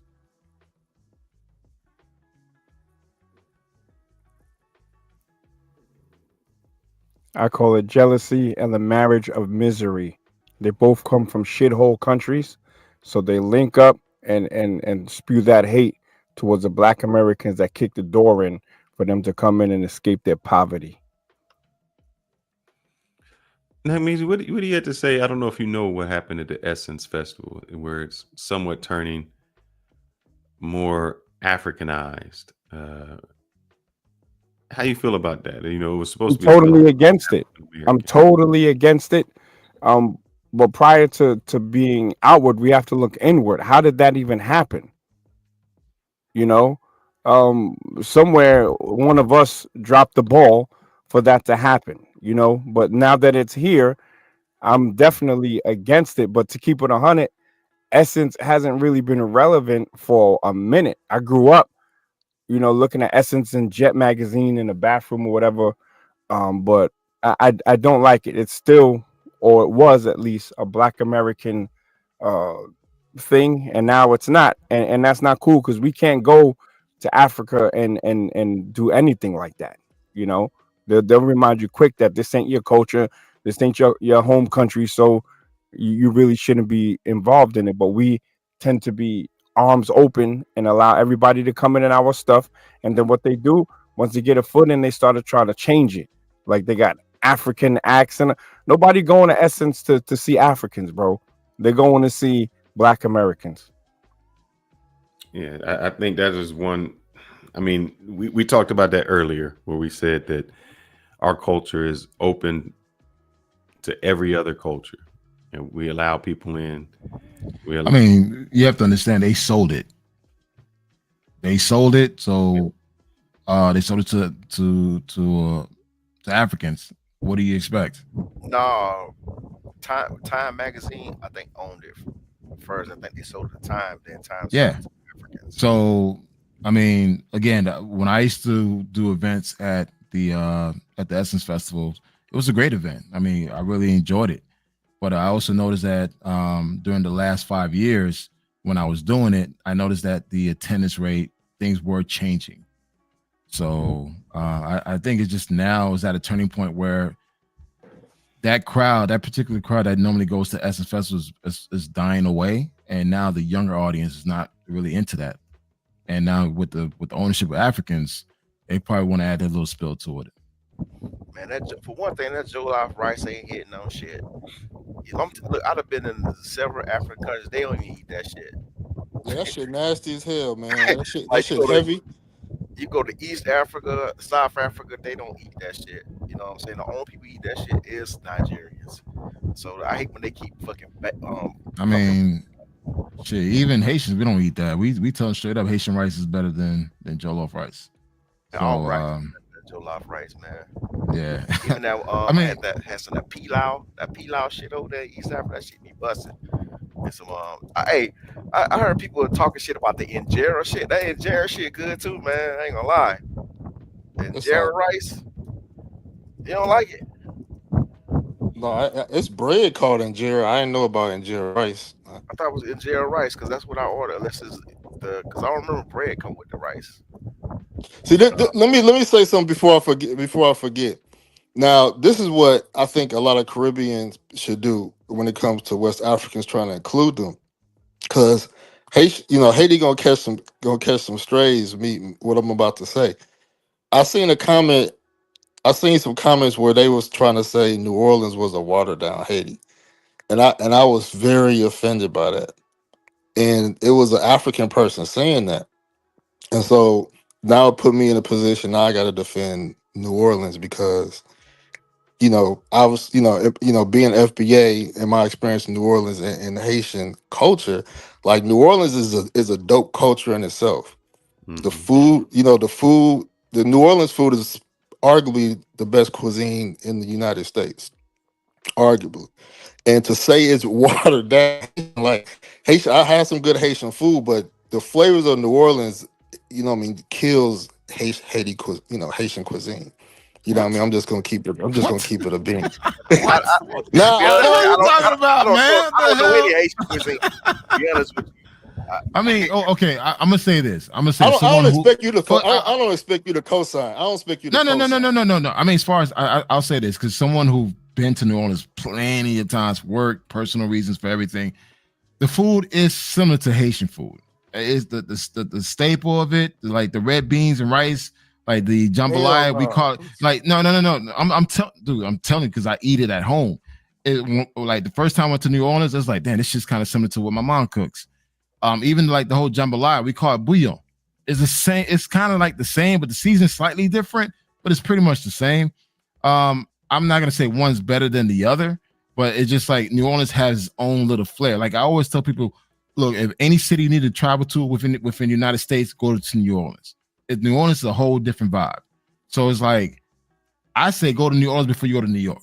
Before you go to LA, go to New Orleans because it's just a whole different atmosphere. So I would never compare the two. It's just like New Orleans is New Orleans. New Orleans just got its own unique vibe. The people, the culture, the music. I mean, everything, man. It's just like it's New Orleans, man. And I think that's because the French, the blacks, it's the whole culture that mixed, and they took it. Yeah, but a lot of Africans want to play like one stole from the other, but one is better than the other. And I'm just saying, y'all gotta kind of check that because they're not telling that to us because I mean, have you heard a Haitian say that? Because Haitians, we're not gonna say that. Yeah, but some people may buy into that. Well, we talked about it earlier, no excuse, and I think that was one of the issues. I think a lot of cultures, they love to borrow. They say we don't have blacks. They say blacks, African Americans don't have culture, but they're quick to borrow from the culture. And those are the same people that say they don't like the culture or they don't like blacks. So it's like, we'll take that. We'll take the hip hop. We'll take the music. We'll take how you dress. We take how you talk, but we don't like you. Right.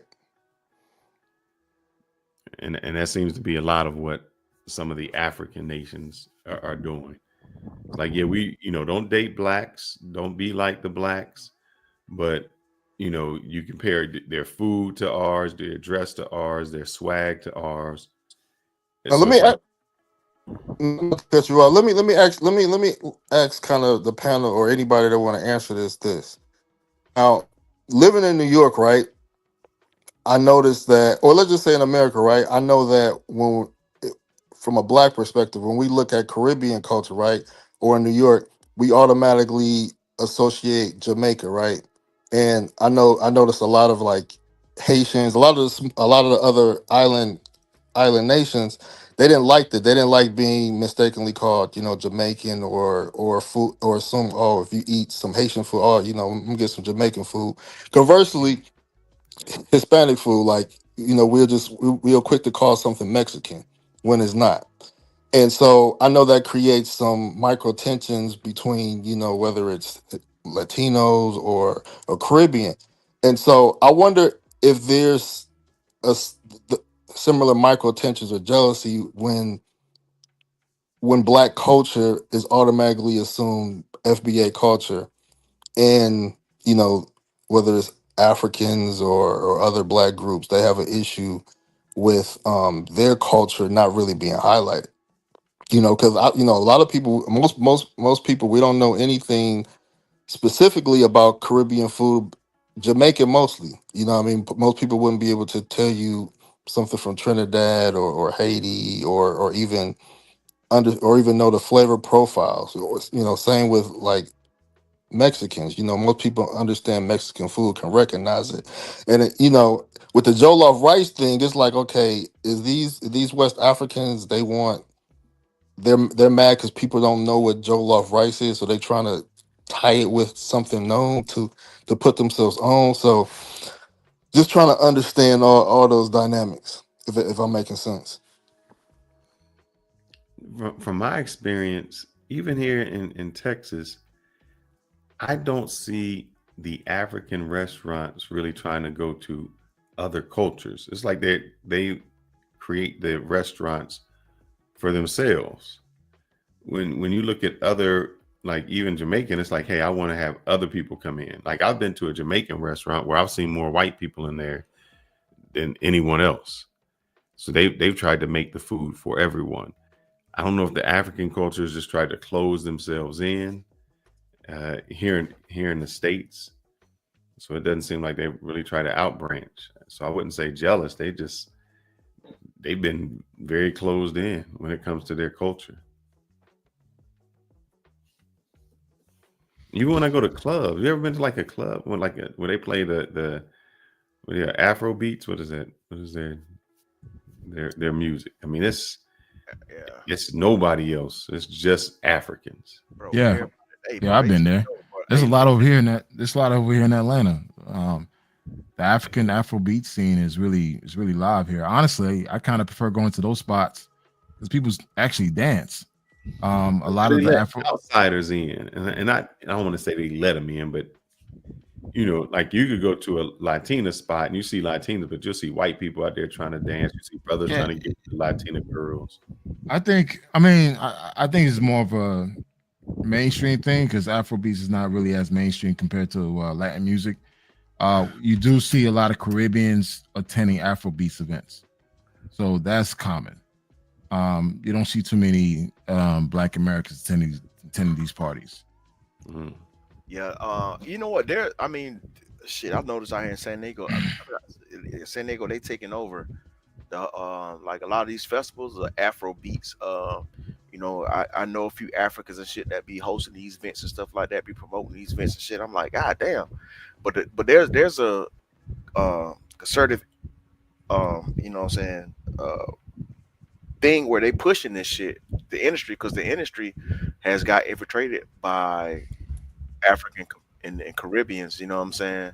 It's not just us, you know what I'm saying? It's we're not in these key positions anymore. You got Mona Scott, who is Caribbean, pushing all that ratchet love of hip hop shit, all these spin-off shows and shit. That's not us doing this shit. They all our just like Essence, Jet Magazine, all the place, all that shit got taken over. You know what I'm saying? You got World Star Hip Hop. That was damn not us. That was what that dude from Haiti, the dude that had World Star, just promoting all. Rest in peace was Haitian. He was Haitian. He was promoting all that fucking negative shit. You know what I'm saying? You got what is it called? What's the social media joints on Instagram? The big one, Bossip, all that shit, man. All that shit is immigrant owned. And they promote all the degeneracy. You know what I'm saying? And a lot of times they don't specify where it's coming from. And then anything positive, they always having, their people, or they screaming to the top where they're from. That's how we realize, like, oh, these people ain't us. They not like us. So a lot of the degeneracy that the people in Africa seeing, that's being promoted by their own people. So it's a conservative issue to push us out, man, and replace us. That's why I think, you know what I'm saying, that's why we shouldn't be involved in in any of these immigrant issues and shit, man. You know what I'm saying? Because they ain't helping us fight. You know, we thought we was gonna get reinforcements back in the day by, you know what I'm saying, pushing for the right for our African brothers and sisters to come over here and shit. And then they come over here like shit. I'm just self nigga. I'm trying to get mines, you know what I'm saying? And they send these resources back to their country. They're not even contributing wholly into, you know what I'm saying, American society. So fuck them. That's all I got to say. Damn. Shout out to the ultimate DJ. She says, you know, that's why she created her channel, so we can continue. You know what? At the end of the day, man, it's like we as Black people will continue to be at the bottom, because while other ethnic groups continue to operate in group, like collectively, we as Blacks, either be FBAs, Caribbean, Africans, whatever you claim, we're always gonna have that tribalism mindset, while other groups will have more of a collective mindset. But you know what? I'm gonna go against that. Okay. Japanese ain't chilling with the Chinese, ain't chilling with the Koreans, ain't chilling. They ain't chilling, but they doing business here in the States, though. I don't see them doing business together. They don't, you know. I seen it. Well, the Koreans and the Chinese, they talking business here. They do it in Chicago. I can't speak for other places, but as Blacks, you know, I think, you know, us having that separatist mindset, because we have, you know, we're from different cultures, is what's going to continue to hurt us. But I mean, at the end of the day, it doesn't matter. It's just like, what you got? No, I just wanted to say, I think it does matter. And, you know, Black Man Travels, you're right, you know, having the different cultures and things like that. I mean, there's no old saying, united we stand, divided we fall. So, you know, Jamaican big baddies. I knew you was a goddamn tether. I knew you was a tether. I mean, at the end of the day, like I said, a lot of this stuff that you see is online. I have not seen this happen in person. So all this tough talk, all this against, we need to do this and do that, it's all for clickbait. It's clickbait for views and people eating it up. But in person, people are not doing that. Well, I mean, I'm sure a lot of it is, but, you know, like when I watch, you know, I have seen like legitimate, or I should say legacy media, you know, report on some ICE agents were attacked in Ventura, California. My dad was stationed at Point Magoo, which is in Ventura. But, you know, the thing is that there is definitely, you know, a lot of chaos going on, you know, so we can't say that it's all fake. Now, yes, I do believe social media, you know, is kind of, you know, exaggerating things. But the thing, here's my question, you know, I guess for the panel is, it's like, as of right now, I do believe that right now it's not our fight. And the reason I say that is like right now, so far, what, you know, who Trump is going after are, you know, basically, it sounds like to me, or at least looks like, the criminals. You know, he's trying to. These are not criminals. There's been a lot of them that. Yeah, but a lot of people were criminals. You come over here, if you come over here illegally, you're a criminal. You're breaking the law. Okay. Well, I'm not even going that far. I'm talking about like these guys were either convicted or accused of a crime, criminal, you know, that have been deported. I mean, yes, there are people that haven't been accused of a crime that are being deported as well. But so far, every time like CNN or MSNBC reports, you know, about unfair deportations, it's always, you know, they have to put a little asterisk right there. So and so, you know, committed a crime here in the United States or is accused of a crime. You know, so that is kind of the reason that I'm saying we got to sit on the sidelines. And not only that, but then like if anybody noticed, like Abba and Preach actually did a video. I haven't watched it yet, but Abba and Preach did a video on it's like whites are. They're saying whites were attacking ICE agents, white people, which makes no damn sense whatsoever. You know, it's almost like you know, there's somebody trying to socially engineer discontent and hatred. Hey, Darnell, I did see some video footage, news footage of white people were fighting ICE agents. This one white lady, she was standing in front of the vehicle. They about to run her ass over. And she's out there hooping and hollering and shit. I'm like what? Like, but you know, you always gonna have those outliers, those type of white people that every time type of protest, no matter what it is, they gonna be out there. Yeah, I mean, but the whole to me it's just fucking crazy, and it's like, you know, I can't. I mean, HB, do you think that like those type of whites like they're infiltrators or something, like, you know, trying to incite riot, kind of like guys, hold on, like COINTELPRO? Guys, hold on. I'm sorry, and then we could pass that back to HB, but I have to do my moderator duty with respect. There is a 1350 in the chat that hitting all the talking points. We don't have no culture. He just said that he's racist. So permission to snipe his ass off of the. I was trolling him. Yeah, I knew. Can I get him out of here, because like that's one thing. Like, all right, I got you. Can we get him out? I say let him talk, man. You always need to have those people in there just so you. No, you don't, man. No, I don't think so. Once he said that we don't have culture, and then he just said that he's a racist and he knows everything, I think that's crossing the line. Now you're not trolling in good faith.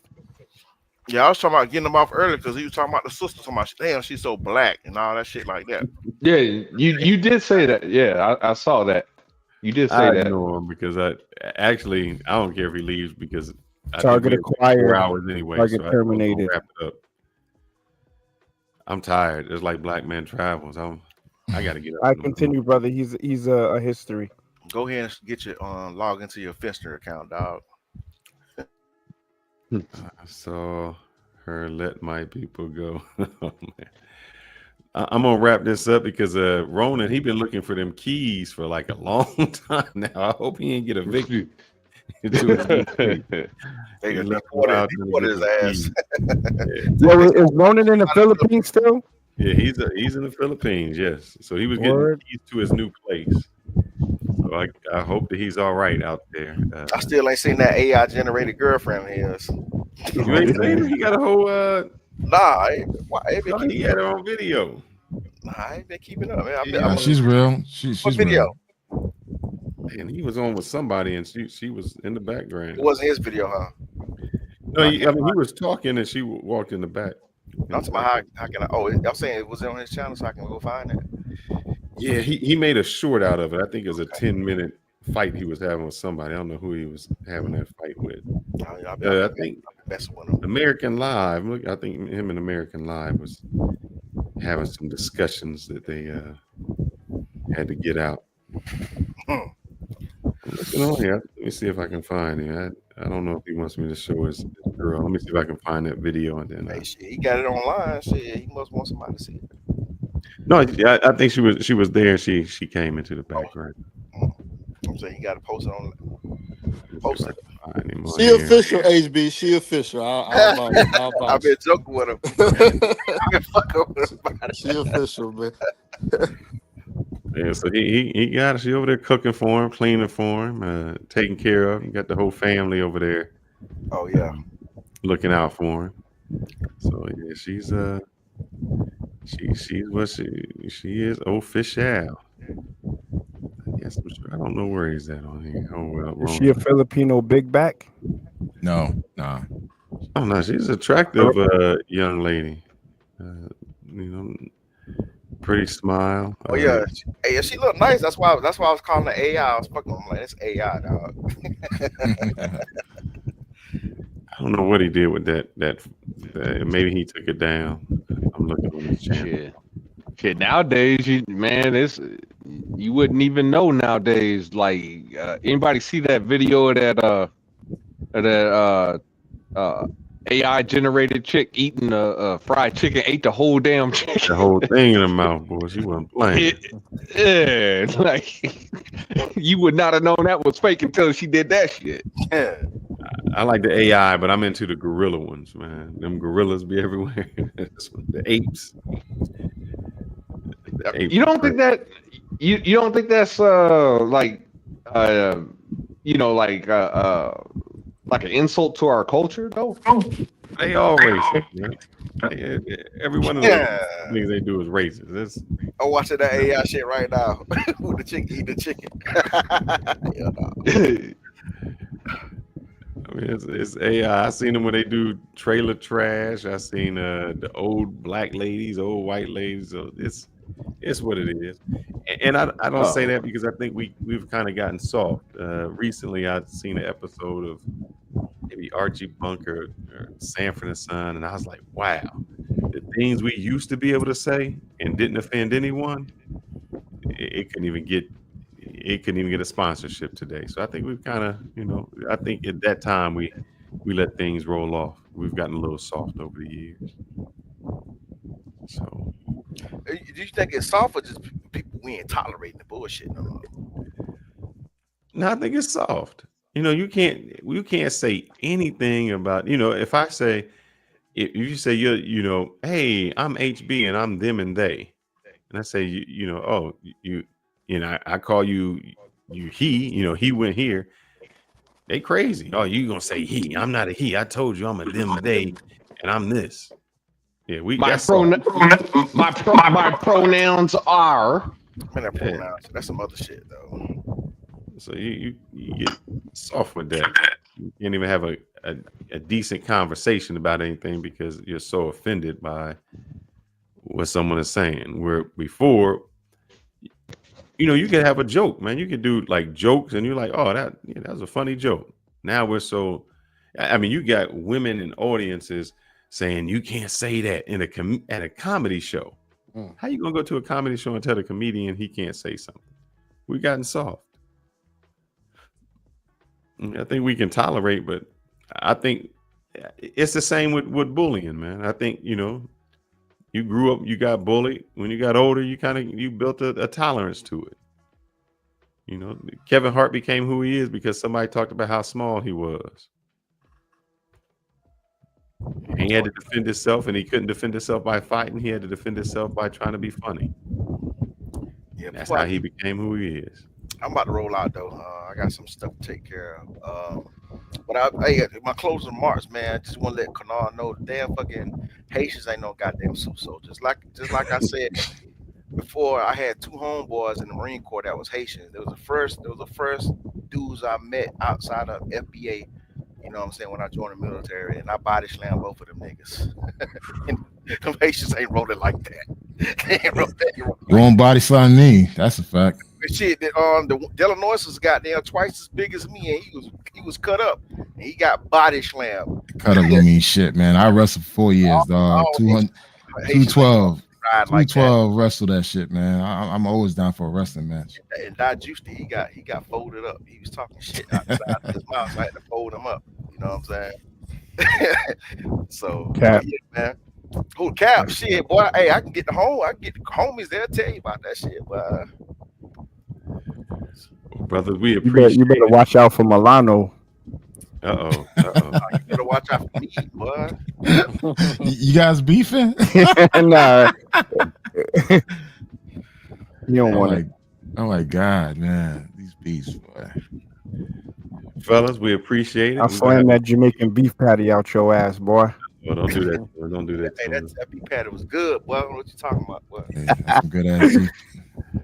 Y'all have a wonderful night, man. Tune in next Friday. We're gonna have something controversial to talk about. Hopefully, we don't go another 4 hours. We'll make it shorter. But good evening. Great show, guys. And again, for me, guys, before you guys laid off again, much respect to your ancestors that paved the way for a lot of people to come into this country and take advantage of the opportunities they have. Again, I'm grateful. And again, I want to give your flowers to y'all and to your ancestors, man. Thank you. And again, dude, I'm proud of being an American citizen who is a Haitian. And man, yeah, just thank you, man. I'm not one of these people out there that's trying to like throw you guys underneath the bus, man. I ain't me, man. All right. Yo, Black Man Travels. That time I cooked you on a panel when you pulled out the machete. Is that why you? Nah, but am I the reason that you started embracing your Haitian identity? Bro, I've always you said you was embraced it. American. If you ever pay attention, I got a plaque right above me. I got the emblem right above me, man. It's who I am. But also too, I mean, you know, it's what it is. I'm blessed to be in this country, man. I'm blessed. Ooh, facts. Appreciate it. All right. All right, guys. Proud to be Americans. Good evening. Good night. Peace out. Peace out.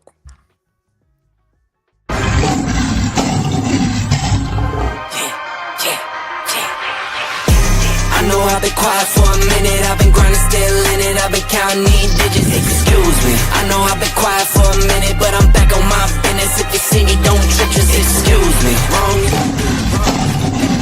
that's why I do me no matter what, so excuse me. If I do, if I don't, the proof is in the story, you can see that, excuse me. The crash came when the cash came, spend it for you get it like those rookies all on draft day. For the love like it's match game, hit the ground, they really do it for my last name. They act different when the facts change. I'm not with the tit for tat games. In my own league, I don't hang with lame.